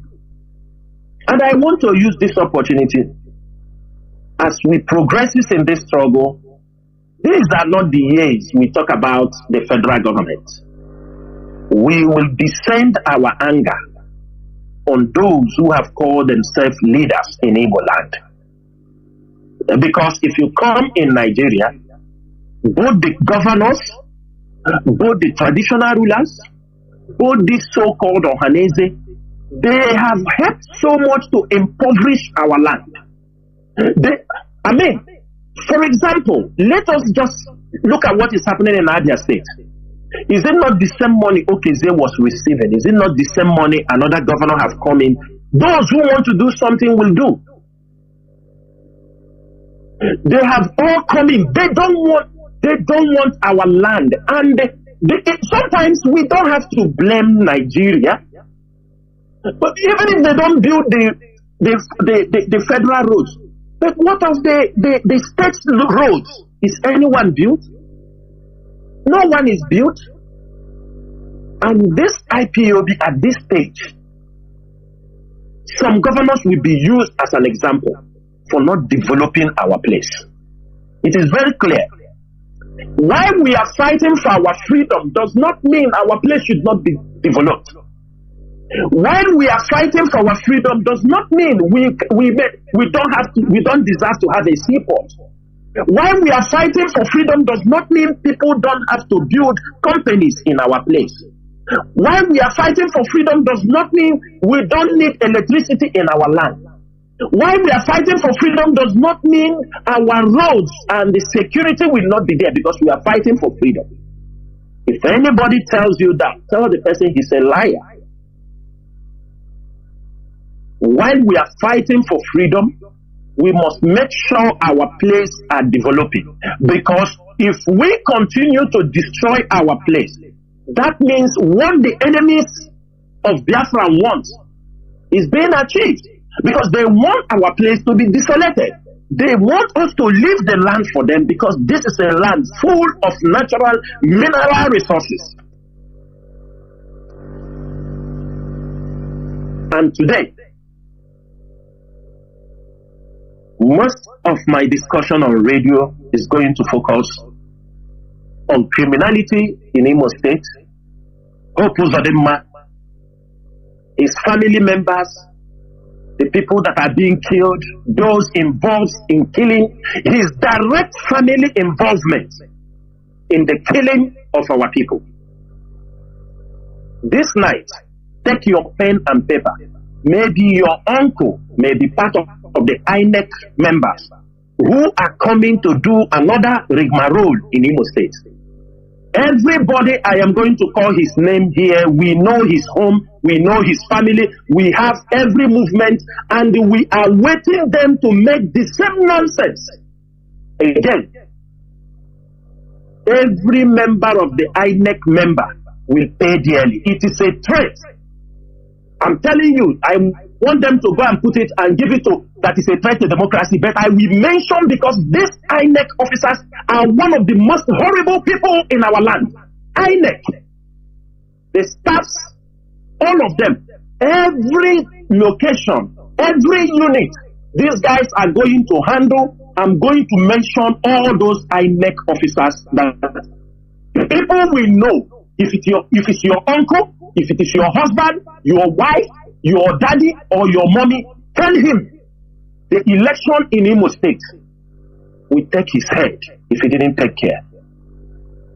Because the nonsense they continue to do, because when they do that, they go free. Anything they do, they go free. If they know, they must put resignation. Because on that day, or before that day, or after that day, every one of them, for since 1 month, we know where they are. We know who and who, the station that you are going to rig the election, the same rubbish you people want to continue to exhibit in our land. You see what Hope is doing in Imo State. Every one of you is seeing it. When we tell you that Hope, they are the cause of insecurity in Biafra land, most of you don't believe. Today, Dave Umahi is not in power in Ebonyi State. Is Ebonyi not cool? I'm asking every one of you. Dave Umahi is no more the governor of Ebonyi State. Do you see criminality, killings, and all these things in Ebonyi State? No. Because this new governor is not trading in his path, the same way he operated. That is why they continue to use some of their members. They connected with this Eberima. As I am talking, I want everybody, you will go and check Ebonyi current news on social media. Do you know the person managing that page? The same page, he said it's Ebonyi current news. If you go and find out who is managing this page, this is the present commissioner for environment in Ebonyi State. He was a former leader. After this program, I will post his picture. Go and see in that page and see how they promote Eberima. Telling you is because he's from Ebonyi State. We have all the connecting bodies. A commissioner of environment. I think you know his son is dead. We know him very well. I think the son is dead. One of his sons is dead and is in the mortuary. The two bodyguards that goes with him here and there, we know everybody. But one thing is sure in Biafra land, people thought we don't know. IPOB came to restore Biafra. It's not to kill our people.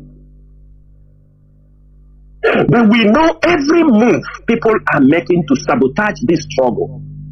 We have every move people are making to make sure Nnamdi Kanu remains in detention. And I'm asking every one of you, Ohaneze that came out and told you they are talking to Nnamdi Kanu, that they are talking to Nnamdi Kanu. They said they are talking to Nnamdi Kanu.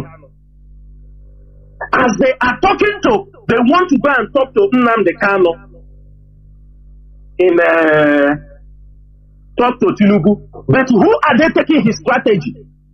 What are they adopting? They are adopting Uchemefo strategy, bringing the enemy of Nnamdi Kanu to go to say they are negotiating for Nnamdi Kanu. Is that possible?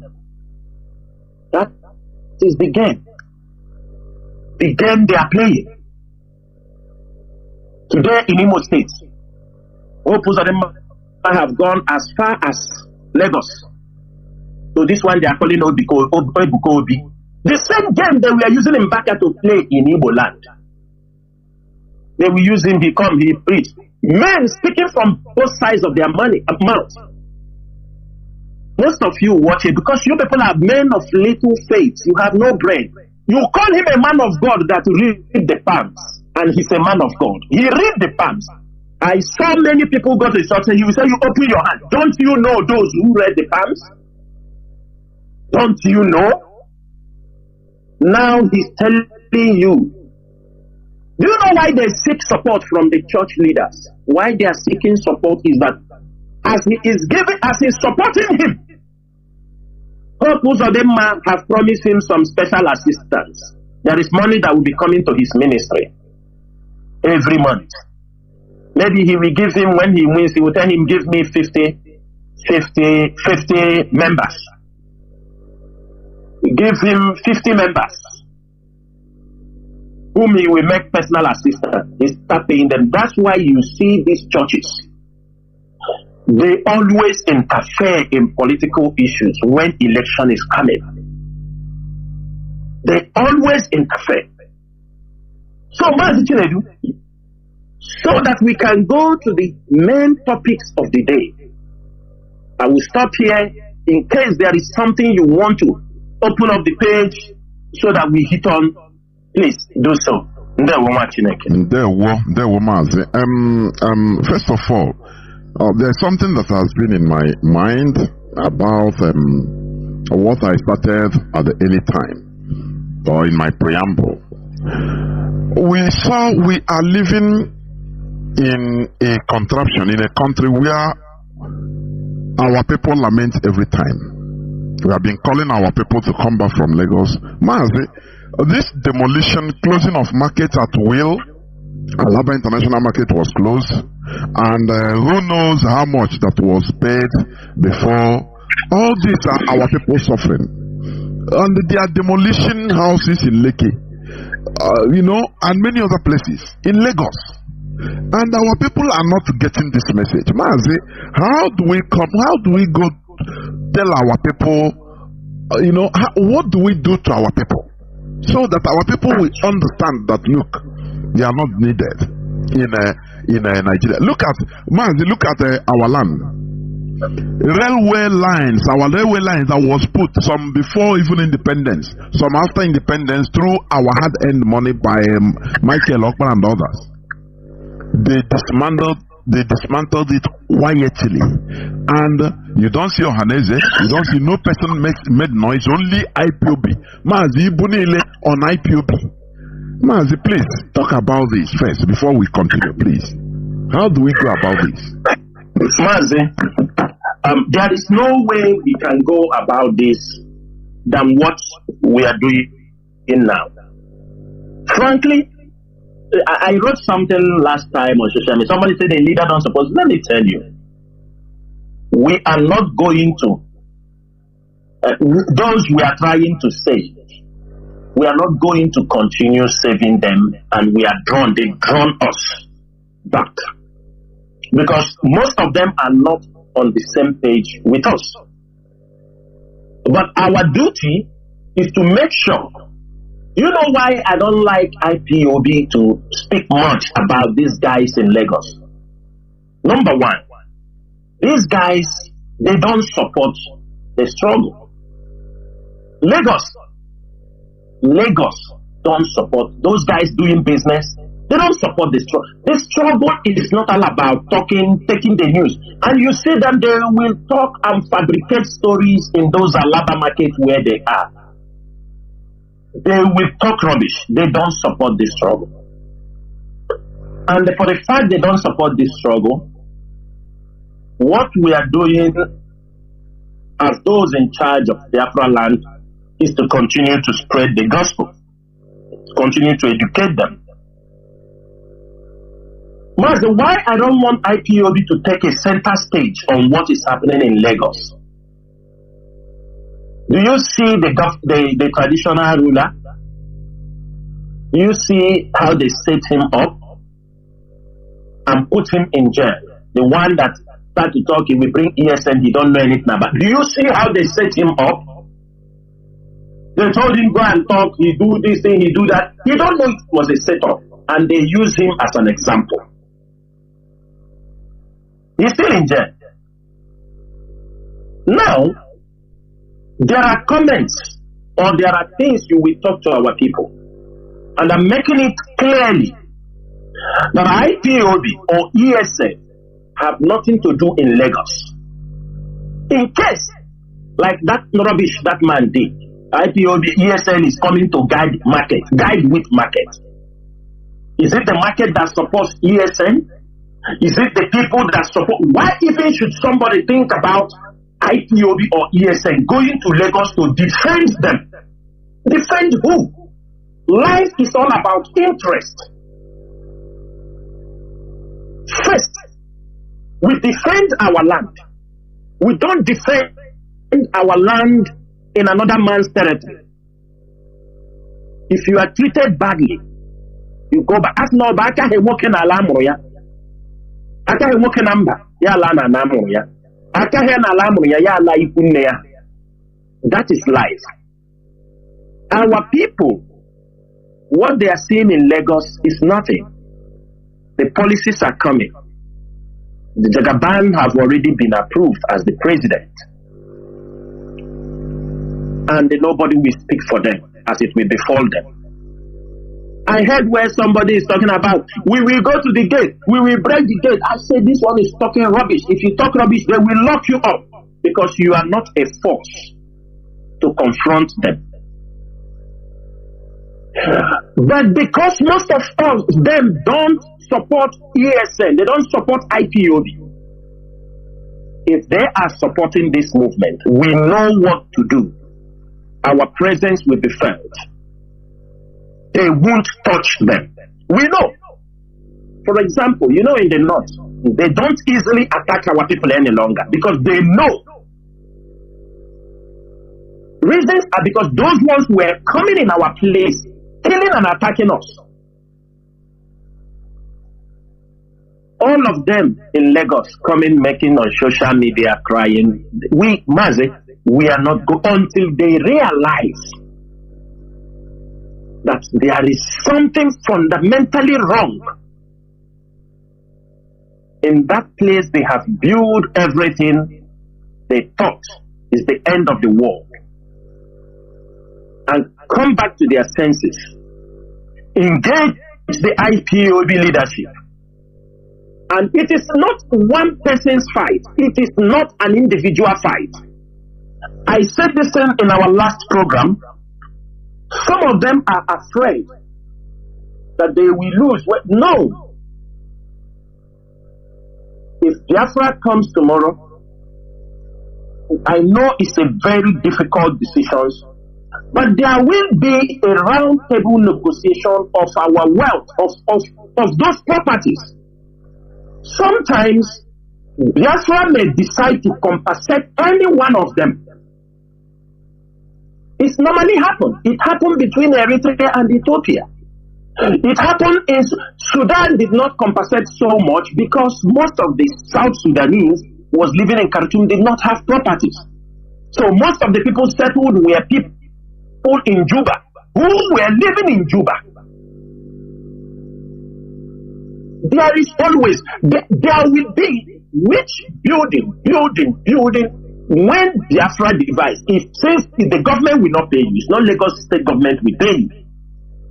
But there is a provision where countries step in and you will be paid. Some of our people have become also very, very stupid in their analysis. When you talk about coming back home to do, they tell you, is it the home there is insecurity? But before now, insecurity when? Just last year or last 2 years, insecurity started. Just last year, or insecurity started. Okay? Or last 2 years. Say last year is the height of the insecurity. Before last year, have you ever think of coming home to invest? Have you ever think of coming home to do your business? You just find an excuse of yesterday. What we are saying today, they say they have opened the trade fair after taking away from them over 200 million naira. Over 200 million naira.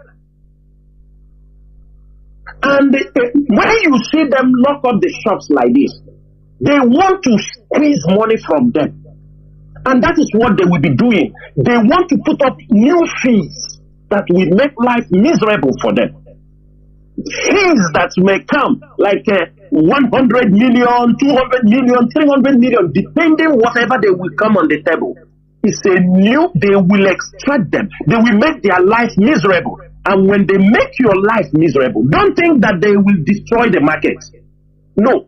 They are going to impose fees that will warrant you. They will drain your capitals. And you will come back with empty bag from Lagos. They will run your business down. I want our people in Lagos to open their eyes. They are going to implement a kind of tax that you will say, instead to be here, I better leave. They will drain you. They will send many of you out of businesses. If you don't want, you go and sit down. In our place, look at Law Panther was given to them free. Free. No tax is being paid from Law Panther to Abia State government. No tax. I can bet anybody, if there is anybody paying any tax from Law Panther cattle market to Abia State government, unless they started paying this night. But look at our people, what they are doing to them in Lagos. So, Mazi, the issue of Lagos, they have continued, they have opened the channel of bribing. Just like the way our people, you are with them and they see police, they bribe. What this set of businessmen in Lagos are doing now, they are opening another pattern of extortion from them. They will make life miserable for them. And their voice is too small to be heard. No matter anything they will say, nobody will hear them. That is why, and the Lagos state government, they knew very well that our people in Lagos are fickle-minded people. That's why they can descend on them. They know IPOB will not interfere. And we are not going to interfere until most of them in Lagos do the right thing. They know what to do. They know how to support. It is time that we now become very, very tactical in anything we do. Because we spend our time defending people that turns out to be our greatest enemy. I could remember when Mazi Nnamdi Kanu promoted years on Wike turned around and massacre our people. I could remember when Mazi Nnamdi Kanu was fighting for Jews Okalu in the prison. He was sentenced. He turned out and still continue in his sabotage. He knows what happened to Mazi Nnamdi Kanu. He knows. All of them, they knows. This leadership is not going to make that mistake. If you call us somebody, we will call you somebody. But if you think we will jump to your mouth when we have a bigger fight in our hand, a bigger struggle in our hand, I'm telling you, for many of them who understand what we are doing, we encourage them to lead the way. IPOB and the ESN supposed not to lack support from Lagos. They're supposed not to lack support from our businessmen in Lagos. They are the people we are fighting for. The governor will not speak for them. Anybody coming to speak for them is temporary. It is for their political. Let me tell you, Mazi, don't be surprised they will put who's of them will go there now for election. If we go there, say I have talked to them. So that is what they did last time before the election. They did those things for them. They were doing it. They will go there and use it as a campaign ground. Ifeanyi Oba was there. Peter Obi was there. All of them. Who's of them? They were all there. Then the election is over. It was just temporary. They use it to play politics. Where is the lasting solution? Can they tell us a lasting solution for what is happening to our people in Lagos? No, they have no plans.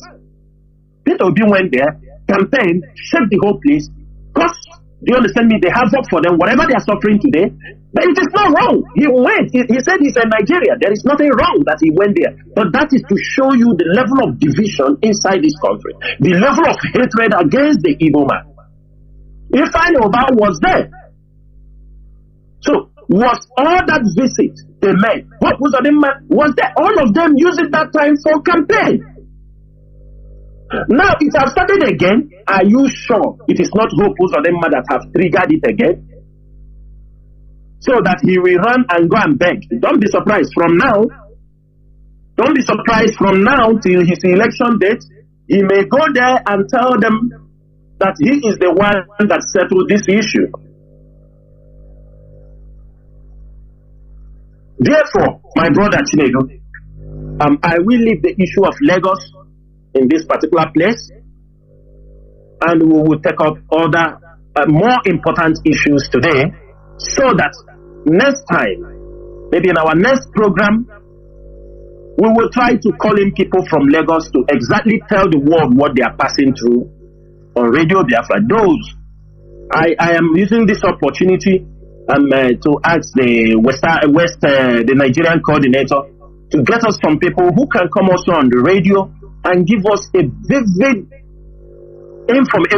picture of what is actually happening in Lagos. With all this, we can be able to know when to step in and when not to step in. Thank you, Mazi Chinedu. There were Mazi. Now, we are heading towards the Imo gubernatorial election, which is coming up. Is it 11th or 12th? And we see we have a Supreme Court imposed governor that has gone 4 years. Now, Mazi, we see how things are done in Nigeria, elections, how,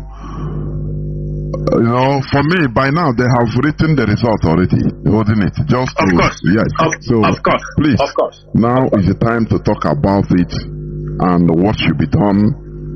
And if there is any warning, please, you go on, please, Mazi. Okay, Mazi Chinedu, I want to start by, I hope the media or Hope Uzodinma is listening, because we have a lot of things in our hand, but we feel this is the time to tell people, to remind the Imo people, we know they are not the one that voted him in. That is why he's called the Supreme Court governor. It was not Imo State people that voted him in.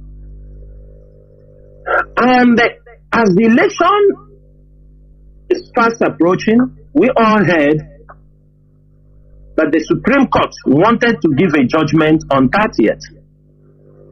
From a reliable information, we heard that Hope Uzodinma have bribed those concerned with a sum of 5 billion naira to shift the date of that court, of the Supreme Court judgment, to December.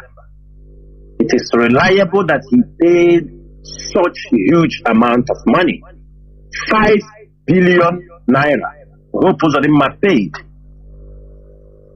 In IPOB or on this platform, we don't say what we don't know.